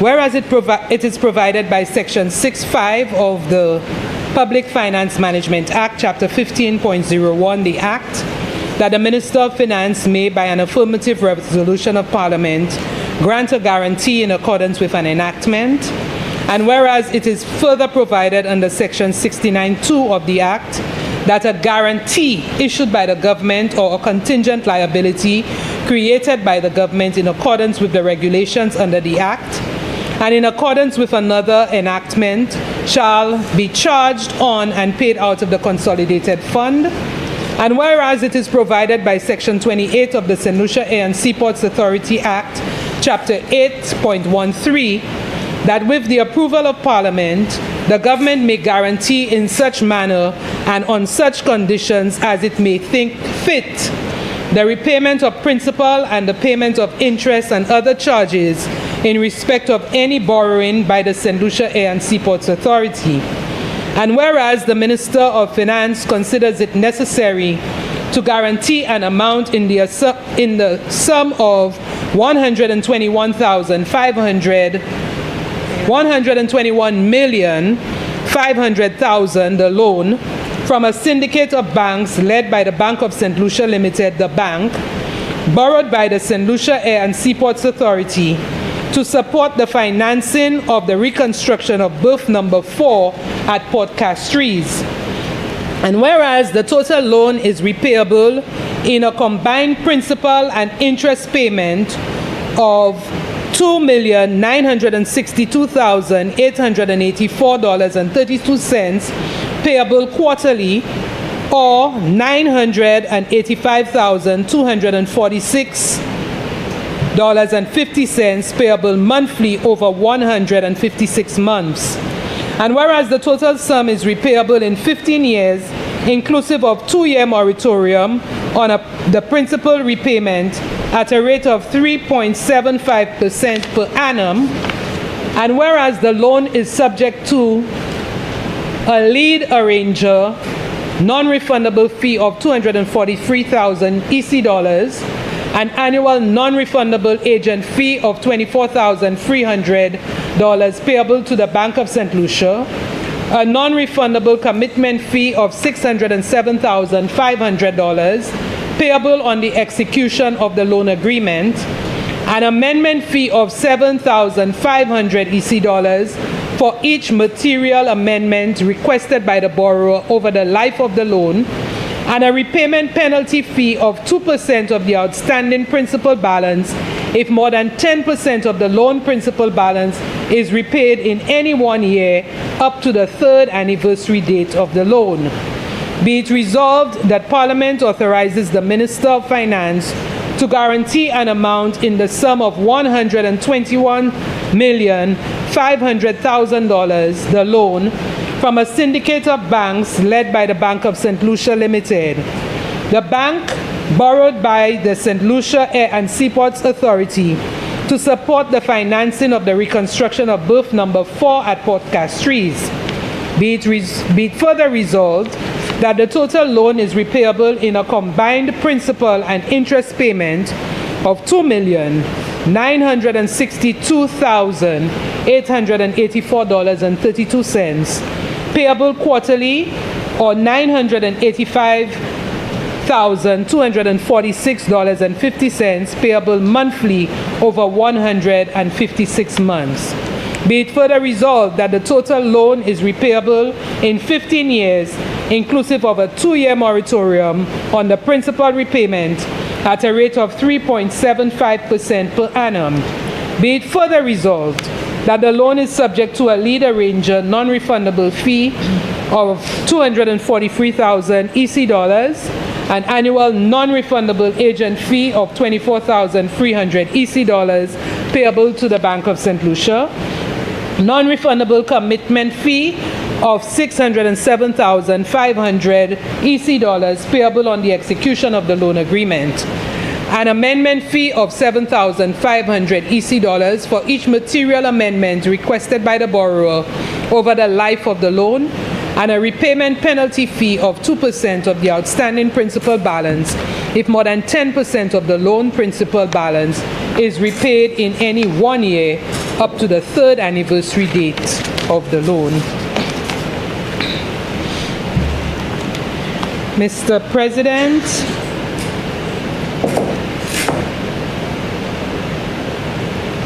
this resolution is seeking approval from the Senate to guarantee a demand loan on behalf of the St. Lucia and Seaports Authority of SLASPA for the berth number 4 rehabilitation project in the sum of $121.5 million EC dollars from a syndicate of financial institutions led by the Bank of St. Lucia Limited, consisting of the National Insurance Corporation and the National Bank of Dominica.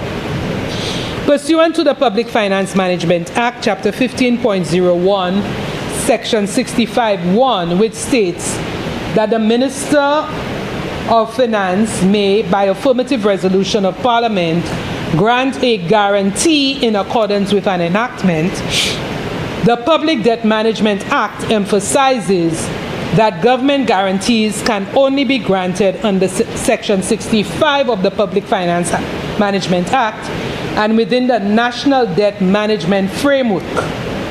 Mr. President, these provisions ensure transparency, fiscal discipline, and parliamentary oversight of contingent liabilities undertaken by the state.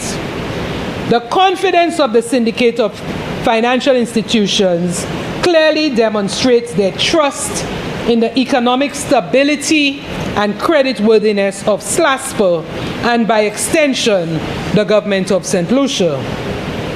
Mr. President, Port Castries is the island's primary mixed-use maritime gateway and supports cruise tourism operations serving over 600,000 passengers annually, inter-island ferry transportation, containerized cargo handling, break bulk cargo operations, vehicle importation, and logistics.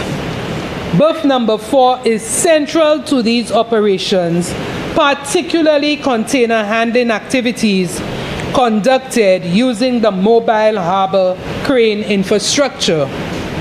The continued functionality of this berth is therefore critical to national trade, tourism, and economic resilience. The berth was constructed in the 1970s and has reached the end of its design life. Structural deterioration has accelerated in recent years, culminating in a localized deck slab failure in June 2022. Engineering assessments have identified increased structural degradation, operational restrictions on heavy equipment, expansion of safety exclusion zones, and reduced cargo handling efficiency. Mr. President, failure to intervene presents operational, safety, and economic risks to the country's maritime supply chain. SLASPOT therefore proposes demolition and reconstruction of the facility using modern marine engineering standards designed to withstand increased hurricane intensity, seismic risks, sea level rise, and modern vessel loading requirements. Given the ongoing deterioration of berth number 4, it is vital to ensure that all efforts are made to commence this complex reconstruction project at the close of 2025-2026 cruise season.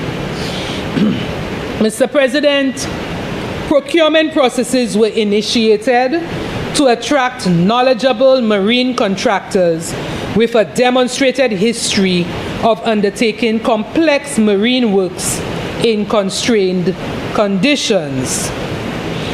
Cognizant of the current gap in construction skills set for local marine contractors and the deficit in the supply of construction workers, the selected contractor will incorporate a blended approach to employment with a resilience on specialist non-national construction personnel for critical work packages while incorporating available and skilled workers from the domestic labor market.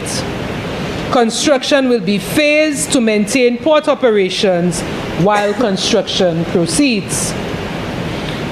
Mr. President, several discussions have been held with various governmental agencies, statutory authorities, and other key stakeholders to chart the development of the construction methodology and schedule for the project. The parties were sensitized and apprised of the project's evolution at key milestone periods. The proposed government guarantee will support the borrowing of $121.5 million by SLASPO. The guarantee will secure a reduced interest rate of 3.75% and a favorable term of 15 years with a 2-year moratorium on the principal payment.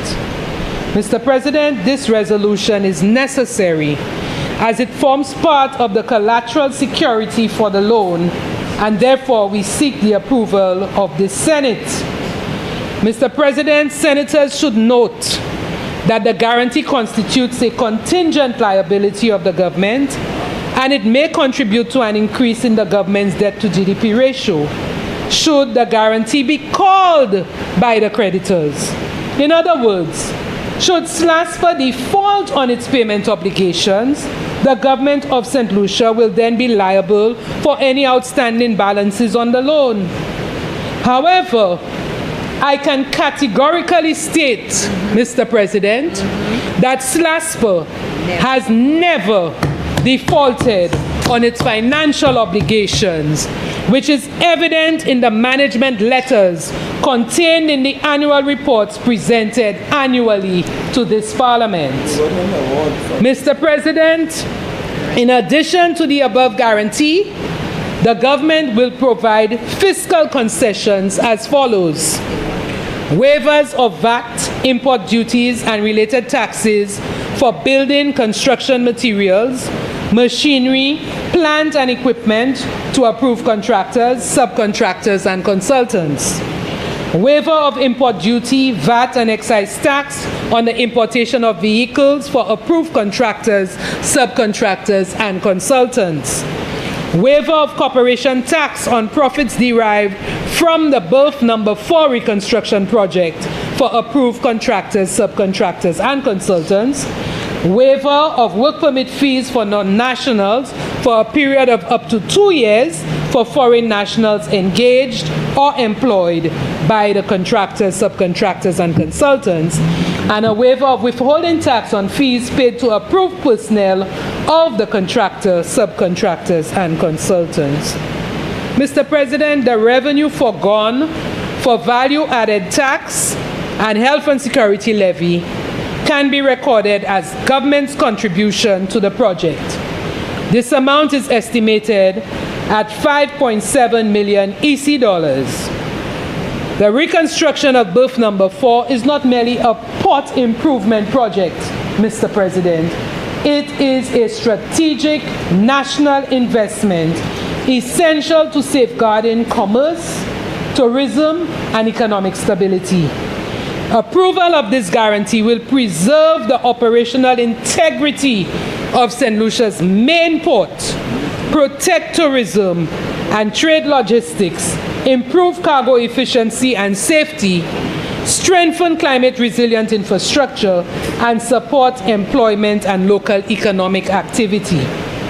Mr. President, the government of St. Lucia therefore seeks the approval of this Senate pursuant to the Public Finance Management Act to grant the proposed government guarantee in the sum of 121.5 million EC dollars or 45 million US dollars for a demand loan in support of SLASPA's financing for the berth number 4 reconstruction project. Thank you.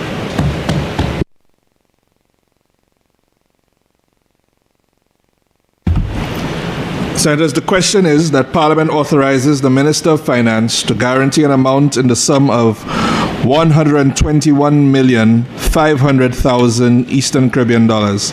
The loan from a syndicate of financial institutions led by the Bank of St. Lucia, the bank, consisting of the National Insurance Corporation established under the National Insurance Corporation Act, Cap 16.01, and the National Bank of Dominica, borrowed by the St. Lucia Air and Seaports Authority to support the financing of the reconstruction of berth number 4 at Port Castries. Be it further resolved that the total loan is repayable in a combined principal and interest payment of $2,962,884.32 payable quarterly, or $985,246.50 payable monthly over 156 months. Be it further resolved that the total loan is repayable in 15 years, inclusive of a 2-year moratorium on the principal repayment at a rate of 3.75% per annum.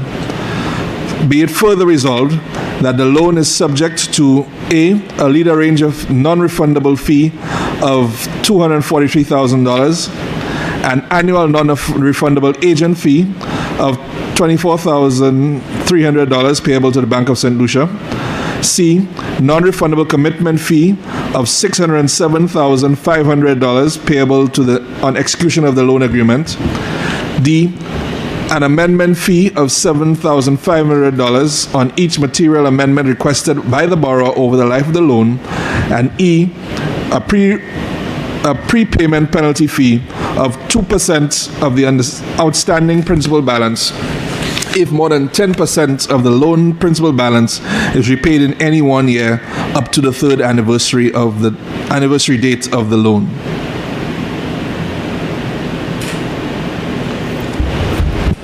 Senator Preble. Thank you, Mr. President.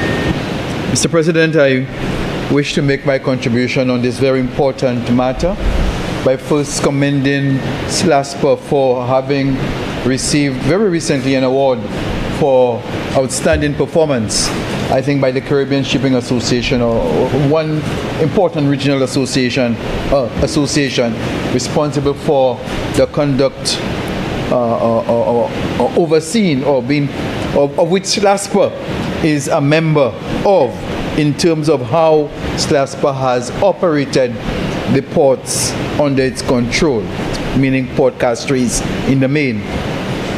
So SLASPA has a very good record of performance. And that record of performance that SLASPA has goes back many, many years. SLASPA is in fact in one of the model statutory corporations.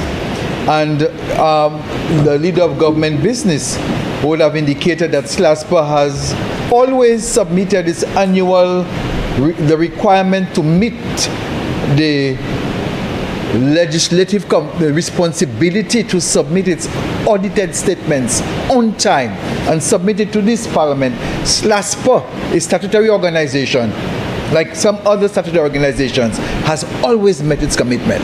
So, Mr. President, you understand why when we see other statutory entities not meeting their commitments, we have to raise the question, we have to ask the question, because it is possible. It is possible. SLASPA has demonstrated year after year that it can be done. So I am not particularly worried that the St. Lucia Air and Seaports Authority, an agency that I had the pleasure of working in as the Director of Economics and Research from 1996 to 2001, I'm not concerned that it is able to do what it says it will do.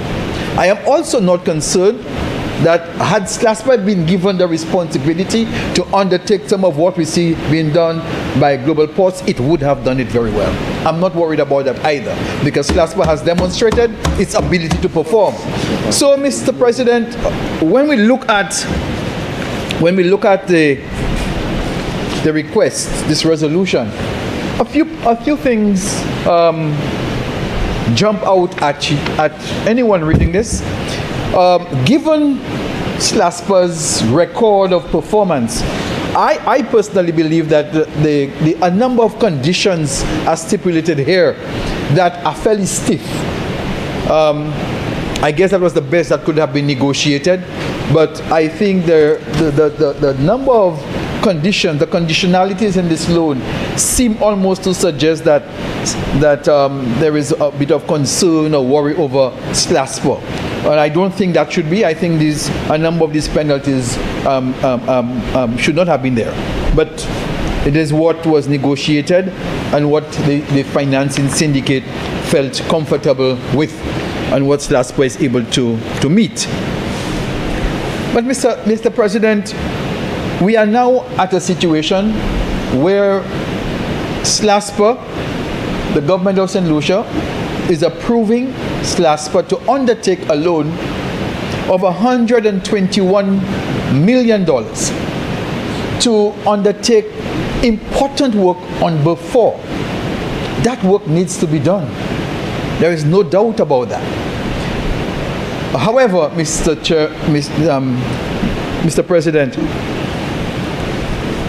the St. Lucia Air and Seaports Authority, through a decision or an agreement, I should say, between the government of St. Lucia and Global Ports Holding, led to SLASPA receiving now $1 per on every passenger visiting St. Lucia, every cruise passenger visiting St. Lucia. And that is down from what SLASPA used to receive prior to this agreement, where SLASPA would have received $2.50 on every cruise passenger visiting St. Lucia. Now, when the decision, and based on what has been said in this house, in the lower house, on previous occasions, when the matter has been discussed, the rationale, we understand, for the government of St. Lucia going the route of using an external entity to undertake the works that are to be done with respect to the development of the cruise infrastructure in Castries and Soufrière, was that SLASPA was encumbered. SLASPA was encumbered with a $20 million loan. At that time, SLASPA was receiving $2.50 on every cruise passenger. And because SLASPA was so encumbered, it was not possible for SLASPA to have undertaken this additional loan of, I think it was $40 million to undertake the works that are to be done with respect to what GPH is undertaking. And Mr. President, it now seems a bit difficult. And notwithstanding, Mr. President, that under the agreement with GPH, as I understand it, the cruise passenger head tax has increased from what used to be $6.50 to $12.50. So, from what we know now, Global Ports gets $10 for every cruise passenger visiting St. Lucia, and the government of St. Lucia, which used to get $6.50, split between SLASPA getting $2.50, central government getting $2.50, and the Solid Waste Management Authority getting $1.50. That $6.50, which used to be all coming to St. Lucia, has now been reduced to $2.50, where the head tax is now $12.50. So we had a $6.50 head tax, and all used to come to St. Lucia. We now have a $12.50 head tax, and $2.50 comes to St. Lucia, with $1.50 going to the Solid Waste Management Authority and $1 per passenger going to SLASPA. That's the new scenario. So, Mr. Speaker, Mr. President, it begs a question. If it is that SLASPA was unable to undertake the work that is being done now by GPH because of the constraint it would have had, its financial obligations would have constrained it in undertaking that project with the financing, why didn't the government then, by increasing that head tax to $12.50, simply allocate that increase to SLASPA, so that SLASPA would have undertaken the work that is being done? Why was not done? That's the question that the ordinary man asks. Further, the ordinary man asks, but now that they have a reduced source of income from cruise passengers of $1 per passenger, they're being asked to undertake a project of $121 million. This is the conundrum.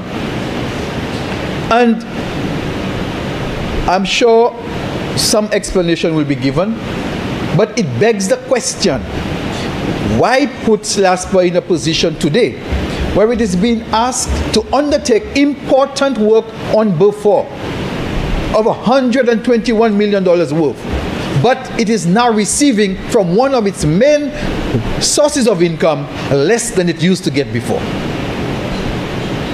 And I say so, and I am holding the revenue stream that SLASPA would have gotten from its cargo operations constant.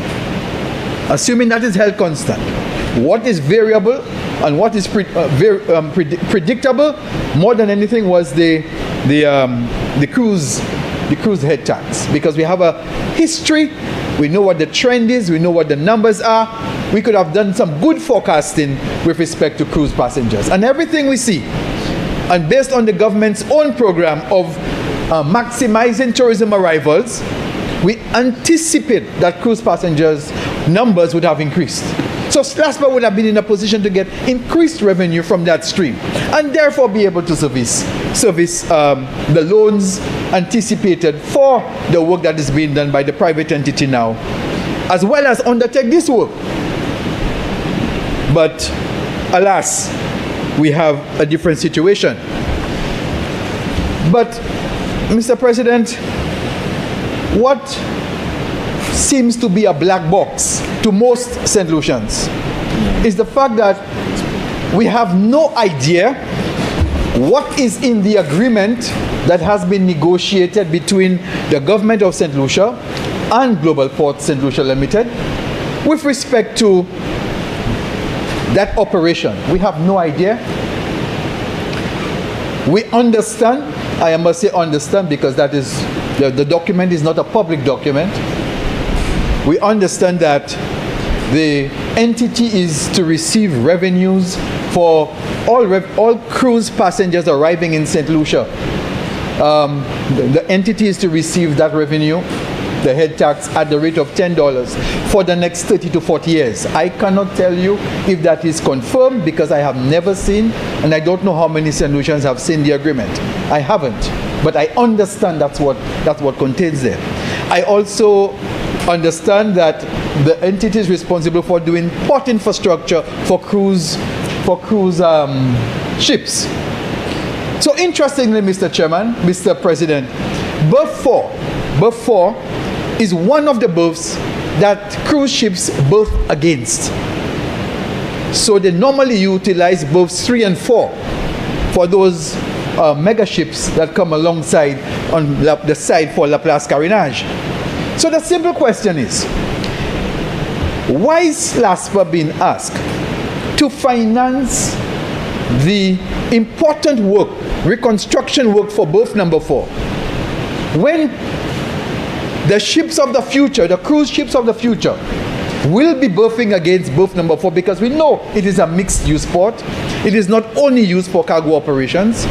Will SLASPA be getting the $10 per head tax when ships are berthed there? I don't know. Because clearly what we are implying in here is that SLASPA will be building a port or refurbishing a berth, and that another entity, when cruise ships dock against it, will be receiving the monies. And the question becomes, why don't they invest, that entity? Why doesn't it invest in the refurbishment of berth 4? Because it will also be benefiting when cruise ships dock against that berth through the head tax. So these are the questions that are here, and I say, Mr. President, there might be very good answers to these, but we do not have the agreement, and we do not know what is contained therein. The people of St. Lucia do not know. And this is strange, Mr. President, because global ports have similar arrangements in terms of undertaking work, cruise development, cruise infrastructure, and management work in Antigua and Barbuda next door, and in the Bahamas. And importantly, these agreements are online, are available to the public. Everyone can see what those governments negotiated with global ports in terms of the arrangements. But in the case of St. Lucia, we don't know. We have no idea. So we don't know whether this agreement with SLASPA undertaking this project will make St. Lucia worse off or better off, or whether we could have been better off. We do not know. So, Mr. President, we in St. Lucia, we believe that our government should be transparent in all things it do in the name of the people of St. Lucia. Save national security. Save national security. We should be transparent, just as the government of Antigua is. And you ask the question, you have to ask the question. I recall when the government of St. Lucia had the agreement with Theo Atkin for the DSH, it was in the public domain. Everyone could have read the agreement. The agreement, people could read the agreement and tell you what was in there and what was not in there. But in this case, we don't know. We don't know. The agreement was very public. Whatever it was public. But this one, this particular agreement here, which is public in every other country, this particular agreement here, which is public in every other country, we do not know. So I have to say, Mr. President, that the people of St. Lucia are in the dark with respect to what will be the conditions that would obtain with respect to berth number 4 after it has been reconstructed by SLASPA taking a loan. We do not know whether the people of St. Lucia or SLASPA is financing a project for which the potential income may not accrue to SLASPA. So, Mr. President, I believe we still have time. We still have time for the government of St. Lucia to make known to the people of St. Lucia, to make public what is the agreement that exists that will impact our lives for the next 30 to 40 years. There is an agreement that will impact us for the next 30 to 40 years. And the people of St. Lucia have no idea. It is signed and is being implemented. and we have no idea. I think our people deserve to know, because now this agreement is impacting a project that is before us right now with respect to the berth number 4 rehabilitation. So I believe it is fair that in this debate that members on the government side provide some elucidation so that the public is comforted and they know exactly what is currently being obtained under this agreement. How will that impact this loan agreement? What are the implications for SLASPA's revenue stream and potential revenue stream when it would have undertaken this project? I have no doubt in my mind that the people of SLASPA will do their work well, no doubt. But we need to understand all the implications that are contending on this agreement. I thank you very much, Mr. President. Senator Feely. Thank you very much, Mr. President. Mr. President, I'm very happy to hear the leader of government business state that SLASPA has never defaulted on its obligations. And in fact, SLASPA has submitted to this Honorable House time after time, year after year, regardless of which administration is presiding over the helm, that they have been very successful in running their affairs as a statutory body in St. Lucia.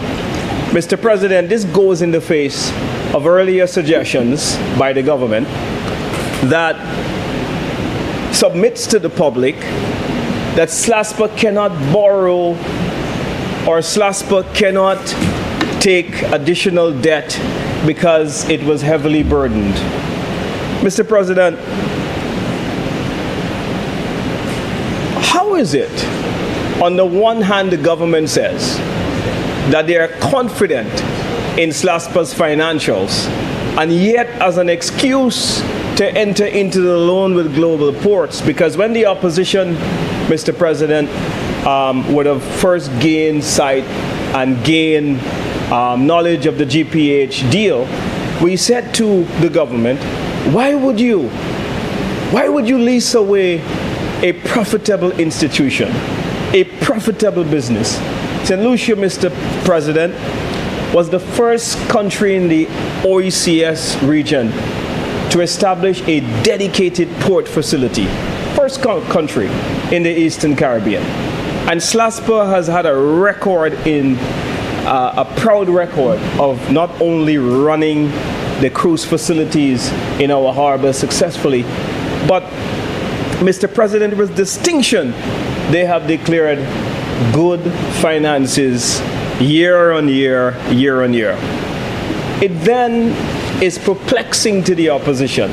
Why would the government, knowing that this company is so good, knowing that as a statutory body, SLASPA has delivered results, SLASPA has delivered profits, but yet come and say that SLASPA couldn't borrow a loan when they wanted to make an excuse for getting into the deal with GPH. So, Mr. President, the result of that is that we are here today framing as a guarantee $121,500,000 for the St. Lucia Air and Seaports Authority to do the reconstruction of berth number 4. This has been a project, Mr. Speaker, that is long outstanding. While I was Minister for Tourism, I recall very well that there were concerns by several government agencies, none less than the Ministry of Infrastructure, about the structural soundness of berth number 4. So it is a project that is necessary and important to be done. But, Mr. President, I am convinced that SLASPA could have done what Global Ports is doing. And the fact that we are here today with confidence that by guaranteeing a loan for SLASPA, knowing that they will not default, to me, I have to ask the question, is this framing a guarantee to be consistent with the narrative that SLASPA cannot borrow? That's a question that I would like to raise here today, because on the one hand, if you're saying that SLASPA can borrow, then why is it you're so confident that they will not have an impact on your debt to GDP ratio being a contingent liability on the government? Mr. President, in 2019, there were 796,211 cruise arrivals to the country. So it meant, Mr. President, with global ports, which was allowed into the country to run their cruise facilities at SLASPA, meant that global ports entered into an agreement with government for 30 years with an option to renew to an additional 10. So potentially this could be as many as 40 years based on the agreement that the government of St. Lucia has announced with global ports. In exchange for this investment, which will rake in, if we based the revenue stream of global ports based on an arrival number of 796,211, and they were allowed, Mr. President, to increase the cruise head tax from $6.50 to $12. Now, $1 will remain with the government of St. Lucia. Mr. President, there's a long history of this where several governments in the Eastern Caribbean, we have always been very cautious in terms of trying to raise revenues or trying to raise the cruise head tax, because we were always concerned about the knock-on effect that this would have on cruise arrivals coming into the country. Cruise ships, it is well known, another big fan of governments that increase their fees. So global ports have come in, and quite interestingly, the government of St. Lucia has allowed global ports to do what the government of St. Lucia had not done for several years, with the cruise head tax being at $6.50. That $6.50 was raised to $12. Now, Mr. President, at 796,211 cruise passengers, it would mean that global ports would collect in excess of $332,000 US dollars, Mr. President, over a 40-year period. If we do it over a 30-year period, it would be $262,749,630 US dollars. This adds up to the hundreds of billions in local currency, which would mean that we are letting go of a substantial amount of revenue. Simply put, Mr. President, the potential of this revenue stream over the years would net the concessionaire a revenue stream amounting to $350,332,840 for an investment of 62 million EC dollars total. They had to pay off a 20 million US debt for SLASPA, in addition to a 42 million investment in Banans Bay, Port Castries, and Port Soufriere. So with just $62 million, global ports can net as much as 350 million plus US dollars in revenue, Mr. President. So it baffles us here in the opposition as to why the government would get into such an arrangement with global ports, given the tremendous trajectory that the cruise sector has been on. Granted that we have seen the fallout that would naturally come because of COVID, but once we got over COVID, the cruise numbers started to soar again, and it really points to the significant revenue that the government is giving up. in the name of SLASPA can't borrow. So I would like to say, Mr. President, that the Labour Party government cannot have this argument both ways. When it was raised by, a concern was raised about the contingent liability and the impact it would have on our debt to GDP ratio if the loan that we're guaranteeing for SLASPA would default. The government says, well, we're not concerned about that because SLASPA always performs. We have confidence in SLASPA, is what is presented here today.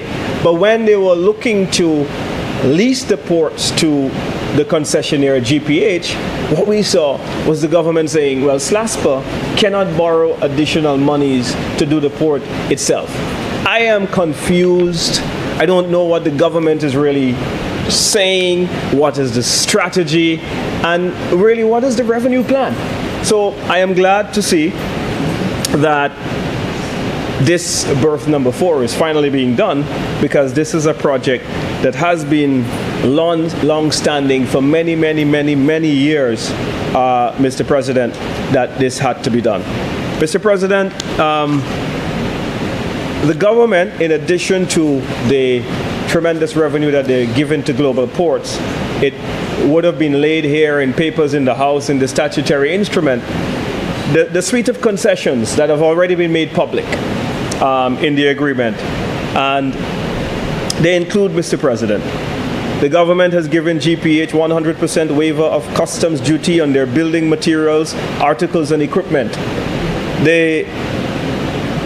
It goes on again, Mr. Speaker, to say, aside from collecting the current passenger tax, which the cruise ships currently pay, GPH is expected to increase the rent and other fees associated to the facilities, which they will manage for the next 30 to 40 years.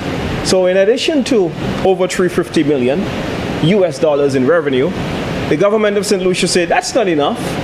You also will get revenue from charging taxi drivers, charging retail, restaurants, and other people who are renting all the facilities that comes under the portfolio of SLASPA cruise assets.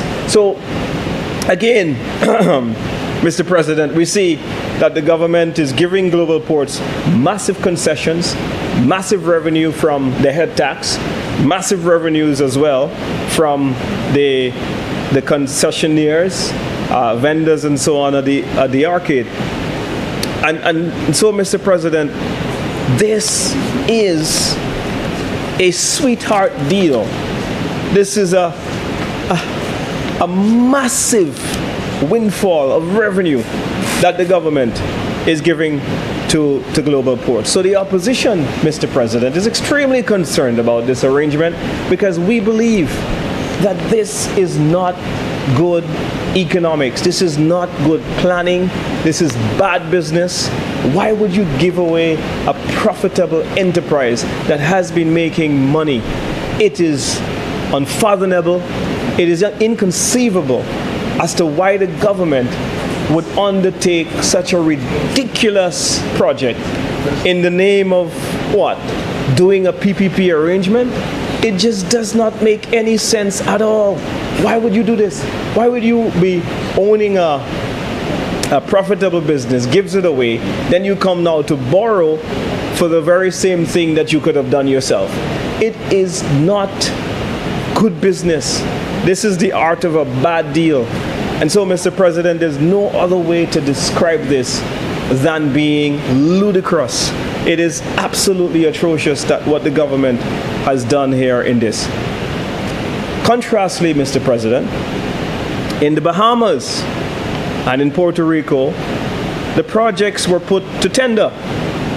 The government of the Bahamas and Puerto Rico, Mr. President, for example, both retained the majority shareholder of the project at some 49%, Mr. President. So we see that even though in the case of the Bahamas, they entered into a PPP arrangement, but they still maintained a shareholder stake in the enterprise so that they, Mr. President, can also share from the windfall revenue opportunities that are accruing from it.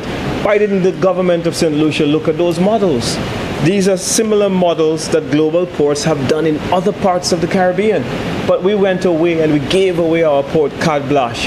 And so now we are faced with coming to the House to have to guarantee a loan for SLASPA, what SLASPA could have done for itself. And so, Mr. President, I am puzzled. There are so many questions that we've asked, and the government has not acceded to our questions.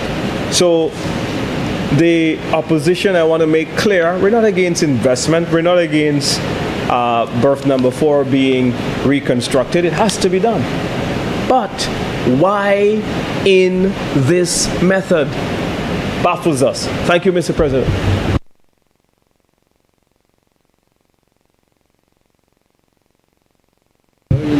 Senator Shaw. Stand up before. Thank you, Mr. President. Mr. President, it's approaching this witching hour of the night, to quote one of my friends who have gone to the great beyond, where some of us have to adopt a horizontal posture. And so I wouldn't detain you for too long. But I've been listening to the other side, and it's the same rhetoric that yes, we need to do it, but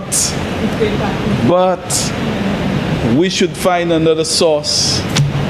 SLASPA could do it on its own, and SLASPA can generate the revenue, and why SLASPA? Okay. Mr. President, it was clearly articulated by the leader of government business why this project is being undertaken and why the government of St. Lucia has come to this honorable House to seek approval to borrow to undertake this project, which is an inescapable, essential service for the nation's financial health. It's a port that handles over 500,000 tons of cargo, I understand, annually. It helps with trade facilitation. If that facility collapses, God forbid, we're going to be in a lot of problems. And you tell that to a lot of the business community, that are you suggesting that we should defer this borrowing, as was suggested earlier, that if you have come with the whole thing of this $600 million and try to do the scaremongering, and that we should stagger it over a period of time? I really do not understand. And as you can see, all of these loans are from, you can see this is another consortium, and there are different terms of engagement. So I really do not understand where you're going with this. Do you want us to borrow this money? Do you want us to undertake the repairs to this essential, critical asset, critical infrastructure that has been there for, I think, since the late 1970s, when this port was built, after the backfilling of the Prince Albert Basin? You know where that is? And then it was built by a company called Concreto Centrifugado. And then on the 9th of 1979, that is where the flag of St. Lucia was raised. Do you know that history? That facility was built around that time, and it has seen a lot of wear and tear, with loads and loads of containers and the traffic, and that we had moved to having these huge cranes. It has survived that, but it is coming to an end. It has come to an end. There have been major issues, and SLASPA has done its best to mitigate it, but it cannot continue under those circumstances. Hence the reason why we must attend to it now. We cannot defer it. It cannot be deferred. So to try to mix it, because I know the spin has been to go after GPH. The government of St. Lucia had made it abundantly clear that the GPH project, which is to do with cruise port facilities, is only from Berth 6, I think it is. It has nothing to do with Berth 4. As a matter of fact, in the lower house, the Minister for Tourism went at length to explain that the only thing that GPH had agreed to do was the alignment of the berthing area. But the platform, the area where the cargo work is taken and where the crane operates, has nothing to do with GPH. So again, as Senator Goddard had explained in his earlier presentation on another matter, was that you're perplexed, or you really do not understand what you want. Because at one time you were saying that we should not borrow, then we should stagger the borrowing, then if we do not borrow, we should go to CIP. At the same time, you have attacked CIP ceaselessly. Then you do not want a PPP because you have gone attacking GPH because it's a PPP. And the same way that you had taken off the PPP that was already signed for Hiwanura International Airport, you again saying GPH should not be. Go around the port and see what's going on with the investments by GPH. Do you believe that, and you have been a minister for tourism who have had to go to Miami to negotiate with the big gurus up there about increasing the head tax or the tariffs, as you may call it, and you have been to that. Did you experience where maybe all of your colleagues agreed on increasing the head tax maybe to $20 or $30, and then you come back alone and they left you on your own? I know about that because this Prime Minister, I sat in cabinet with him at one time, and I know the sort of negotiations that had gone on. And then when all your colleagues say, yes, yes, yes, we agree, we're going to increase the head tax. And then you get back home. Before you get back home, you hear some of them giving free water, some of them giving free berthing and everything, and you're on your own with your $50, right? Do you believe that this PPP arrangement, the developer or the investor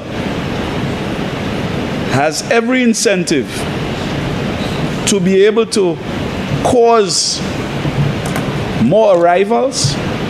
And why was it possible? Do you believe that it was because they are one of the largest cruise ship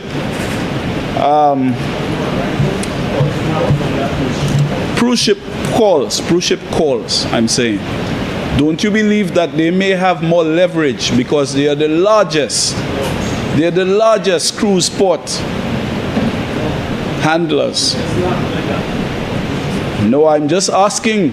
So I'm saying to you that it is probably because they have the kind of leverage, because I cited to you the example of you going there with your colleague ministers and they leave you on your own and you never were able to get that increase. But now it is possible. Why do you think as many of the international airports and port facilities, and I remember at a previous iteration of your administration, they had made an attempt to do similarly. They had also attempted for the cargo facilities, Dubai ports. Do you remember that? You might have been still in primary school. You may not remember that, but I know the history. I've been in town. I was born in the night, but not last night. So I know the history. I have the files. So, Mr. President, We have a serious matter on our hands. It is near crisis, and we have to treat with it with immediacy. So I stand and support this motion that we borrow this month, we guarantee this loan for SLASPA. Thank you very much. Honorable Leader of Government Business. Thank you very much, Mr. Chairman. Mr. President, and thank you to colleague senators for your discussion on this matter of the guarantee by the government of St. Lucia on behalf of SLASPA for the loan of 121.5 million EC dollars to construct or rehabilitate the berth number 4. Mr. President, I just want to reiterate that the berth was constructed in 1970. People who were born in that year have already retired from the public service at age 55. They're now approaching age 56. Many of them have already met their terrestrial demise. And so, Mr. President, we see that we have to do something with the berth. I mean, a 1970 piece of infrastructure, we do not expect it to last beyond 56 years, especially one being exposed to the elements of the ocean. Mr. President, I hear the discussion on GPH and all of that. Mr. President, we were presented in the lower house on several occasions with information on GPH. The agreement was not made public, just like several agreements that were not made public. Those that were signed without not being read. Up to now, we are left in the dark on many agreements. Okay? Even when members of the lower house attempted to present the agreements for discussion in the lower house, it was not done. So, GPH is happening, it is going on. However, SLASPA is doing, I heard somebody say, SLASPA is doing it for itself. There is infrastructure that must be rehabilitated, that must be, from the information that I have presented, it suggests that a new berth has to be built. The feasibility study showed that there are structural defects. And I don't know how we as St. Lucians would feel if there is to be a catastrophe or an accident happening on that berth. So sometimes we defer things and defer them for too long because of the fear of coming to Parliament to borrow funds for doing it. And perhaps that fear could also be as a result of the criticism that often comes from the opposition, both sides, when we have to say the term borrow. And now we're talking about guaranteeing, but we're still fearful of the contingent liability. But there are times when we must bite the bullet and do what is necessary in order to safeguard our infrastructure. So, Mr. President, I wish to present this for the approval of this resolution for the approval of the Senate. I thank you.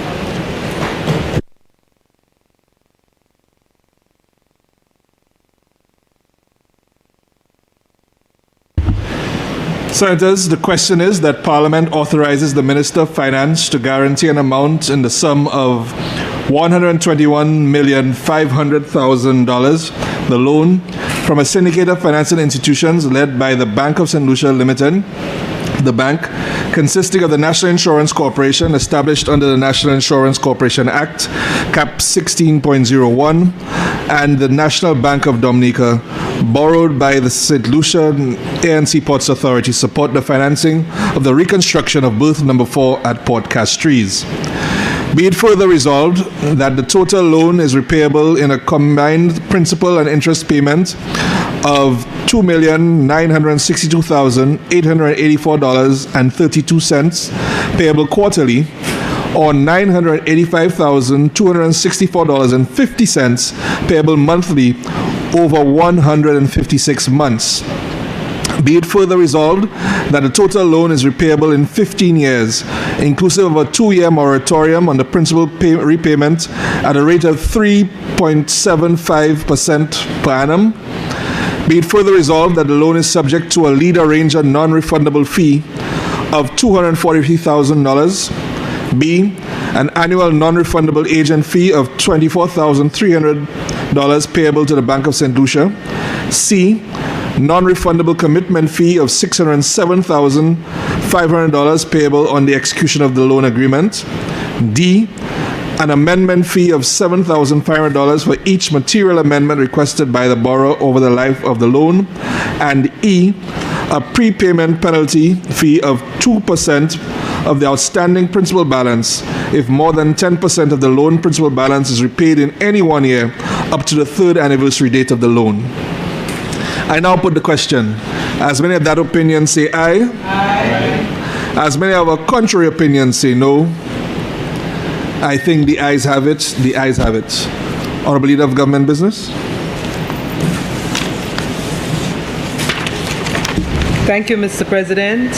Mr. President, I beg to move the following motion standing in my name. Whereas it is provided under Section 63(1)A of the Public Finance Management Act, Chapter 15.01, the Act, that the Minister of Finance may, by an affirmative resolution of Parliament, borrow from a bank or other financial institution for the capital or current expenditure of government. And whereas it is further provided under Section 64 of the Act that money borrowed by the government must be paid into and form part of the consolidated fund. And whereas the Minister of Finance considers it necessary to borrow an amount of $94,871,706 the loan from the Export-Import Bank of the Republic of China to finance the implementation of national development projects, initiatives, and COVID-19 mitigation measures. And whereas the loan is repayable in 30 consecutive equal or as nearly equal as possible semi-annual installments, the first of which must be made on the last day of the 66th month from the date the first advance under the loan is made by the Export-Import Bank of the Republic of China, and thereafter on the last day of each successive 6-month period. And whereas if the full amount of the loan has been drawn down, each principal payment must be in the amount of $3,162,391 except that the last principal installment is in the amount of $3,162,367. And whereas interest is payable at the 6-month secured overnight financing rate plus 0.2% plus 1% per annum, and whereas the loan is repayable in 20 years, commencing from the date of disbursement of the loan, inclusive of a grace period of 5 years. Be it resolved that Parliament authorizes the Minister of Finance to borrow an amount of $94,871,706 United States dollars from the Export-Import Bank of the Republic of China to finance the implementation of national development projects, initiatives, and COVID-19 mitigation measures. Be it further resolved that the loan is repayable in 30 consecutive equal or as nearly equal as possible semi-annual installments, the first of which must be made on the last day of the 66-month period from the date of the first advance under the loan is made by the Export-Import Bank of the Republic of China, and thereafter on the last day of each successive 6-month period. If the full amount of the loan has been drawn down, each principal installment must be in the amount of $3,162,391 US, except that the last principal installment is in the amount of $3,162,367 US. Interest is payable at the 6-month secured overnight financing rate plus 0.2% plus 1% per annum. The loan is repayable in 20 years commencing from the date of disbursement of the loan, inclusive of a grace period of 5 years.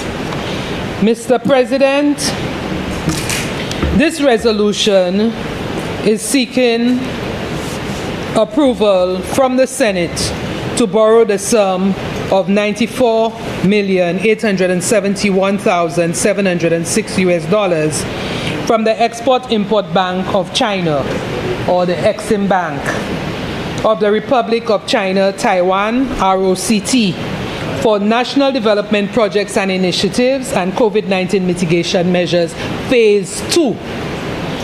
The proceeds from the National Development Projects and Initiatives and COVID-19 Mitigation Measures loan will support national development through infrastructural works aimed at bolstering economic recovery and resilience building through community projects and initiatives, as well as other COVID-19 mitigation measures.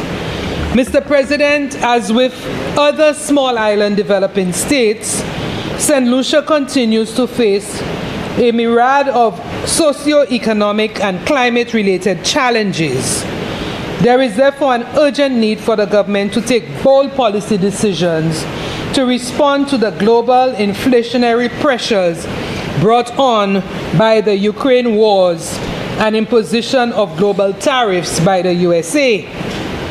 Mr. President, the financing from the loan will be needed in 4 main areas: economic recovery and growth. This component of the project will support the government's ongoing expenditure that is earmarked towards continued economic recovery post the acute downturn in economic growth experienced by St. Lucia in 2020. As economies have opened and a semblance of normalcy returns, the government is focused on returning the economy to pre-pandemic levels. Health expenditure. This component of the project will be spent on the improvement of health facilities and laboratories around the island. The government has pledged to pursue a health policy focused on affordable, accessible, and equitable health care. Some of this funding will go towards a universal health care program, which is expected to deliver this policy effectively and efficiently. Infrastructural programs. This component will support ongoing government infrastructural programs that commenced prior to and during the COVID-19 crisis. This will form part of the new initiative by the government termed Infrastructure 2030. Under this program, the government will endeavor to upgrade, redevelop, and expand the infrastructure and housing program in keeping with its developmental agenda of transformation of the economy and the empowerment of people and communities. It is also expected to improve the socio-economic landscape of our country. Other recurrent expenditure. Part of the funding will be going towards payment of the government's ongoing operations in an effort to ensure the continuation of government operations, especially in the provision of goods and services to the general public. It provides support to key sectors such as education and social services. Mr. President, The project is expected to benefit the country as a whole, as it would impact on all sectors, enabling the government to continue critical services to the general population. It will empower the general citizenry, youth, women, and children.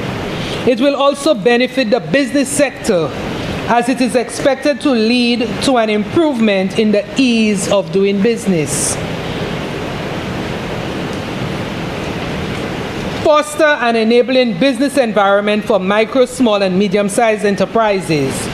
The expected improvements in the infrastructural architecture of the country will lend support to investments by the private sector as the country continues its recovery efforts and builds resilience to the effects of climate change, natural disasters, and economic shocks. Mr. President, the terms and conditions of the loan are similar to other loans negotiated with the Exim Bank, and the loan is the second of two tranches of a loan facility in the sum of $197 million. Mr. President, the National Development Projects and Initiatives and COVID-19 Mitigation Measures loan of $94.87 million from the Export-Import Bank of China of the Republic of China is being recommended for approval of this Senate under the terms and conditions presented. I thank you.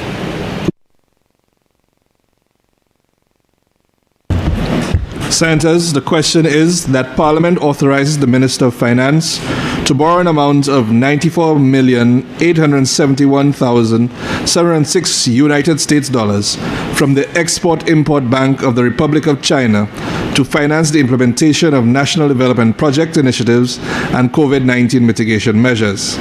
Be it further resolved that A, the loan is repayable in 30 consecutive equal or as nearly equal as possible semi-annual installments, the first of which must be made on the last day of the 66th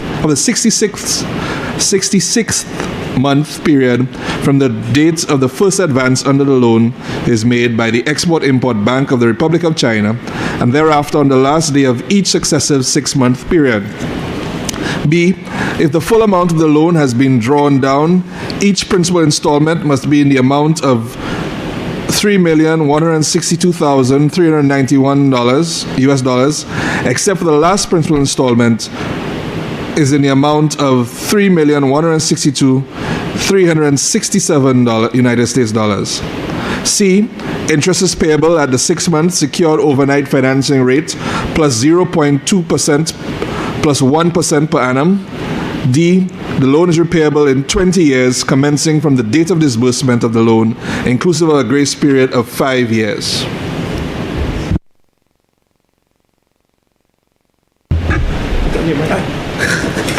Was following. Thank you, Mr. President. Thank you, Mr. President. Mr. President is getting on in the night, so I will not detain the members, fellow colleague senators, especially I know Senator Harrison has a distance to travel, and she has she has made alternative arrangements to stay up north.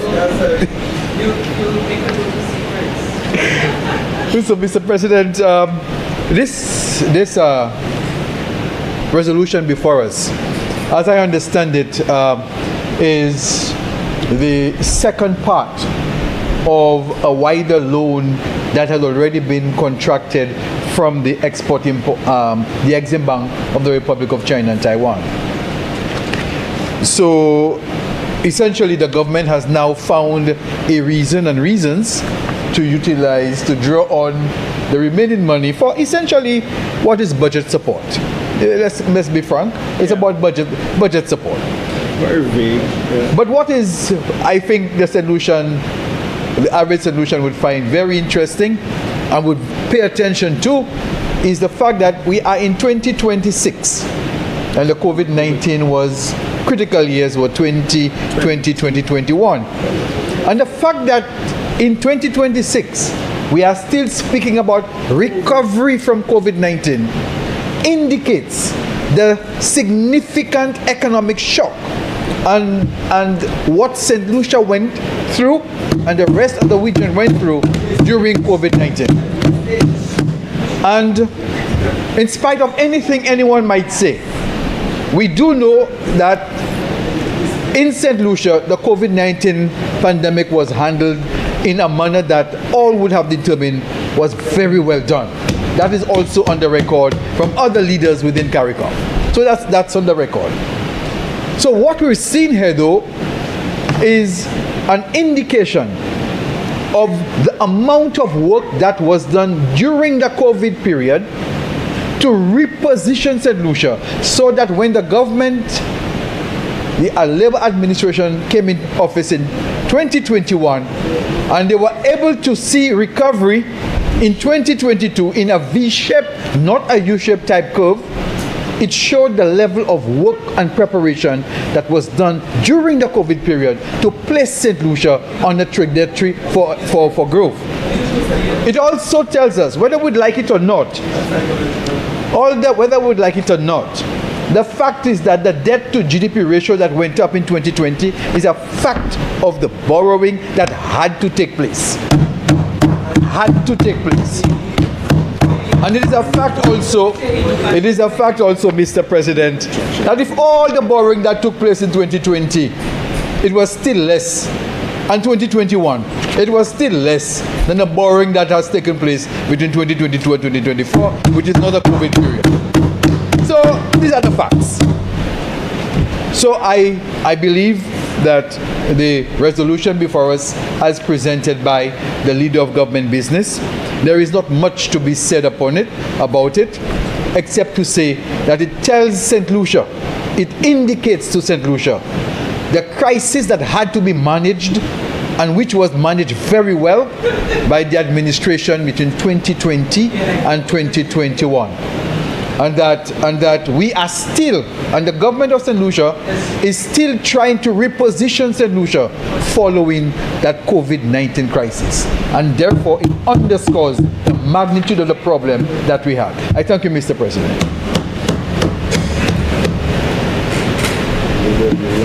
Senator Fede. Thank you, Mr. President. Wouldn't be very long, but I couldn't resist, Mr. President, because, you know, we have received, the Labour Party, you must remember, Mr. President, did an entire ad campaign, Madi Prete, during the COVID years. I was in government then. And you know, Mr. President, if you had any doubt that the Labour Party government were masters of spin bowling, this is not a googly, you know. This is not a deucery, you know. This is a woolly labber curveball that's coming at you bold on the ramp. Because, Mr. President, in the phraseology of this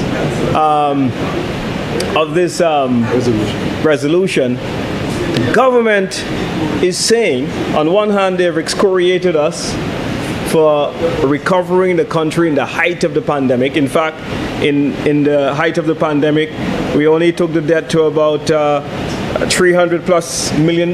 Today, 6 years after the pandemic, you guys are borrowing $600 million unashamedly. It is unbelievable. So, Mr. President, though, the spin bowling that the Labour Party namely throws at the public is very dangerous for the development of the country. Because whenever you have to debate numbers, empirical evidence, the facts, using the various substantive documents to back up rhetoric and arguments, the Labour Party always falls short. So, Mr. President, they are mesmerized even by their own spin and their own googlies, Mr. President. They are mesmerized by it. This is shocking. This is unbelievable. When I saw the resolution, and I was like, COVID-19?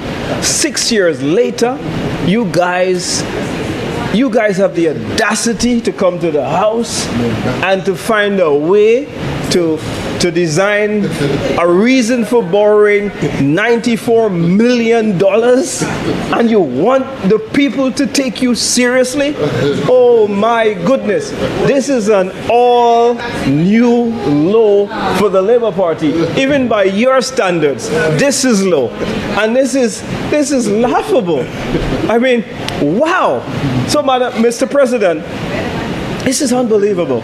200, and now you see they're concerned about 7 million, of which 2-point-something million were already picked up, right?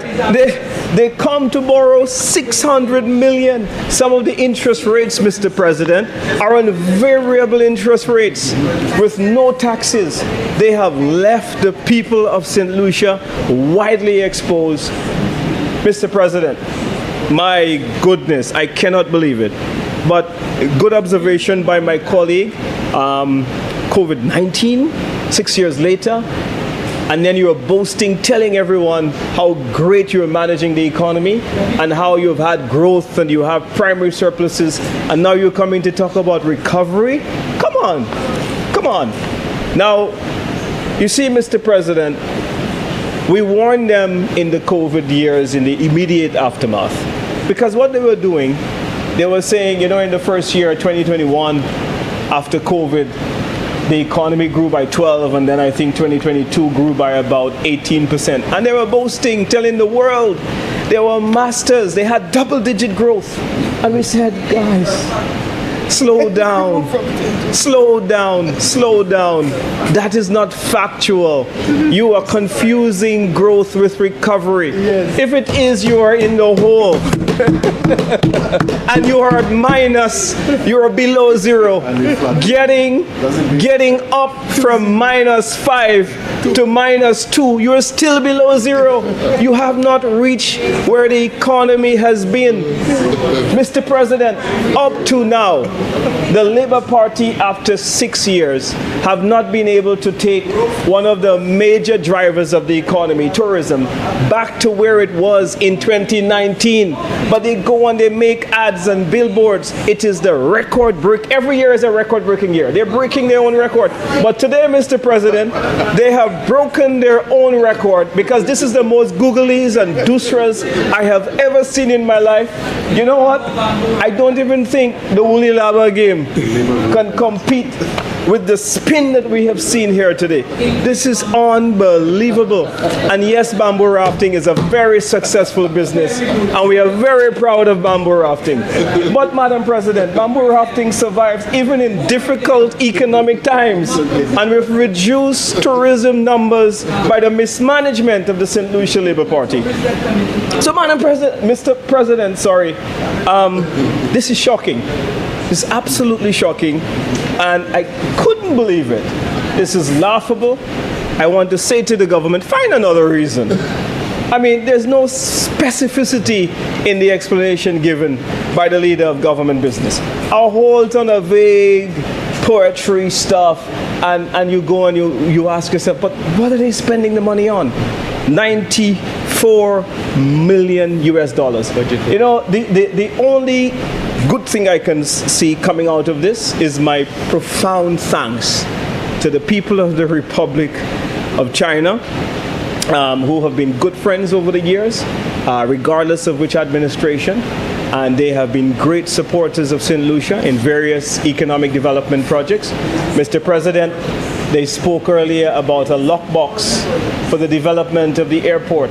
I'm very happy that the people of, it was the same Export-Import Bank that gave the United Workers' Party administration the loan to help in the reconstruction or the expansion of the Uranora International Airport project. And what we had, Mr. President, was a precise reason for borrowing the money from the Exim Bank at the time. Very precise. It was for the redevelopment, it's for the expansion of the Uranora development project. We then, Mr. President, put on an airport development surcharge on flights coming in, passengers, tourists were paying for the airport.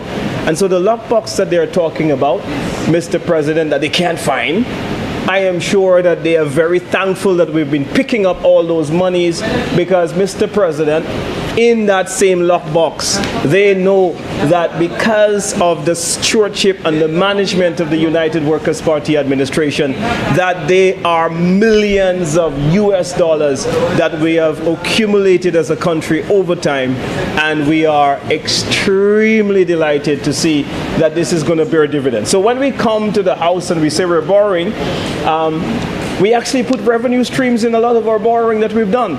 The airport project, for example, had a revenue stream. The road projects, I mean, the gas tax, which they criticized us for originally, and they told the fishermen, oh, you should get, they need to give you back, there's no road in the sea, is what they told the fishermen. I mean, such is the mastery of spin by the Labour Party. But whenever you say to them, okay, the Economic and Social Review says this. Here is a billboard for the project on Rodney Bay, for example. And you give them very clear evidence of where the spin does not match the facts. And that's why we're in trouble today. That's why we're importing water from Dominica today, because they want to make the people of St. Lucia believe that you can desilt 1.5 million cubic meters of silt in 1 year. No engineer, no consultant would ever say that. Sorry to disturb you, Senator Fede, but yes? That's a previous discussion. Can we move on, please? So, thank you, Mr. President. But, so what it is, Mr. President, the Labour Party always lacks specificity. They want people to believe that it's the asylum. It's not the CIP.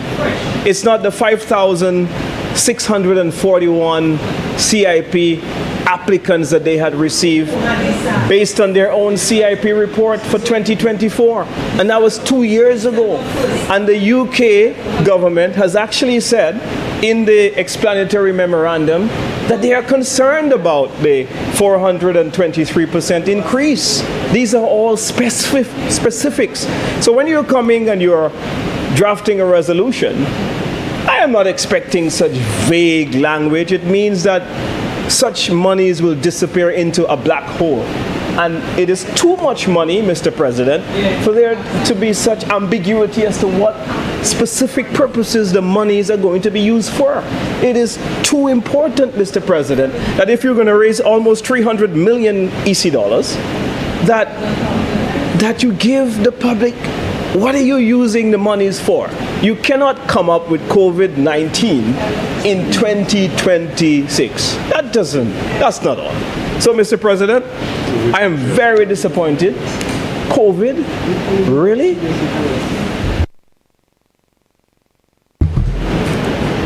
Senator Descott.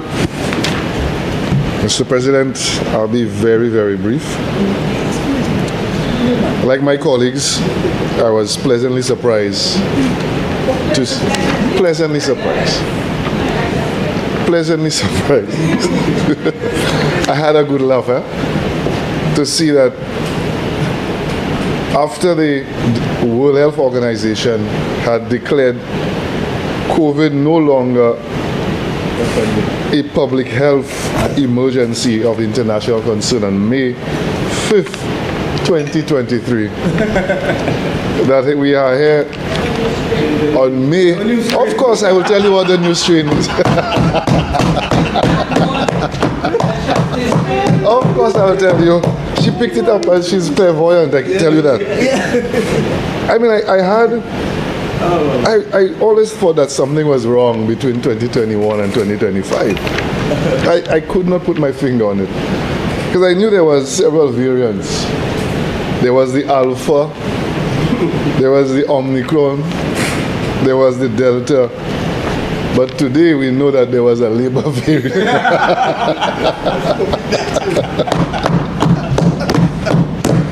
That wreaked havoc in this country for the last 5 years. And so, but I want to, since it's COVID, and I mean it's so vague, I want to know what are the measures you speak of. Because I could tell you what were the measures we implemented during the height of the pandemic. There were three main policy interventions that we embarked on. One was the public health response, and that included closure of the borders to ensure that we protect St. Lucians, the lives of St. Lucians. We operationalized the Victoria Hospital into a respiratory hospital. We did that in record time.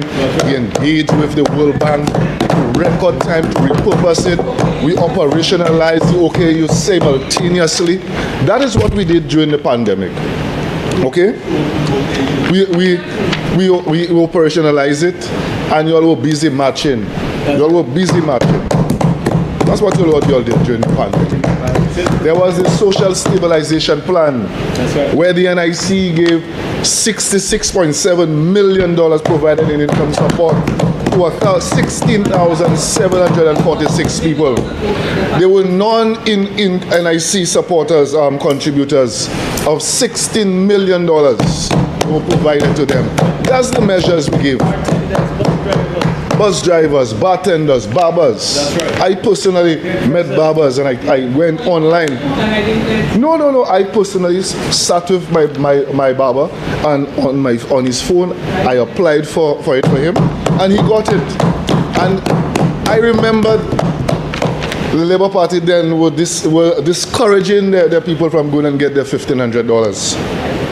And then there was the economic recovery program, a range of initiatives, electricity assistance of $1.5 million that we gave to them, reduction of property tax, to almost maybe 60 measures, 60 plus measures.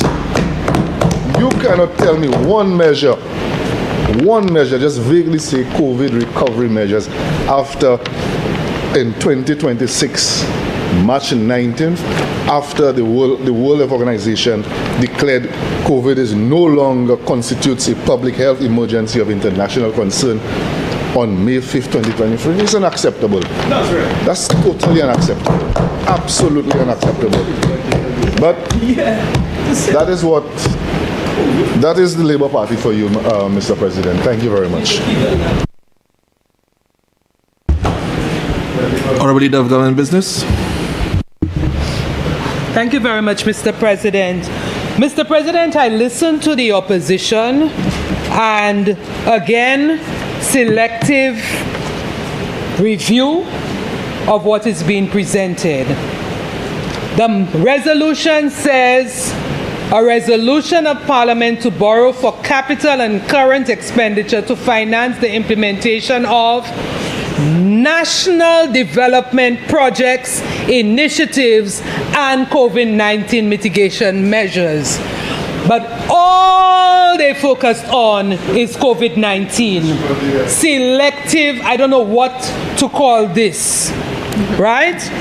Mr. President, I, in my explanation, indicated that the financing from the loan will be needed for 4 main areas. Correct, you did. I said so. I didn't say it was for COVID-19 only. 4 main areas: economic recovery and growth, health expenditure, building of new health centers and laboratories, infrastructural programs, and other recurrent expenditure. But all you focused on is COVID-19 measures. This, Mr. President, I cannot understand how you would just take the resolution, abandon all the other words, and see only COVID-19. And then talk about how the government, now coming 6 years later after COVID. It states clearly that there are other elements that are going to be used for the loan, or the loan will be used for other areas. So, Mr. President, we have to go back to when I hear Senator Deska talking about they had to come and make Victoria Hospital a respiratory hospital. We had infrastructure called OKEU sitting there empty. Y'all did it. Y'all were forced to do it. Yes. Y'all were forced to go to OKEU and give the people of St. Lucia better health care. It was COVID-19 that saved the people of St. Lucia. So don't come now and talk about you were forced to do it. When you had so many cases of COVID, you had nowhere else to put people who had other health issues. And to top it off, y'all bring Cayman Health City to come and pay them $1 million a month. We came to this house for us to guarantee a loan for the OKEU to pay Cayman Health City. So the people of St. Lucia know what y'all did. They knew what y'all did and they made the right decision. Correct. So don't come and take a loan that have 4 components and come now and just harbor it on COVID-19. Even though it was $7.3 million, we still want our vaccine money back. There's no vaccine. Yes. This reckless government, as described by their very own people, took our monies, gave it to someone who had nothing to do with COVID-19, an entertainer, cement producer, and gave it to them, and then saying, you're lucky you'll get some of our money back. And now y'all want to come and talk about, I don't care if Barbados did it, we have to be more prudent than this, more measured than this, like our current Prime Minister. Our current Prime Minister was described as measured, steady as you go, not reckless.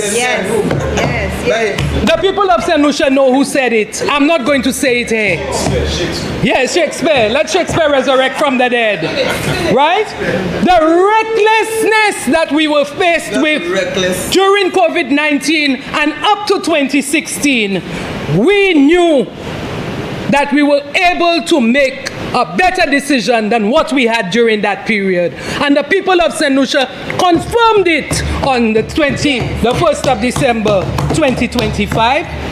So don't come now and take a loan that is intended for 4 purposes and just dump it on COVID-19. You did not hear me say only COVID-19. Correct. We have to put it where it is.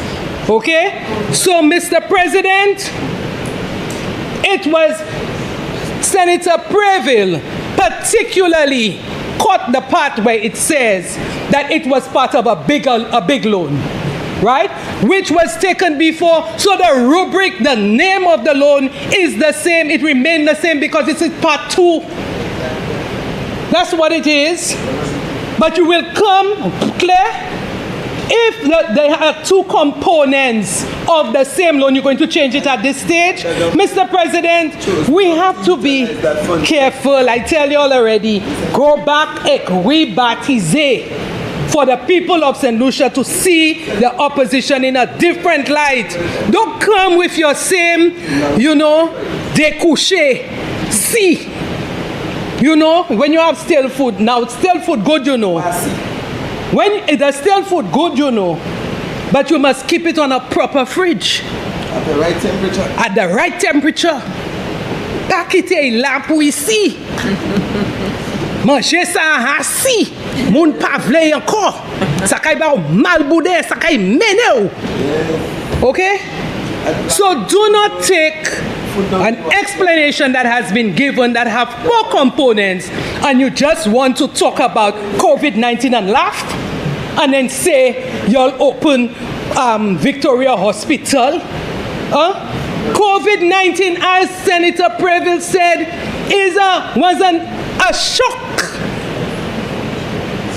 Y'all were forced to do a lot of things, including barricading outside there, barricade the road, preventing people from hearing the business of the house, running behind people in all rivers and everything, beating up people by the market who sit down there trying to eat a little breakfast. That's what we went through in COVID-19. That's what we went through. So don't come and take this loan now, Mr. President, and make it look as if, say, COVID-19. During their term in office, they're going to sit down at a hotel, £2,000 a night. That's what we went through. Recklessness. Special toilet. Reckless versus measured. That is what we have to look at. Yes. Are we reckless or are we measured? What we're seeing is measured. Measured. Prudence. It's not about beating chest and saying who took more money, who didn't take more money, who take more loans. It's what the people of St. Lucia feel out there. We have a universal healthcare program right now that allows people to get free medication for some illnesses. That's what people are feeling. We have a universal healthcare program, Mr. President, who gives pregnant mothers free ultrasounds and blood tests. We have free prostate tests for the men. We have so many other new programs that are coming through that universal health care. That's what we are doing with the money. Right? That's what we are doing with the money. And so we cannot make the people of St. Lucia feel that nous ka point l'argent yo. No, nous pas faire ça. Nous pas reckless. Nous say measured, steady as you go. That's what this government is about. So, Mr. President, I want to thank senators for their contribution to this debate and to present to this Senate for approval the resolution to borrow from the Republic of China, Taiwan. Senators, the question is that Parliament authorizes the Minister of Finance to borrow an amount of 94,871,706 United States dollars from the Export-Import Bank of the Republic of China to finance the implementation of national development project initiatives and COVID-19 mitigation measures. Be it further resolved that A, the loan is repayable in 30 consecutive equal or as nearly equal as possible semi-annual installments, the first of which must be made on the last day of the 66th month period from the date of the first advance under the loan is made by the Export-Import Bank of the Republic of China, and thereafter on the last day of each successive 6-month period. B, if the full amount of the loan has been drawn down, each principal installment must be in the amount of $3,162,391 United States dollars, except that the last principal installment is in the amount of $3,162,367 United States dollars. C, interest is payable at the 6-month secured overnight financing rate plus 0.2% plus 1% per annum. D, the loan is repayable in 20 years commencing from the date of disbursement of the loan, inclusive of a grace period of 5 years. I now put the question. As many of that opinion say aye? Aye. As many of a contrary opinion say no? I think the ayes have it. The ayes have it. Honorable Leader of Government Business. Mr. President, I wish to request the suspension of Standing Order 9-2 in order to allow the Senate to sit between the hours, to sit after 10:30 o'clock this evening.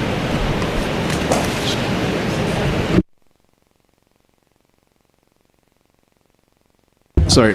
Senators, the question is that Standing Order 9-2 be suspended so that the Senate can sit past the hour of 10:30 p.m. I now put the question. As many of that opinion say aye? Aye. As many of a contrary opinion say no? I think the ayes have it. The ayes have it. Leave is granted. Please proceed.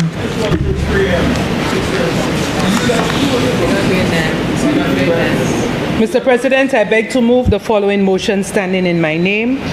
Whereas it is provided by Section 63(1)(a) of the Public Finance Management Act, Chapter 15.01, the Act, that the Minister of Finance may, by affirmative resolution of Parliament, borrow from a bank or other financial institution for the capital or current expenditure of government, and whereas it is further provided under Section 64 of the Act, that money borrowed by the government must be paid into and form part of the consolidated fund, And whereas the Minister of Finance considers it necessary to borrow an amount of $17,107,127 US from the Caribbean Development Bank, consisting of an ordinary capital resources portion in the amount of $14,105,127 US and a special funds resources portion in the amount of $3 million US to finance the Program for Education Realignment and Transformation Project. And whereas the interest rate in the case of the ordinary capital resources portion, the variable rate is 5.70% per annum on the withdrawn credit balance. In the case of the special funds resources portion, the fixed rate is 0.75% per annum on the withdrawn credit balance. And whereas the repayment of the loan commences after the end of the 5 years grace period, in the case of the ordinary capital resources portion, in 68 quarterly installments. In the case of the special funds resources portion, in 120 quarterly installments. And whereas the commitment charge on the ordinary capital resources portion is 1% per annum on the unwithdrawn financing balance, and whereas the term in the case of the ordinary capital resources portion is 17 years inclusive of a 5-year grace period, in the case of the special funds resources portion is 30 years inclusive of a 5-year grace period. Be it resolved that Parliament authorizes the Minister of Finance to borrow an amount of $17,105,127 from the Caribbean Development Bank, consisting of an ordinary capital resources portion in the amount of $14,105,127 and a special funds resources portion in the amount of $3 million to finance the Education Realignment and Transformation Project. Be it further resolved that the interest rate in the case of the ordinary capital resources portion, the variable rate is 5.60% per annum on the withdrawn credit balance. In the case of the special funds resources portion, the fixed rate is 0.75% per annum on the withdrawn credit balance. The repayment commences after the end of the 5-year grace period. In the case of the ordinary capital resources portion, in 68 quarterly installments. In the case of the special funds resources portion, in 120 quarterly installments. The commitment charge on the ordinary capital resources portion is 1% per annum on the unwithdrawn financing balance. The term in the case of the ordinary capital resources portion is 17 years inclusive of a 5-year grace period. In the case of the special funds resources portion is 30 years inclusive of a 5-year grace period.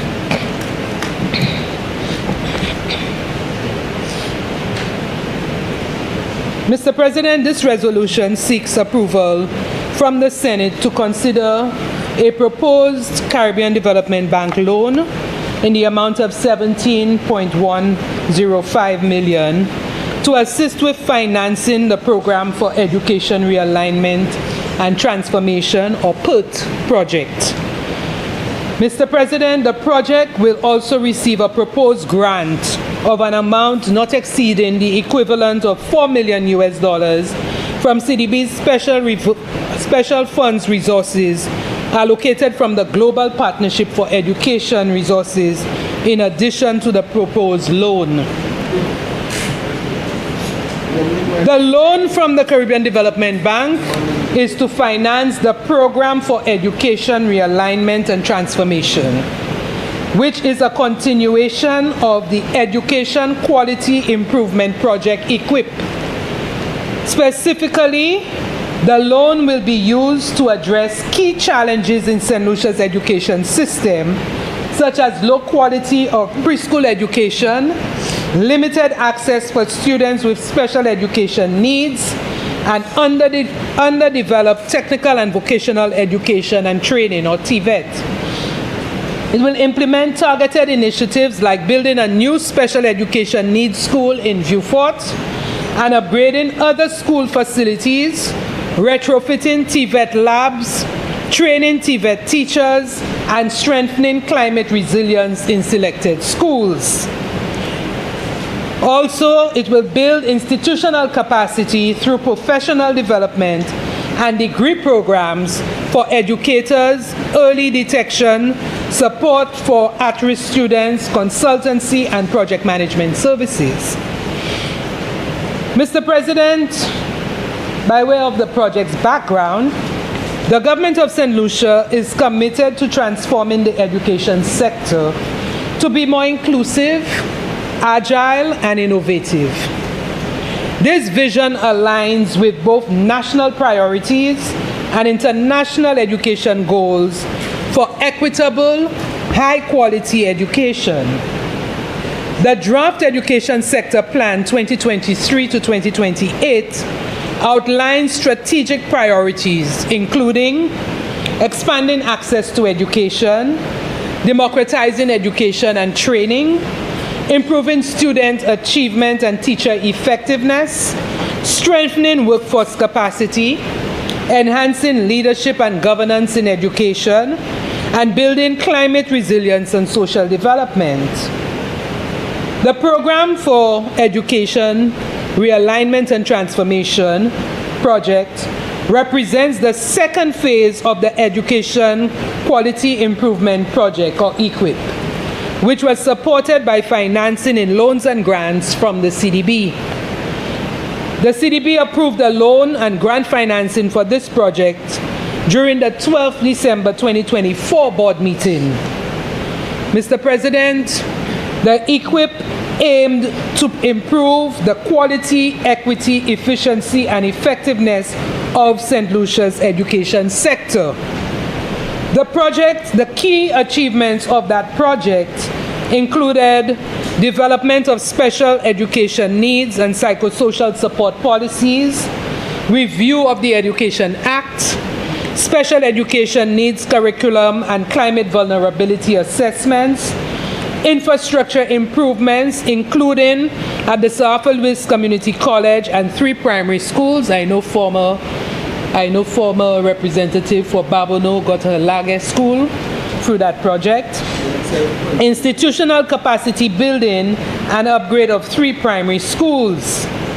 Despite significant efforts and progress, Mr. President, St. Lucia's education sector faces persistent challenges, such as deficiencies in the quality of preschool education, inadequate access to quality education for students with special education needs, underdevelopment of the TVET sector, inadequate, resilient, and inclusive infrastructure, and gender disparities in enrollment, performance, and subject selection.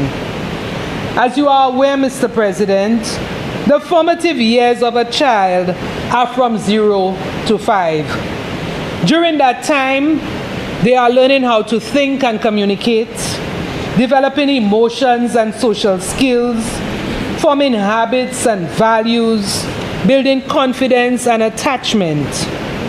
Their brains are highly flexible. This is linked to the scientific concept of neoplasticity, meaning experiences strongly shape development. Therefore, attention to the deficiencies in preschool education is critical to developing our children. In addition, care and attention to special education needs and TVET are areas that will boost our children and demonstrate our government's focus on human resource development. This project reflects similar strategies of Singapore, a country that is often used as a global example of how a country can grow by investing heavily in human resource development, basically building the skills, education, and productivity of its people. Mr. President, the project continues implementation of policies developed under EQIP, including special education needs, policy and curriculum, psychosocial support policy by supporting training for teachers and educators, and the development of an early detection program for at-risk cases. Strengthening TVET by building on other ongoing projects, such as retrofitting the TVET laboratories and capacity building of TVET teachers in secondary schools. Mr. President, the key components and activities of this project include project preparation, maybe I should say 1, 2, 3, 4, so we don't focus just on one. Number 1, project preparation, inclusive of consultancy services for the preparation of detailed designs, bidding documents, and cost estimates for a new special education needs school in Vieux Fort and a classroom block at Soufrière Comprehensive Secondary School. 2, infrastructure works, which include new construction of 1 special education needs school in Vieux Fort, classroom block and upgraded administrative section at Soufrière Comprehensive, TVET upgrades by retrofitting and equipping TVET labs at Beanfield Secondary, Cashries Comprehensive, and additional schools possible with CDB's approval. Titus, our school will get, Senator Previll, our school will get a little something. C, climate resilient repairs by conducting remedial works at 7 schools: Bexar Primary, Camille Henry, Canries Primary, Denry Primary, Gordon and Walcott Memorial Methodist, Soufrière Primary, and Vieux Fort Primary. Engineering and construction related services. Consultancy services to review design and provide construction supervision of the infrastructure works for all schools highlighted in the infrastructure works to include gender-sensitive infrastructure features. 4, procurement of furniture, equipment, and tools for newly constructed, upgraded, and rehabilitated facilities, as well as adaptive technology and assistive devices and materials for special education needs, early childhood development, and TVET. And 5, capacity building will focus on training and professional development of staff, including principals, teachers, education officers, guidance counselors, in special education needs, TVET, gender sensitization, and psychosocial support.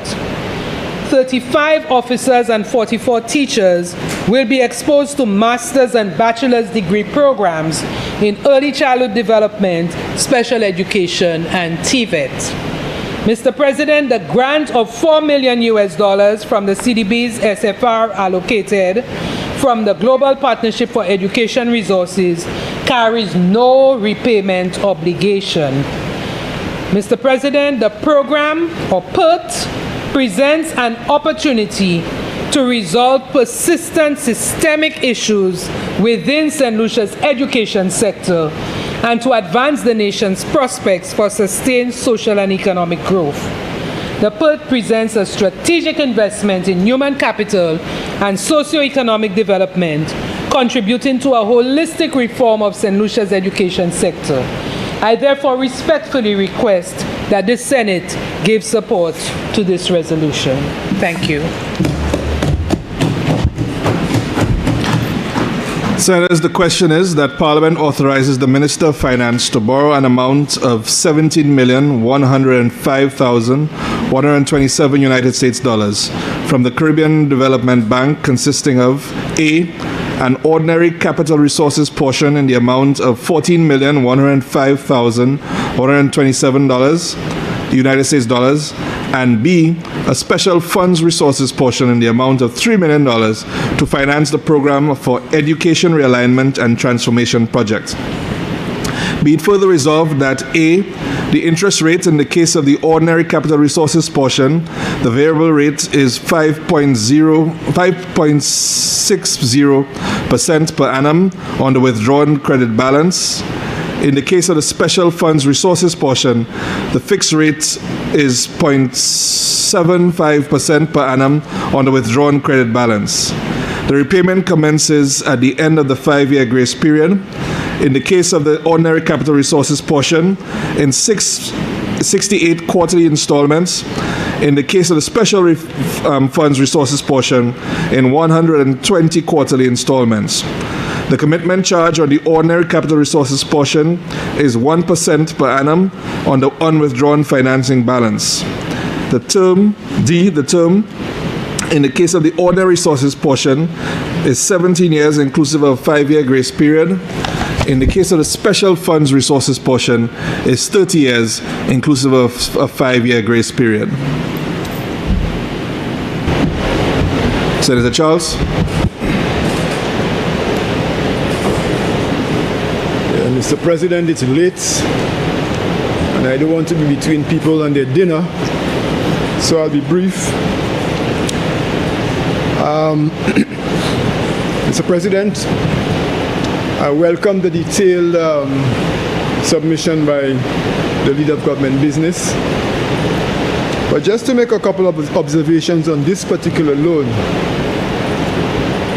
I know that in the past, economists, normally when they talk about loans, they would scoff at loans that are non-productive because they would like to see how loans are being repaid and what is producing, what is bringing to the economy. But we have to consider investment in human resources as being productive. My concern about loans to support projects, especially in areas of education, is at which point in time we will facilitate the mainstreaming of these things that are part of these projects. EQUIP has been around for some time. Then we into a new one called EQUIP. It's called, what you say, PERT. And all of the components of these projects are very critical to education development.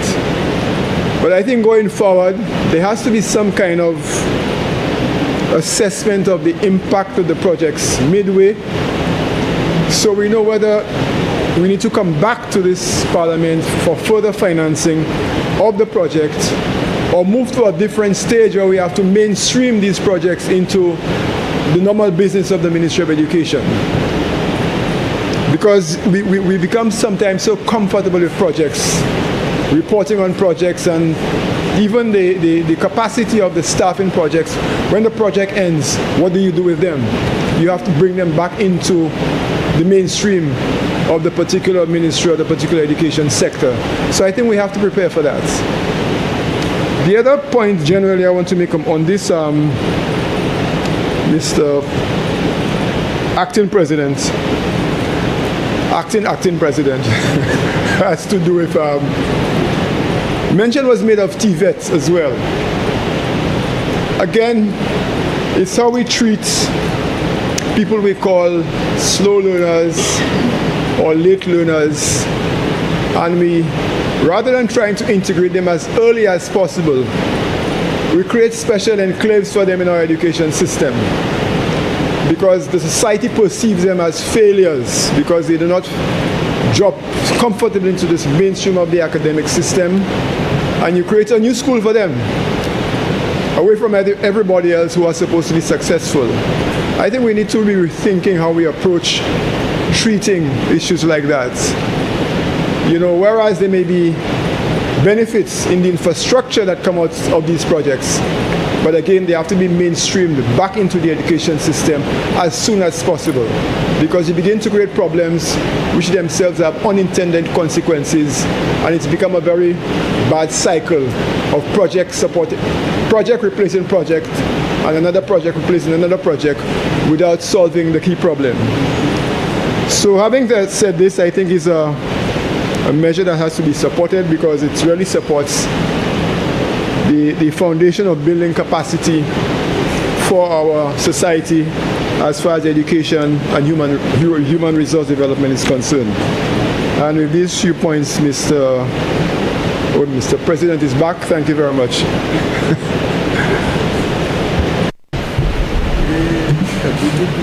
Senator Harrison. Can I get the podium?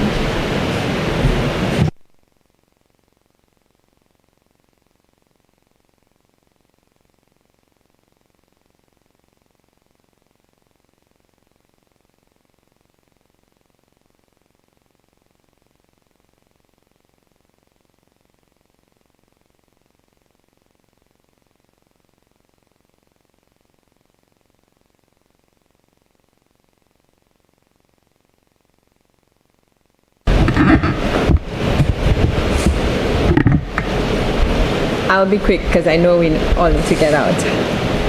Mr. President, I rise once again to support the motion presented by Leader of Government Business by agreeing to the necessary monies needed to finance the PUT project. And we know it's the Program for Education, Realignment and Transformation. Mr. President, this is a program which will help our children from pre-K, which comes under early childhood education, our TVET schools, our special ed schools, which includes building a new special ed school in Beaufort, along with expansion of the new school in Soufrière. These monies will also provide the necessary training to our teachers to better equip them to deal with the special ed children. Mr. President, my fellow senators, I want to share with you why investing in early childhood education is one of the most powerful decisions we will make for our children and for our society. Mr. President, every child is full of potential waiting to be unlocked. As a medical doctor, we go with the evidence, and research has shown that early childhood education stimulates brain development during the most critical years of growth. Mr. President, during the first 5 years of life, the brain forms connections at a very astonishing rate. So exposure to language, numbers, and problem-solving activities helps these young minds develop stronger literacy and numeracy skills, giving them a head start when they enter formal schooling. Mr. President, early education nurtures social and emotional development. And Mr. President, we are having many issues with our older children with regards to conflict resolution, particularly our young males. With early childhood education, children learn how to share, cooperate, and resolve conflicts. Mr. President, we need this now more than ever. These children build empathy and resilience, skills that are just as important as academics. A child who learns to manage emotions and work with others early on is better prepared to succeed, not only in school, but also in life. These children are also less likely to engage in risky behavior, and we know of the sexually transmitted infections that are around.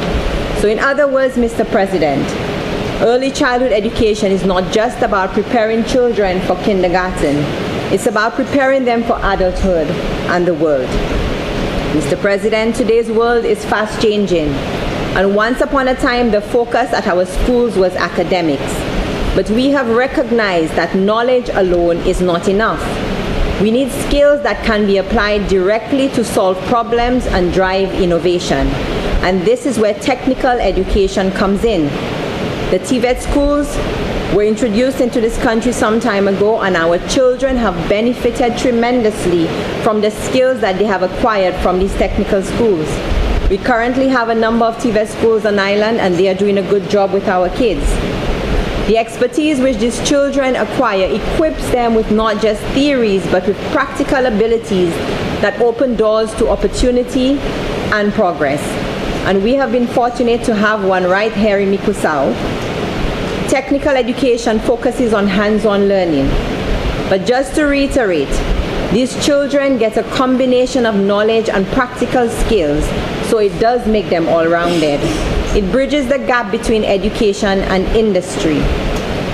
The graduates often find jobs more quickly and are better prepared to contribute immediately in the workplace. Skilled workers drive productivity, create new technologies, and strengthen industries.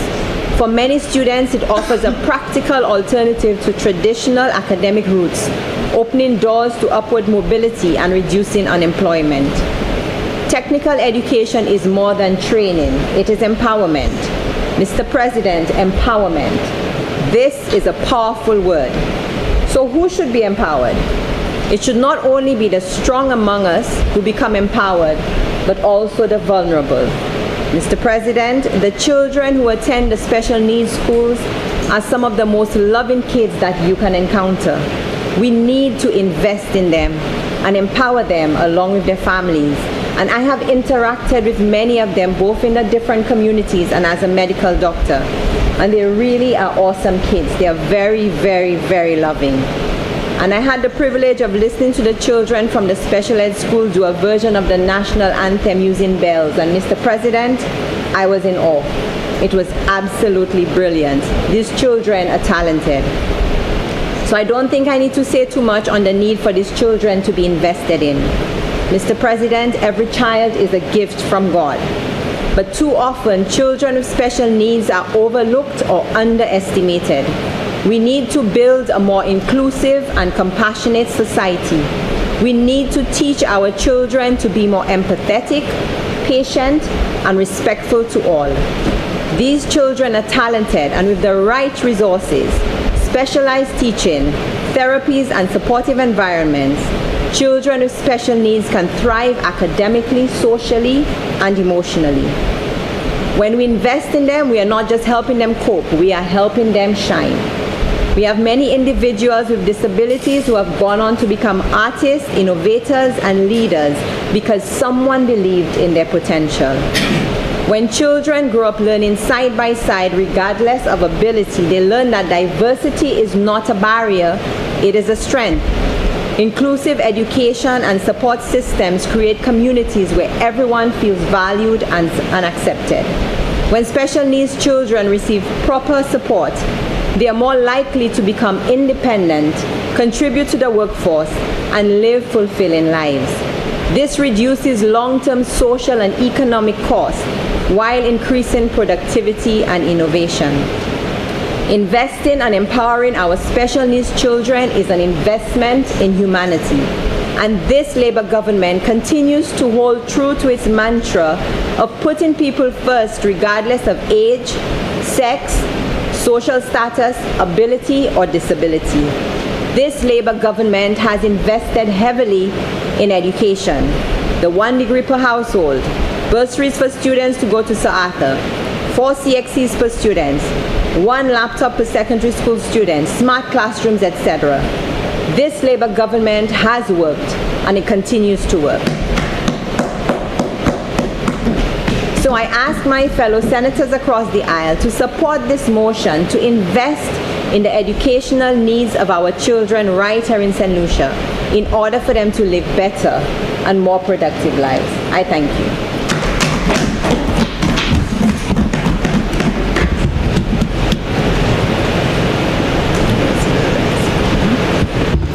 Senator Albert Pert.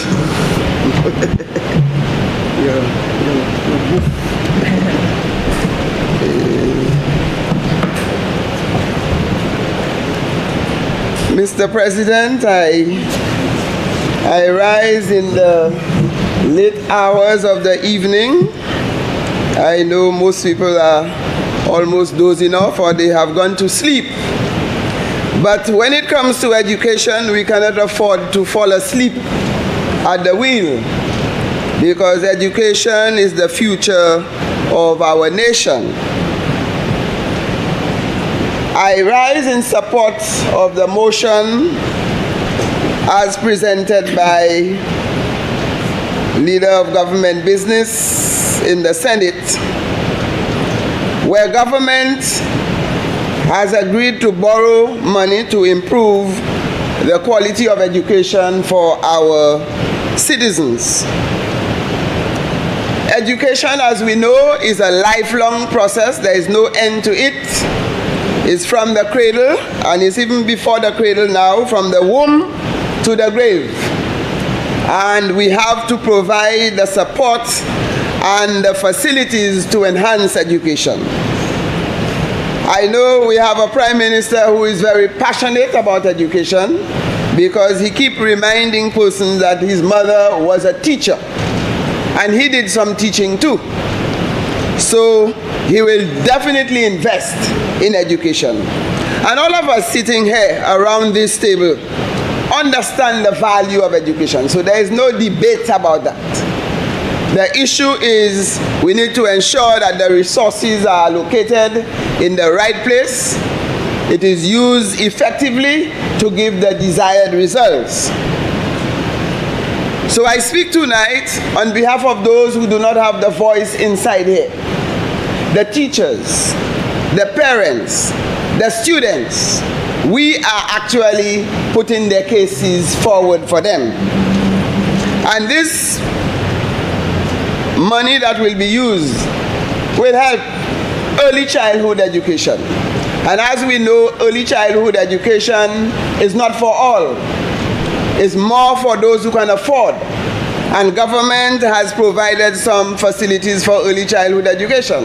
So the more government invests in that area, where we will have universal early childhood education, so that these children have a solid foundation to start.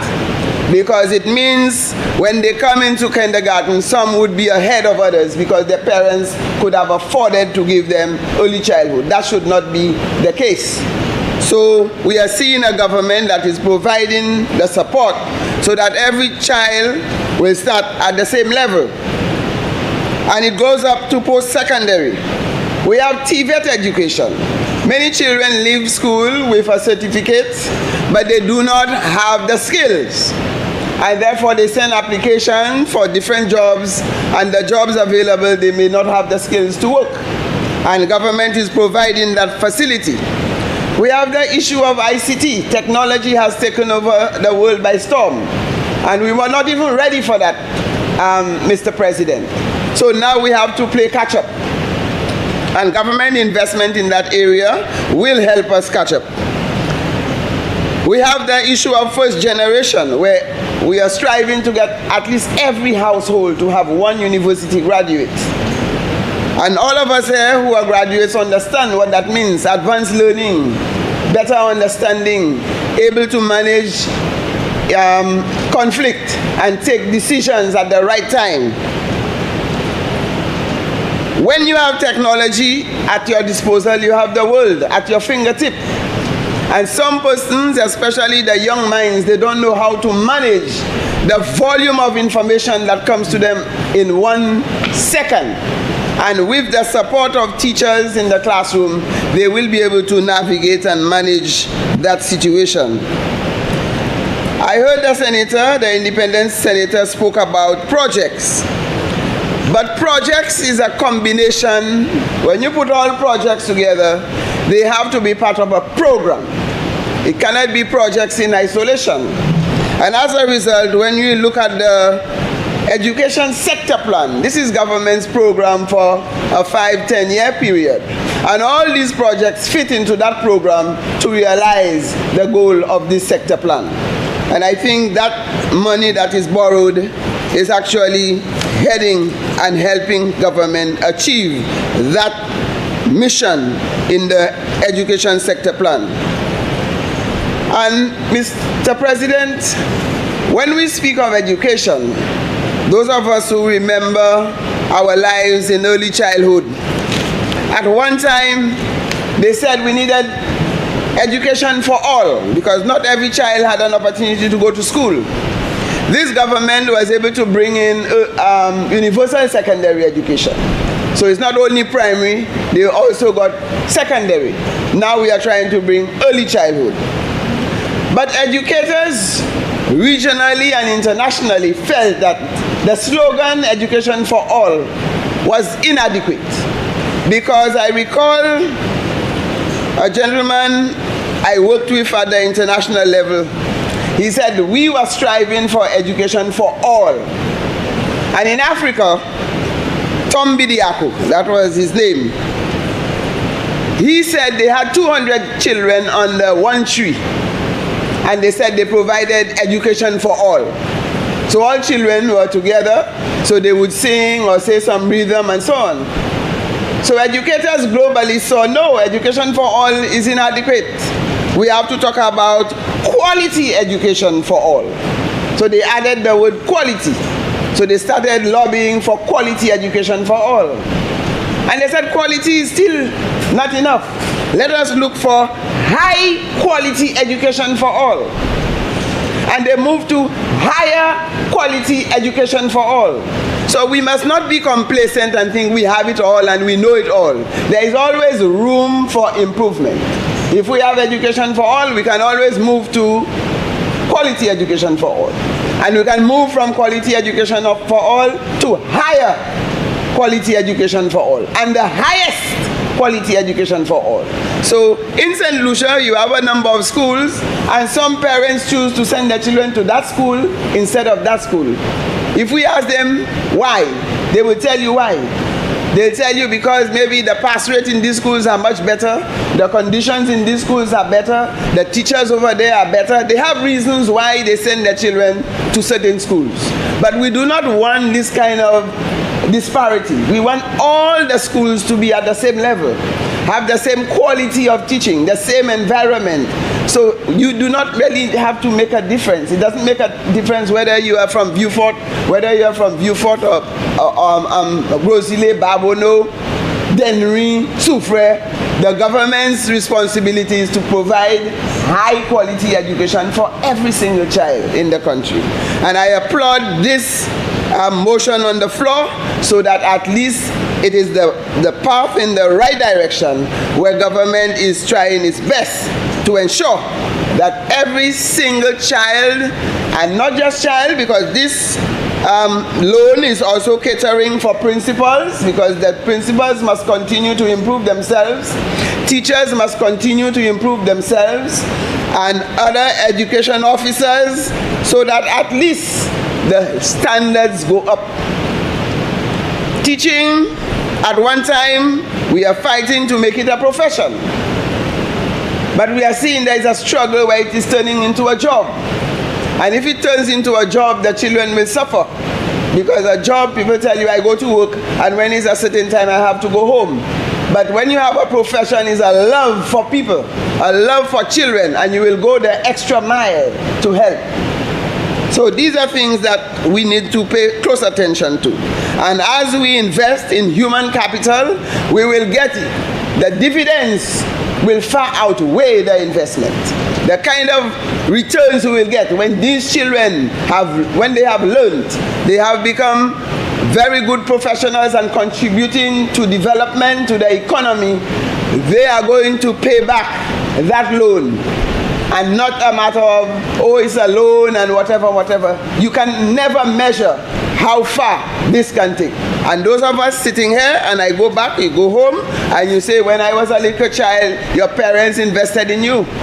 They sent you to school. They never knew what you would be in life. And later, when you saw what you became in life, you say, praise the Lord. Your parents gave you the right opportunities. Your teachers gave you the right support, and you made good use of that opportunity. And it's with that kind of sentiment, Mr. President, that I give my full support to this motion, and let us make St. Lucia a better place for every citizen. I thank you. Senator Descott. Thank you very much, Mr. President. I rise here to fully support this particular initiative.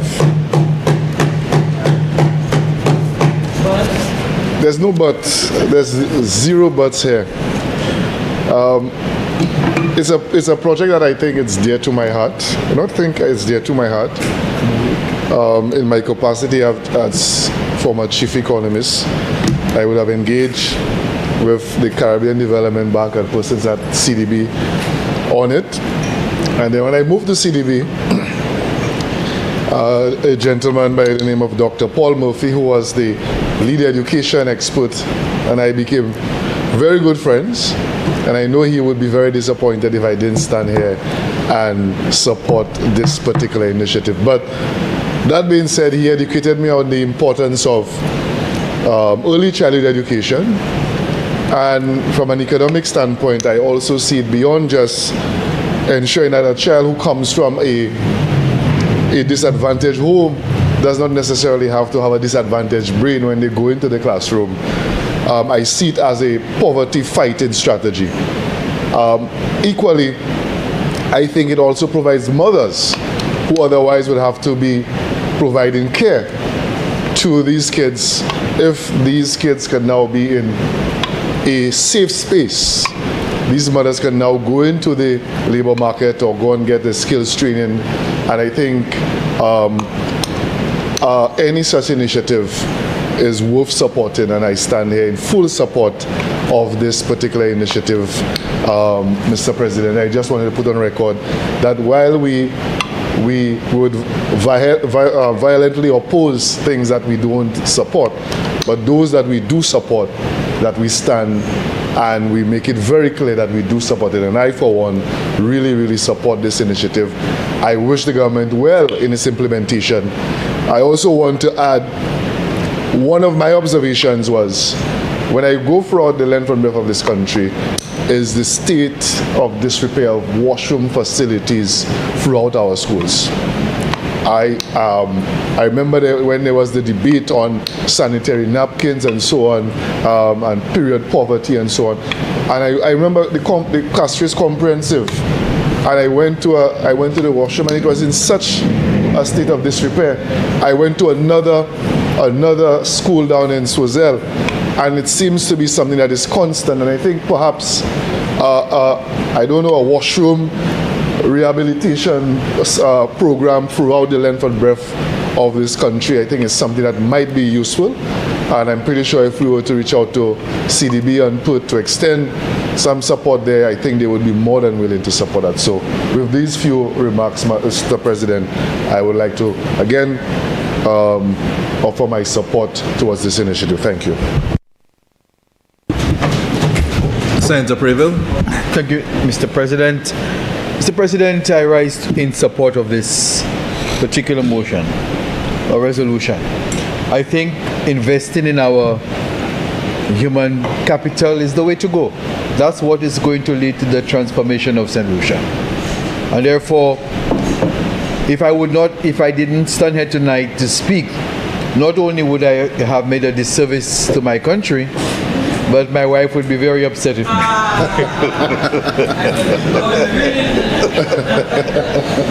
Because, Mr. President, I have actually myself worked very closely with persons with disabilities. I served on the board of the Society for the Deaf, and my wife was the principal of this Lady Golden Opportunity Center, which formerly was the School for the Deaf. So I know what it is like to work with persons with disabilities and see and recognize that they have talent that the disability sometimes only mask. But when you peel beyond the disability, you have so much talent there. And it is our duty to make our persons as resilient as possible, as independent as possible, so that they can chart their own future and course. And therefore, I would support this investment that we're making through this program. I think it's a very important also, the message here is also very important for all of us to share with our people. You know, we sometimes say, I send my child to school and I pay for my child's education. But the truth is, when you look at what we do here, everyone is paying for every other person's children's education. Yes. We are all making an investment in each other's children for what we believe is our collective future. That is what we're doing. And therefore, Mr. President, what we need to do also in addition to that is to spend some time looking at when those children have gone out of the school system, because I always express concern when I see the rate at which young people are dying in this country violently. And every time it happens, I tell myself, look at the collective investment we made or we have made in that person, and where is that return? When the person is at the point to give back to the society, that person is taken away. So every time I hear of a violent, untimely death, I look at us and I say, we have all lost. Our entire society has lost because we were all making or have made an investment in that young person. So I think with this investment we're making from an even earlier stage of our people's lives, it means we now need to concentrate on ensuring that when the time comes for that return, our people are here with us to make that return, because we are now making an even greater investment in our people for the future. So I want to commend the government on this particular project. This project needs to be implemented properly and efficiently, because our collective future hangs on how well we perform here. Thank you, Mr. President.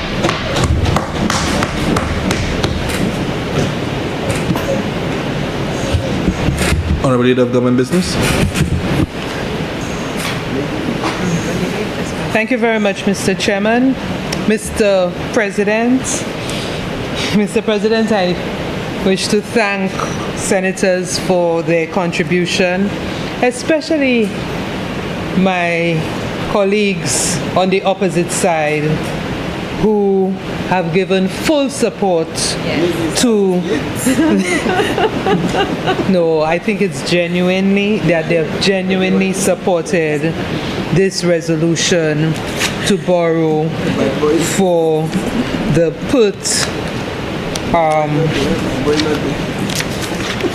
for the Program for Education Realignment and Transformation Project.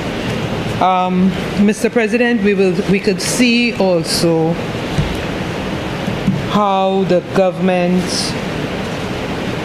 is comprehensive in its approach to what is being done. The first that the Prime Minister did was to have a minister in the Ministry of Education with specific responsibility for early childhood, continuing and special education, and digital transformation. So having a dedicated minister for that purpose and having that project, it goes along very well in advancing the outcome of that program. I want to agree with Senator Charles, the independent senator, regarding the assessment of the impact of these projects. I think it is important that we see these projects because while we may be able to measure the impact of brick and mortar hard projects, but it is difficult to measure these other psychosocial projects and look at the development and look at the spill-off of these projects. So that may be a little more complex, but it's still important to see the impact that these projects have on our society. I was quite interested in Senator Harrison's presentation from a medical perspective when she indicated that some of the psychosocial behavior or some of the behavior that we see from grown children could have been shaped by the lack of intervention at an earlier stage. And so coming from an expert, I think we're seeing the importance of such programs, such interventions, especially at the early childhood stage and at the special needs intervention. So we can see that the government is on the right track. So, Mr. President, I hereby submit this resolution to senators for approval. Thank you. Senators, the question is that Parliament authorizes the Minister of Finance to borrow an amount of $17,105,127 United States dollars from the Caribbean Development Bank, consisting of A, an ordinary capital resources portion in the amount of $14,105,127 United States dollars, and B, a special funds resources portion in the amount of $3 million to finance the Program for Education Realignment and Transformation Project. Be it further resolved that A, the interest rates in the case of the ordinary capital resources portion, the variable rate is 5.60% per annum on the withdrawn credit balance. 2, in the case of the special funds resources portion, the fixed rate is 0.75% per annum on the withdrawn credit balance. B, the repayment commences after the end of the 5-year grace period. 1, in the case of the ordinary capital resources portion in 68 quarterly payments. 2, in the case of the Special Fund Resources Program, in 120 quarterly installments. C, the commitment charge on the ordinary capital resources portion is 1% per annum on the unwithdrawn financing balance. D, the term 1 in the case of the ordinary capital resources portion is 17 years, inclusive of a 5-year grace period. 2, in the case of the special funds resources portion, is 30 years, inclusive of a 5-year grace period. I now put the question. As many of that opinion say aye. Aye. As many of a contrary opinion say no. I think the ayes have it. The ayes have it. Honorable Leader of Government Business. Mr. President, I beg to present for first reading a bill shortly entitled Agreement on the Series C Ordinary Capital Share Subscription and Immunities, Exemptions and Privileges. Agreements on the Series C Ordinary Capital Share Subscription and Immunities, Exemptions and Privileges.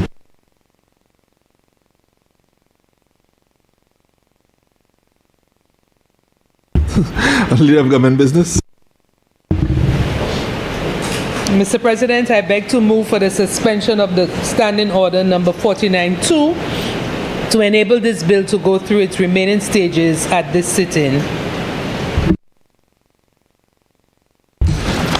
Senators, the question is that Standing Order 49-2 be suspended in order to allow the Leader of Government Business to proceed with the remaining stages of the bill at this sitting. I now put the question. As many of that opinion say aye. Aye. As many of a contrary opinion say no. I think the ayes have it. The ayes have it. Leave is granted. Please proceed.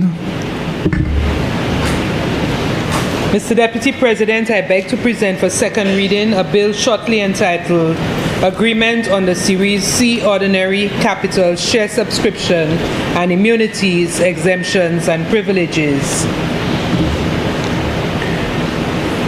Mr. President, the purpose of this bill is to give effect to and provide for the implementation of two significant agreements entered into between the Corporación Andina de Fomento, CAF, the Development Bank of Latin America and the Caribbean, and the government of St. Lucia. These are the Series C Ordinary Share Capital Subscription Agreement, which enables St. Lucia to acquire shares in CAF, and the Agreement on Immunities, Exemptions and Privileges, which grants CAF the legal status, immunities and privileges required for it to perform its official functions within St. Lucia. Mr. President, CAF is a multilateral development bank that promotes sustainable development and regional integration through the provision of financing, technical assistance and expertise. On June 29, 2025, the CAF Board of Directors approved the availability of Series C shares to St. Lucia. The government of St. Lucia has been offered the opportunity to subscribe to 141 Series C ordinary shares, thereby becoming a shareholder in CAF. However, at this time, the government will be subscribing to half of the offered shares, which is 71 Series C ordinary shares. Mr. President, this strategic move is expected to enhance St. Lucia's access to concessional and market-based development financing, expand regional cooperation with Latin America and Caribbean economies, build institutional credibility and integration into regional development initiatives, provide access to development finance and technical assistance, create the potential for CAF to establish a representative office in St. Lucia, creating local professional opportunities, and enhance diplomatic and financial relations in Latin America and the Caribbean. Mr. President, the value of each Series C share is $14,200 US, resulting in a total subscription value of $1,008,200 US for 71 shares, approximately $2,739,178 EC dollars. The funds will be sourced from the National Economic Fund. Mr. President, CAF will issue share certificates upon receipt of payment. In cases of delayed payment, Article 18 of CAF's establishing treaty applies, which may affect shareholder rights. Disputes arising under the agreement will first be resolved through negotiation. Failing that, disputes will be subject to the procedures outlined in Article 45 of the CAF's establishing treaty. Mr. President, the accompanying agreement on immunities, exemptions, and privileges sets out the legal status, immunities, and privileges to be granted to CAF and its representatives operating within St. Lucia. This ensures that CAF can carry out its official functions effectively and in accordance with international law and practice applicable to multilateral financial institutions. This act, therefore, seeks to give the force of law in St. Lucia to both the Series C Ordinary Capital Share Subscription Agreement and the Agreement on Immunities, Exemptions, and Privileges between CAF and the Government of St. Lucia. I therefore wish to present the agreements on the Series C Ordinary Capital Share Subscription and Immunities, Exemptions, and Privileges Bill to this Senate for approval. Thank you. Senators, the question is that the agreements on the Series C Ordinary Capital Share Subscription and Immunities, Exemptions, and Privileges Bill be read a second time.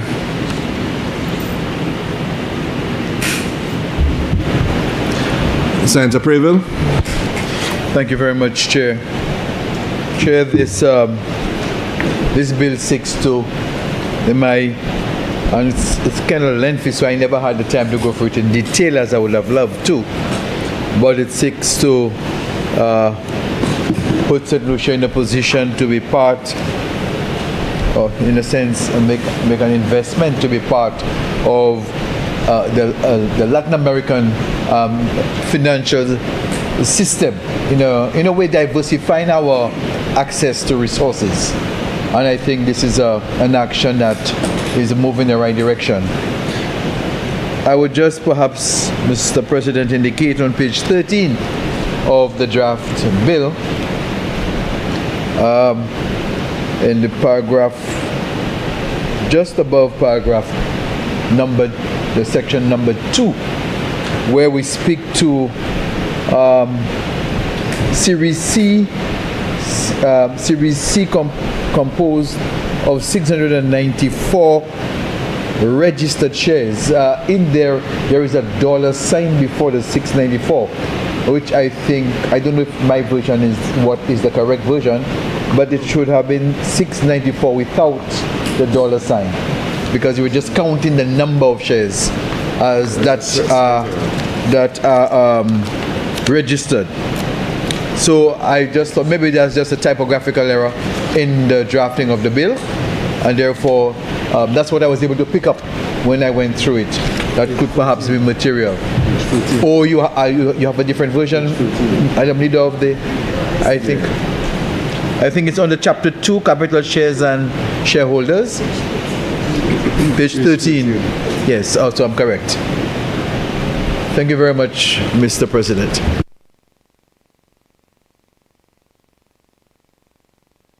Senator Shaw. Mr. President, I too stand to support this bill, and I think it's really affords St. Lucia greater opportunities for diversification of our investment portfolios and partners to enhance our whole economic and social and entrepreneurial resilience.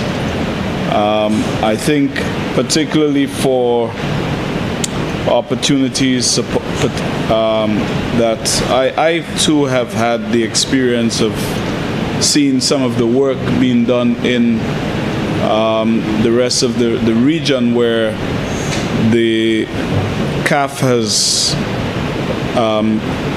opened offices and has a greater presence now and now emerging in the region and offering opportunities to the rest of the our sister islands in the Caribbean community. So I think it is a good opportunity for us. I think there are opportunities particularly in some of the areas that they give support as far as supporting for building climate resilience, infrastructure and digital development, and also, you know, that we helps to foster greater integration with the broader Caribbean and Latin America, which in the past tended to be where it is said that the sea was silent in the LAC. So now we've seen a greater presence of the broader Americas reaching out to the Caribbean, and the Caribbean itself, given our education revolution in the recent past, where many of our citizens have learned to master the Spanish language, and we have been able to access and network with the rest of Latin America. And so I think it also gives the support, particularly for our infrastructural development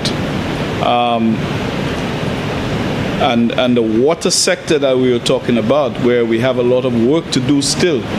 And I think they've been showing a great presence in the Caribbean region as far as water and sanitation is concerned.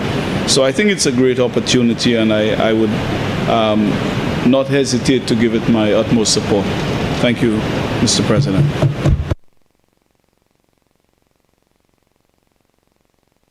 Our Leader of Government Business. Thank you very much, Mr. President. I wish to thank senators for their support, their deliberations on this bill. And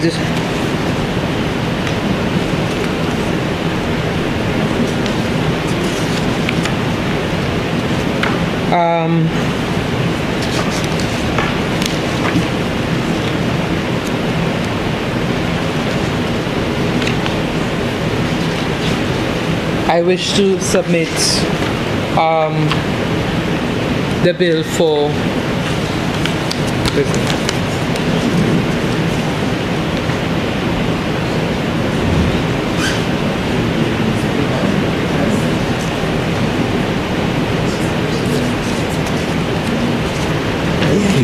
if you just you can. After he takes over. Yeah. So I need to present. Senators, the question is that the agreements on the Series C ordinary capital share subscription and immunities, exemptions, and privileges bill be read a second time. I now put the question. As many of that opinion say aye. Aye. As many of a contrary opinion say no. I think the ayes have it. The ayes have it. An act to give effect to and for the implementation of the agreement establishing Corporación Andina de Fomento Series C Ordinary Capital Share Subscription Agreement between the Corporación Andina de Fomento and the Government of St. Lucia, and the agreement on immunities, exemptions, and privileges between the Corporación Andina de Fomento and the Government of St. Lucia, and for related matters.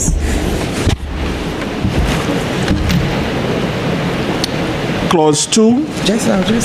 Hold on. Oh, sorry. I was. Did you read that? Sorry.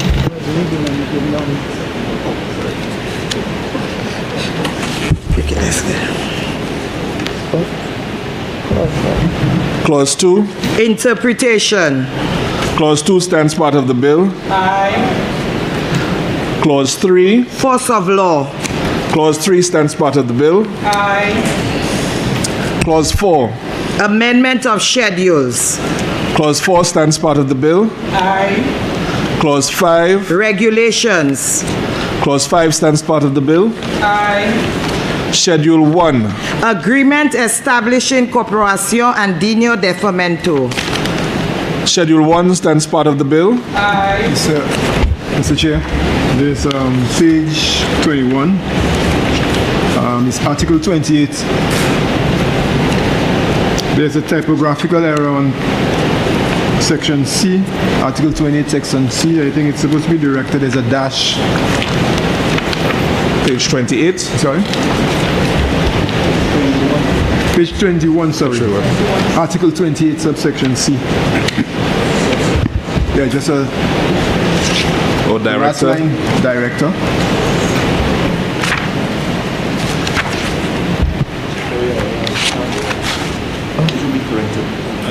What's that?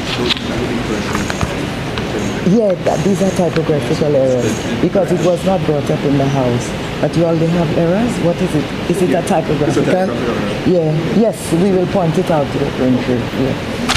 Thank you. So there's that one, and I know the page 13 was also a typographical error. So those two will be corrected in the final draft. In the final draft. Yes. And director for some reason has a dash. So schedule 2.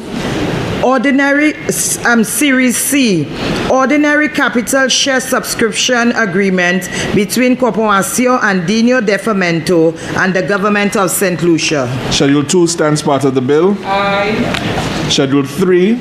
Agreement on immunities, exemptions and privileges between the Corporación Andino de Fomento and the Government of St. Lucia. Schedule 3 stands part of the bill. Aye. Clause 1. Short title and commencement. Clause 1 stands part of the bill. Aye. Senators, the question is that the committee rises and the bill be reported. I now put the question.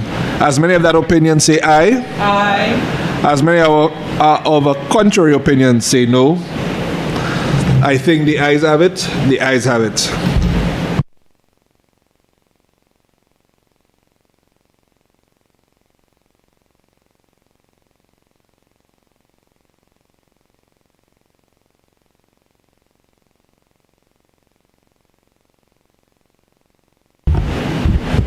Senators, I beg to report that the agreements on the Series C, Ordinary Capital Share Subscription and Immunities, Exemptions and Privileges Bill went through committee stage without amendments. Honorable Leader of Government Business. Mr. President, I move that the report of the committee be adopted and the bill be read a third time and passed. Senators, I now put the question that the report of the committee be adopted and the agreements on the Series C, Ordinary Capital Share Subscription and Immunities, Exemptions and Privileges Bill be read a third time and pass. I now put the question. As many of that opinion say aye. Aye. As many of a contrary opinion say no. I think the ayes have it. The ayes have it. Be it enacted by the King's Most Excellent Majesty, by and with the advice and consent of the House of Assembly and the Senate of St. Lucia, and by the authority of the same as follows. This act may be cited as the agreement on the Series C Ordinary Capital Share Subscription and Immunities, Exemptions and Privileges Act 2026. Honorable Leader of Government Business.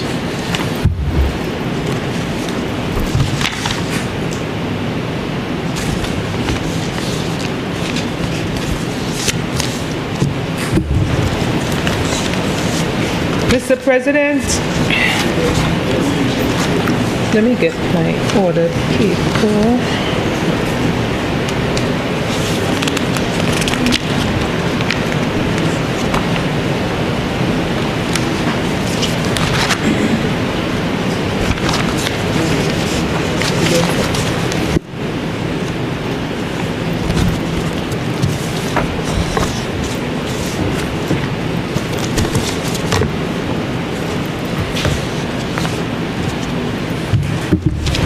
Mr. President, I beg to present for first reading a bill shortly entitled St. Lucia Unplanned Development Regularization Authority. St. Lucia Unplanned Development Regularization Authority. Honorable Leader of Government Business. Mr. President, I beg to move for the suspension of Standing Order number 49-2 to enable this bill to go through the remaining stages at this sitting. Senators, the question is that Standing Order number 49-2 be suspended in order to allow the Leader of Government Business to proceed with the remaining stage of the bill at this sitting. I now put the question. As many of that opinion say aye. Aye. As many of a contrary opinion say no. I think the ayes have it. The ayes have it. Leave is granted. Honorable Leader of Government Business, please proceed. Mr. President, I beg to present for second reading a bill shortly entitled St. Lucia Unplanned Development Regularization Authority. Mr. President, the purpose of this bill is to establish the St. Lucia Unplanned Development Regularization Authority to facilitate the regularization of unplanned developments. In September 1999, the government of St. Lucia, realizing the problem of informal settlements, made a decision to create the Program for Rationalization of Unplanned Development, or PROUD, to rationalize the public or crown lands which had been occupied. In 2003, the PROUD project, funded by the Caribbean Development Bank and the government of St. Lucia, improved the poor infrastructure and housing conditions prevalent in communities around the island. A consultant was then hired by the Attorney General's chambers to draft the appropriate legislation to make PROUD a statutory body in keeping with the government's wish to convert PROUD into that statutory body. Mr. President, the bill makes provision for the St. Lucia Unplanned Development Regularization Authority, the authority, and the process of regularization of unplanned developments. The authority is established under the bill as a body corporate. Some of the functions of the authority are to implement programs for the regularization of unplanned developments, manage unplanned developments in St. Lucia, and regularize the land title of squatters on land in St. Lucia. Additionally, the bill empowers the authority to hold land or property, hypothecate or dispose of land or property, investigate land title, prepare planning and design layouts, and carry on activities that appear to the authority to be requisite, advantageous, or convenient for or in connection with the fulfillment of its functions. The authority may also, in carrying out its functions, receive policy directions from the Minister of Housing. A board is responsible for the affairs of the authority at Section 7 of the bill, and the board will consist of no more than 7 members, comprising the permanent secretary in the Ministry of Housing, chief surveyor, the chief engineer, the Commissioner of Crown Lands, and 3 persons nominated by the Minister of Housing who represent an interest connected with or related to the legal, financial, economic, or social development of St. Lucia. All members of the board will be appointed by the Minister of Housing. With respect to the board, Mr. President, the bill at Section 8 provides for the circumstances in which a person may be disqualified from being a member of the board, while Section 9 provides for the designation of the chairperson by the minister and the election of a deputy chairperson by the members of the board. The functions of the board are set out at Section 11 of the bill and includes the setting of the mission, vision, strategic priorities, objectives, performance targets, and organizational policies of the authority, monitoring the performance of the managing director. General powers are allocated to the board at Section 12 of the bill, and the board may delegate these functions from time to time in accordance with Section 13. A standing committee or special committee may be appointed by the board under Section 14, Mr. President, and the procedure for meetings held by the board is also set out in the bill.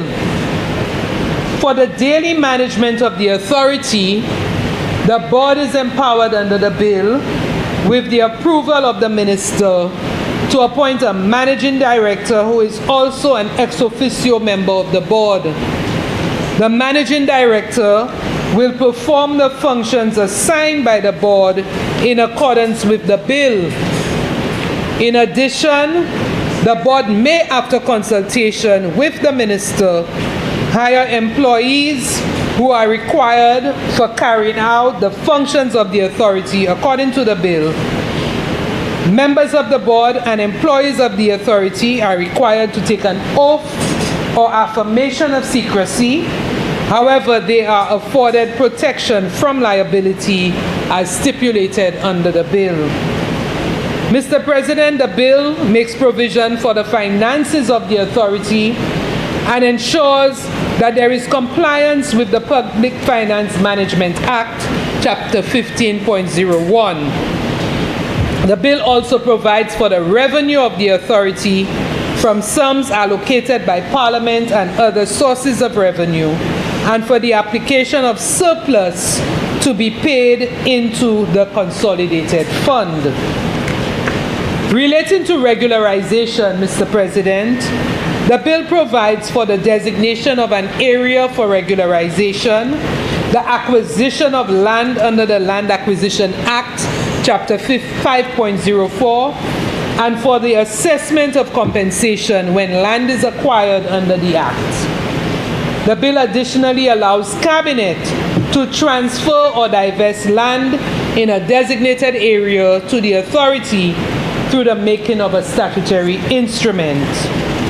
Several powers are provided to the authority to regularize a designated area under the bill, including the power to enter into a contract or arrangement with a government agency or a person requiring an owner or occupier of land or a building to rent the land or building and subdivide the land. After the regularization of a designated area, Mr. President, a person or a squatter may make an application to the authority to purchase or lease the land. The board will then conduct due diligence checks and approve or refuse an application based on the results of these checks. The board, Mr. President, is also given the ability to grant a life tenancy to a person or a squatter if it is evident that the person or squatter cannot afford to purchase or lease the land. Ça veut dire, Mr. President, si un moun ha en l'été gouvernement et yo pani l'argent pour payer le loyer là, yo ka payer.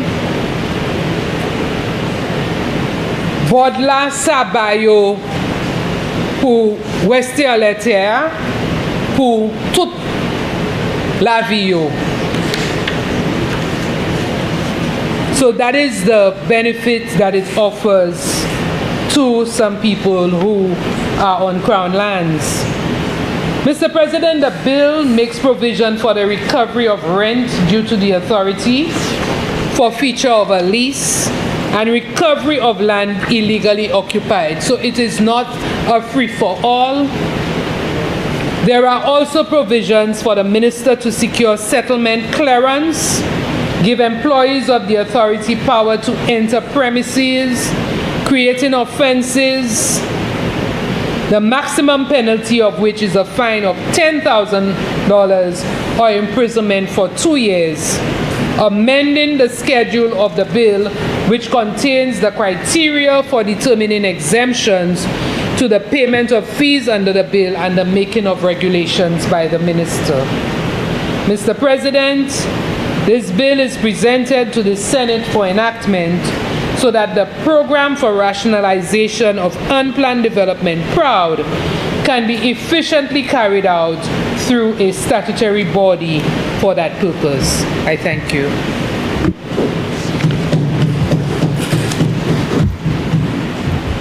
Senators, the question is that the St. Lucia Unplanned Development Regularization Authority Bill be read a second time.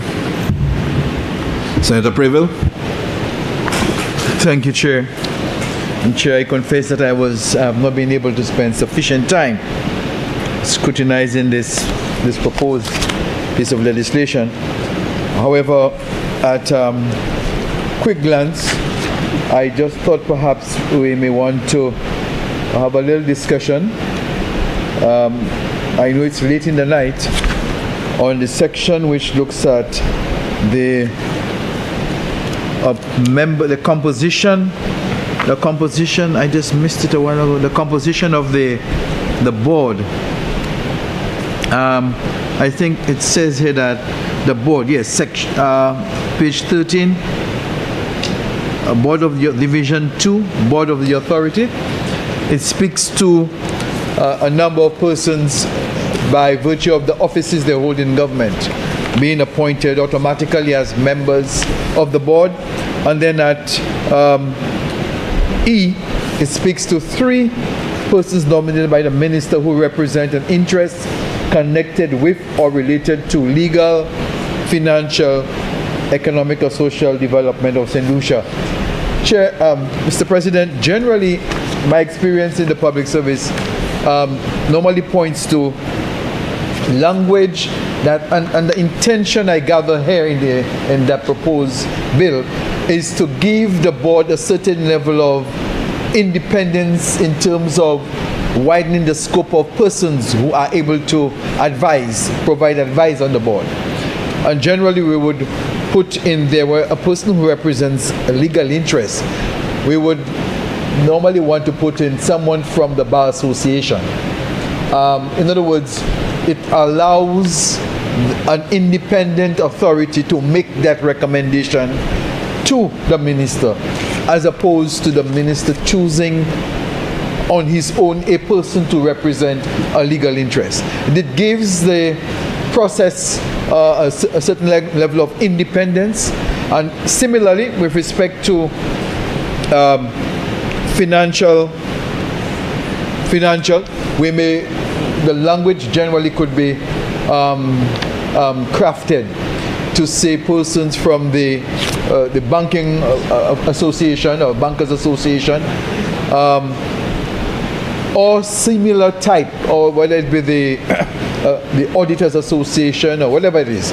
The whole idea here is to give in our country the entities that form what we can pretty much call the NGO community the independence to appoint persons to serve.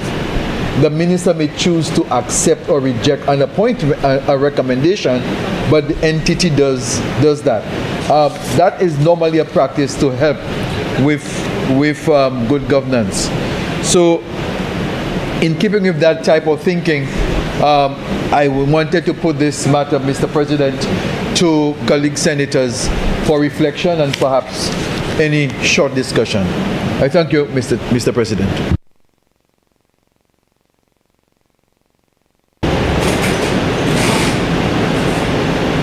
Senator Charles.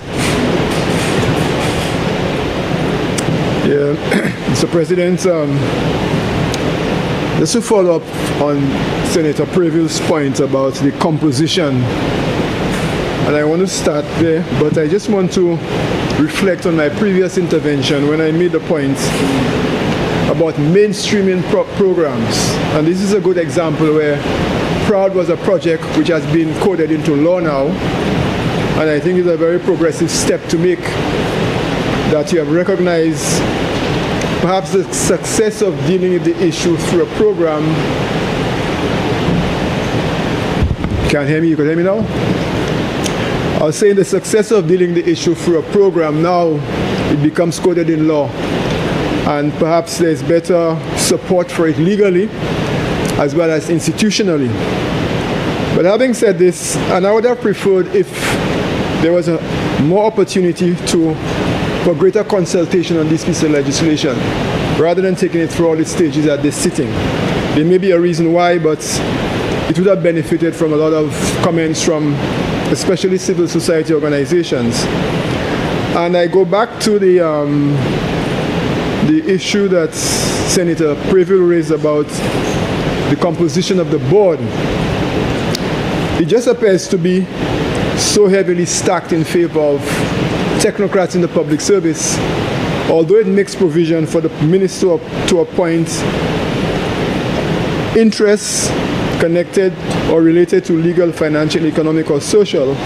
And I presume social should also include cultural, because a lot of our problems dealing with the illegal occupation of land may affect some cultural sites as well. And I refer to the case we had at Hospital Road, the Hospital Road Cemetery, which was a bit of a problem, which had serious political, legal, social, and human resource implications. I don't know how it has been resolved, but I see a wall going up and the houses are still there. So I think there has to be some elements of consideration for mitigation measures in the work of the entity to try to prevent that type of illegal occupation going forward.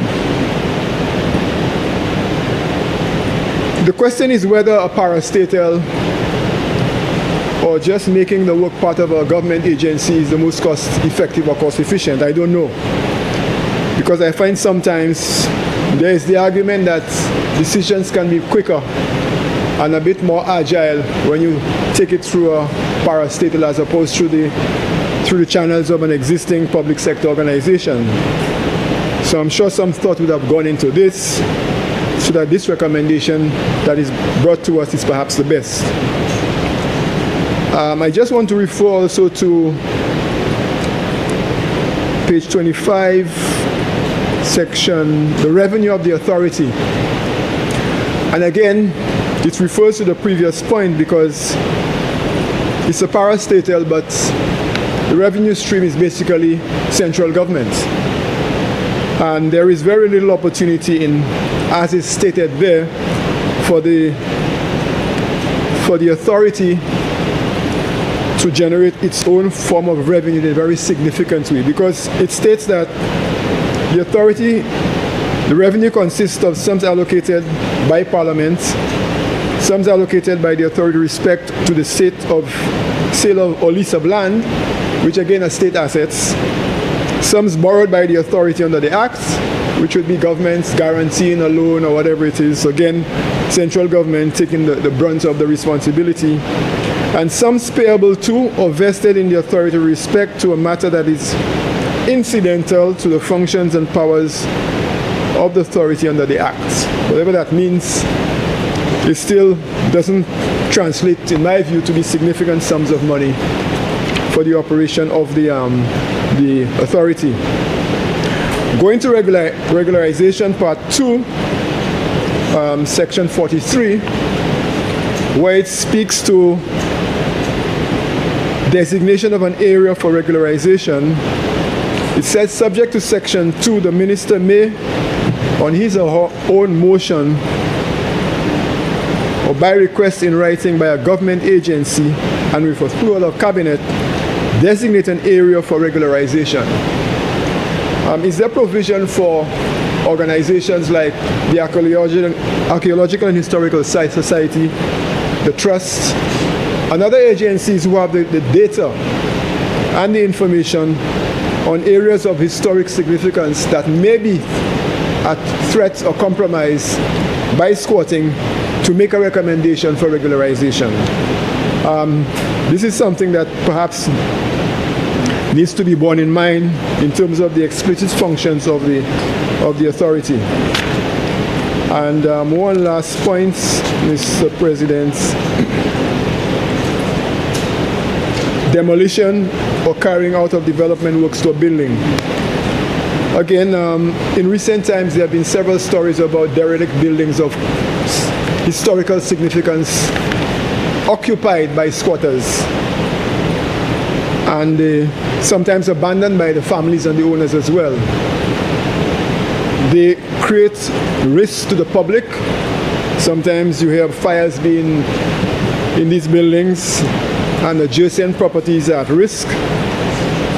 So I'm not too sure how this is treated, how this will be treated by the authority, but it's something that we have to consider seriously. Having had a conversation with Senator Jean number 2, he did indicate that provision is made under, I think, the Development Controls Authority Act for establishment of protected areas, which again can be a route to protecting some of these cultural sites. And these are just some small points for consideration to the leader of government business. Mr. President, I thank you.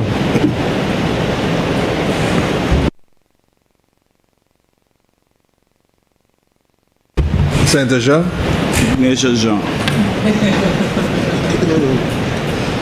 Thank you, Mr. President. I must rise to support this bill, Mr. President, because, well, particularly this new iteration of PROUD, as it will graduate what used to be a program to a body that has a degree of autonomy as a full statutory body. And I think in the vein of what Senator Charles just suggested, that it probably will make it a little more effective and efficient, because sometimes the unwieldy bureaucracies of some departments may not be able to get the work going as expeditiously as it ought to. So I think that is a good step. But one of the things that we must consider is that spaces where people live are not just, we have to see them as the heartbeats of civilization. It is a place where you have cultures converge, economies flourish, small business people, small entrepreneurs. A lot of things happen in these unplanned developments, and we have seen that in a lot of developments in St. Lucia and globally. And so it is a move that since 2000, I think it was the year 2000, 1999, with the intention to give more St. Lucians an opportunity to own their own homes and the lands that they occupied. The program was operated under the auspices of the Ministry of Physical Development and Urban Renewal at the time. And I take the opportunity, I think it was the Ministry of Physical Planning, Environment and Housing at that time. And I take the opportunity to salute two great thinkers who caused this to happen, in the persons of the former Prime Minister of St. Lucia, the Honorable Dr. Kenny D. Anthony, and the then Minister of Planning, Housing and the Environment, Walter Francois. And of course, I succeeded Dr. Francois in that regard. But this conversation, Dr. Kenny Anthony, in one of his conversations to the nation, once said, I think that was about 2003, and I quote, he said, "I spoke of the silent revolution taking place in the provision of health services for all St. Lucians. In fact, upon quiet reflection, I have come to realize that there are several other silent revolutions taking place in this beautiful country of ours. The images of these projects and programs never find pride of place in the busy headlines of our commercial media. Today, I want to share with you some facts and developments about another silent revolution which is already having an impact on the lives of many individuals and families in some of our communities around the island. I speak of the program for the regularization of unplanned development, PROUD. Mr. President, again, I have to crave your indulgence and to tell you that contrary to some of what has been said previously about who has done what, and there's no taking away for who has done development in St. Lucia.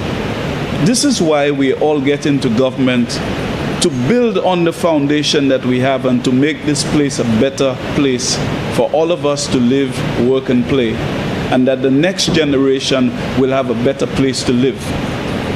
And I think this is the objective of this bill. I'll take you back to a revolution that was started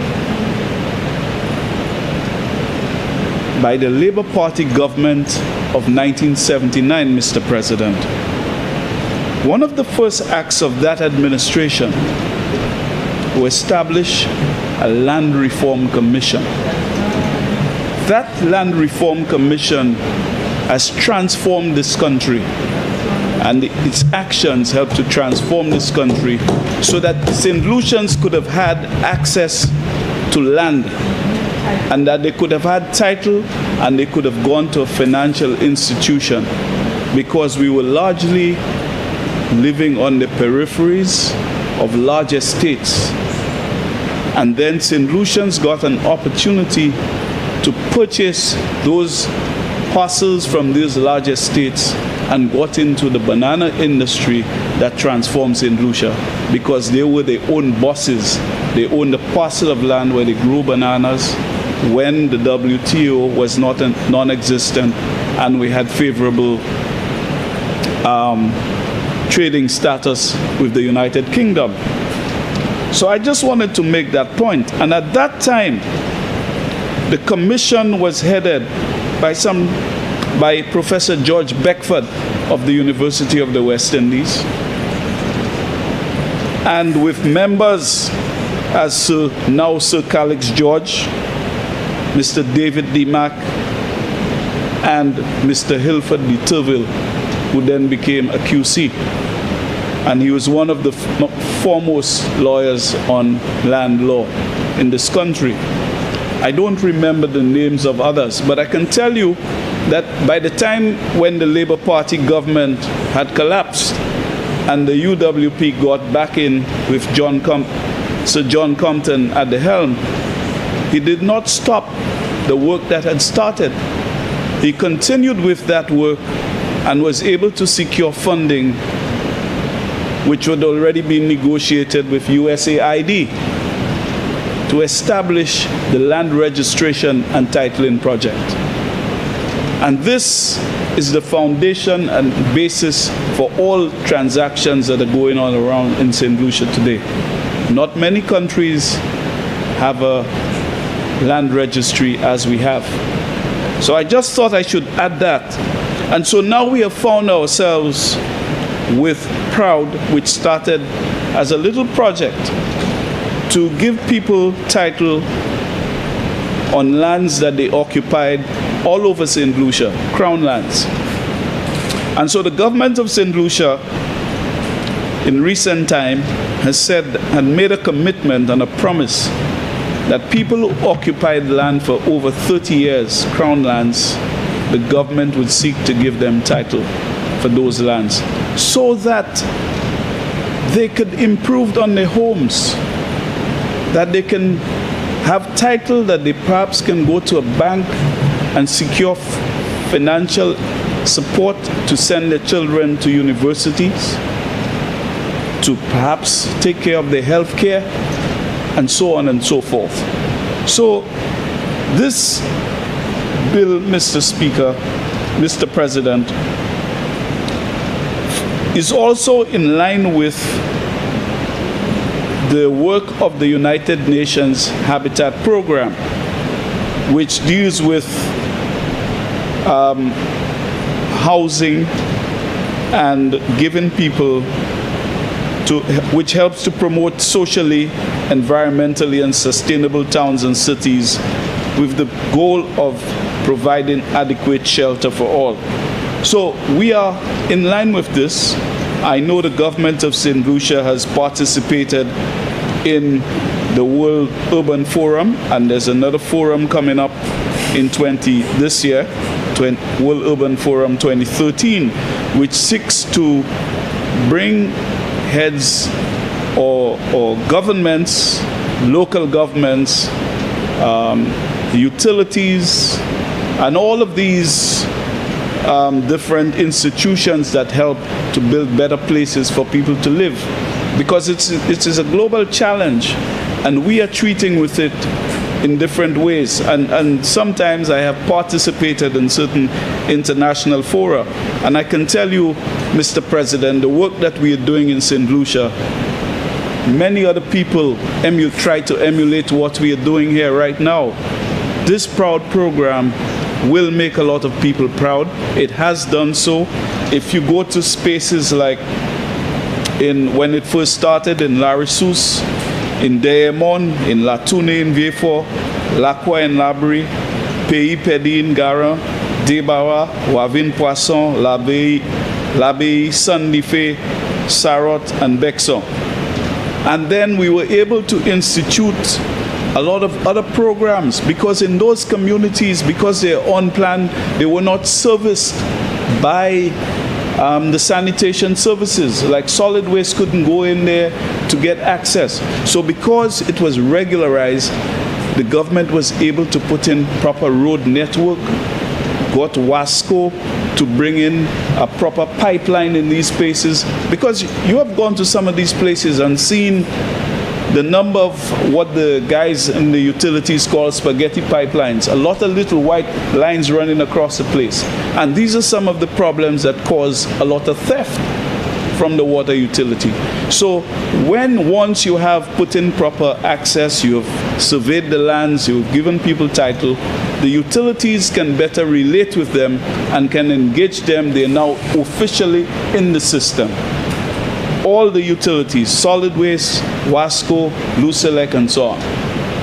Then there is the question of the reducing the vulnerability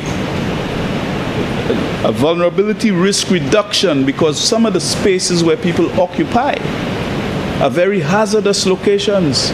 There are some places, I don't know if you've heard of places like New Jerusalem and so on. These are very steep slopes. And, you know, you have to be able to get in those places to mitigate the risk of landslides, which can have disastrous effects for the state.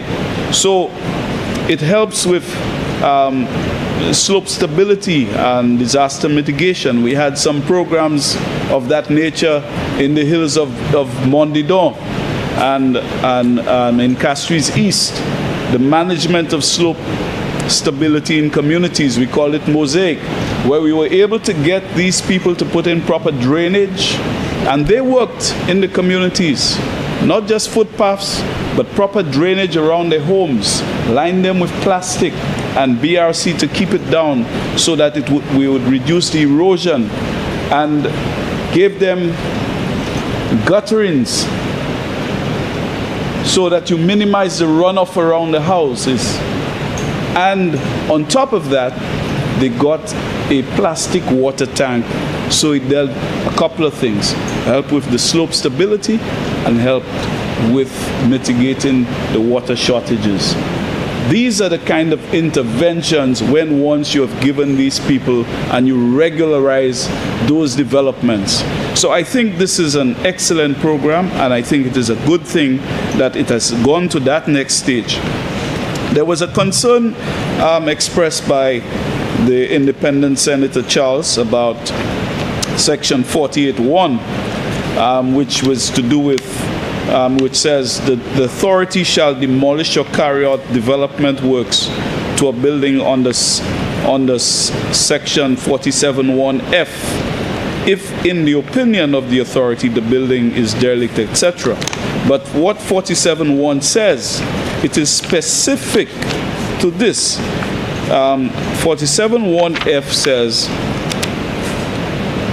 demolish or carry out development works to any buildings in the designated area. So that is not for everywhere. Where once an area is designated as an area for regularization, and if there is such a building that is posing a hazard and so on, that is where this authority will be able to effect that type of work. Otherwise, that responsibility is the remit, or the competent authority then would be within the Department of Physical Planning or the Development Control Authority under the Physical Planning and Development Act, Mr. President, under Section 35, the preservation of amenities. So I just would like to say that. And then also it makes provision for, and I think he also mentioned that there are cases where,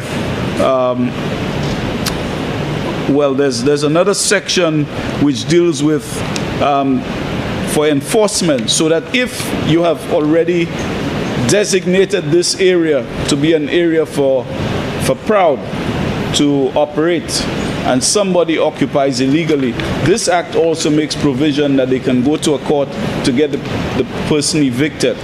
But under the act, if the Proud is not ready yet for the development and they have done the acquisition, what they can get the DCA to do for them is to declare the area a special enforcement area, which prevents anybody to occupy illegally, which is the kind of thing that was done many years ago in a place near the roundabout at Banan.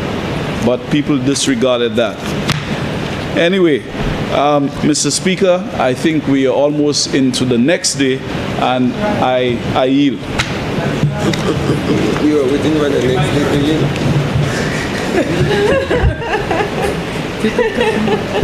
Honorable Leader of Government Business. Thank you very much, Mr. President. I thank senators for their deliberations. Just one point relating to Senator Preville's intervention. Senator Preville, you would realize that it would be, while I take your point that some of the members of the board could be appointed from various associations, there are not associations established for all disciplines. And so you have the economic and social development. Where do you get these people from? Because they're not established bodies for some of these. Then you recognize that for financial, you're not sure whether banking, auditors, and so on. There is precedent in legislation. I could recall the NUC Act. There are a list of disciplines from which the board members are taken, but it's not pointing to any association. I also recognize that there are specific technical people that are named on the board in order to bring that technical expertise within that board. So I take the point, but it's not possible on all occasions. So, well, there's disqualification, and the disqualification is included in there. So, Mr. President, I present this bill for passage. Thank you. Senators, the question is that the St. Lucia Unplanned Development Regularization Authority Bill be read a second time. And I'll put the question. As many of that opinion say aye. Aye. As many of a contrary opinion say no. I think the ayes have it. The ayes have it. An act to establish the St. Lucia Unplanned Development Regularization Authority to facilitate the regularization of unplanned developments and for related matters.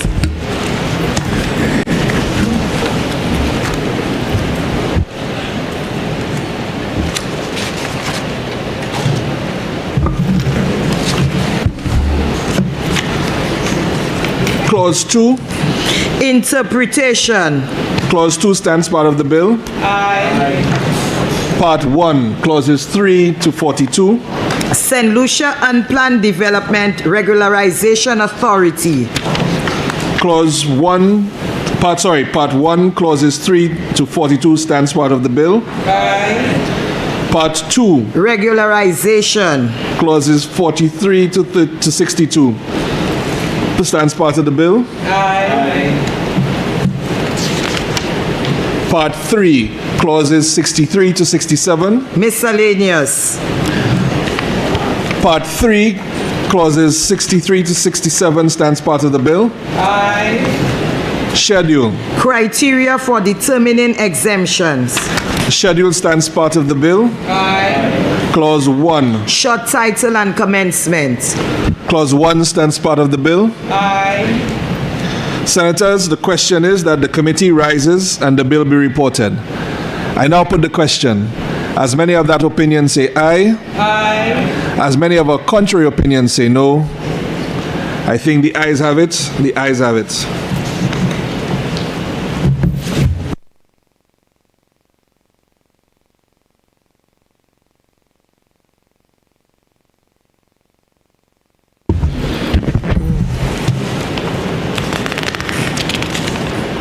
Senators, I beg to report that the St. Lucia Unplanned Development Regularization Authority Bill went through committee stage without amendments.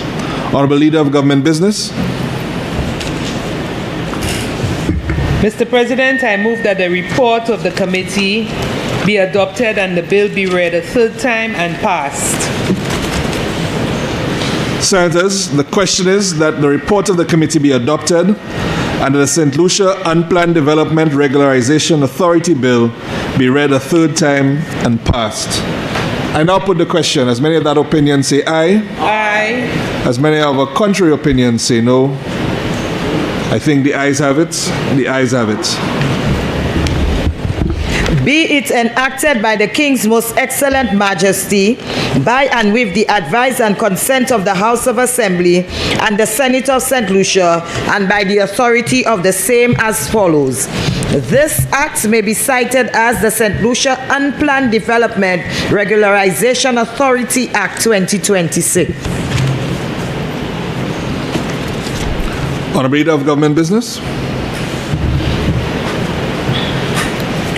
Mr. President, before we adjourn, I wish to acknowledge the sign that was presented by Senator Fede and to retract my statement as it relates to the sign not being there. I never saw it because I know that this is one of the requirements of any infrastructural project on the island, public infrastructure project.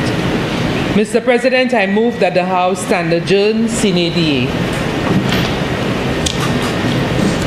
Senators, before I put the question, I just want to thank you. I know we've had a very long time today, a very long day. I think this is the longest day I can remember in the Senate for a while. Maybe we wanted to send off the clock with something to remember us for. I'm not sure that this is something she'll appreciate. But I'd like to thank you for your attention throughout this very long day and your cooperation with the chair. Senators, the question is that the Senate do stand adjourned, sign a die. I now put the question. As many of that opinion say aye. Aye. As many of a contrary opinion say no.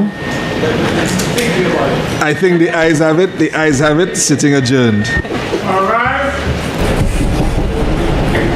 Nous venons au bout de session qui consiste aujourd'hui, ça c'est session Sénat là aujourd'hui, quand le président dit, c'est plus longue session tenue, c'est une session très longue en chaque discussion, avec en chaque participation. Alors, nous avons dit merci un peu, Virgil. Yes, thank you so much for staying with us. As always, you could always tune in to the National Television Network, where you could see the full broadcast of the Senate. Once again, on behalf of all of us here at the Government Information Service and the National Television Network, saying good night.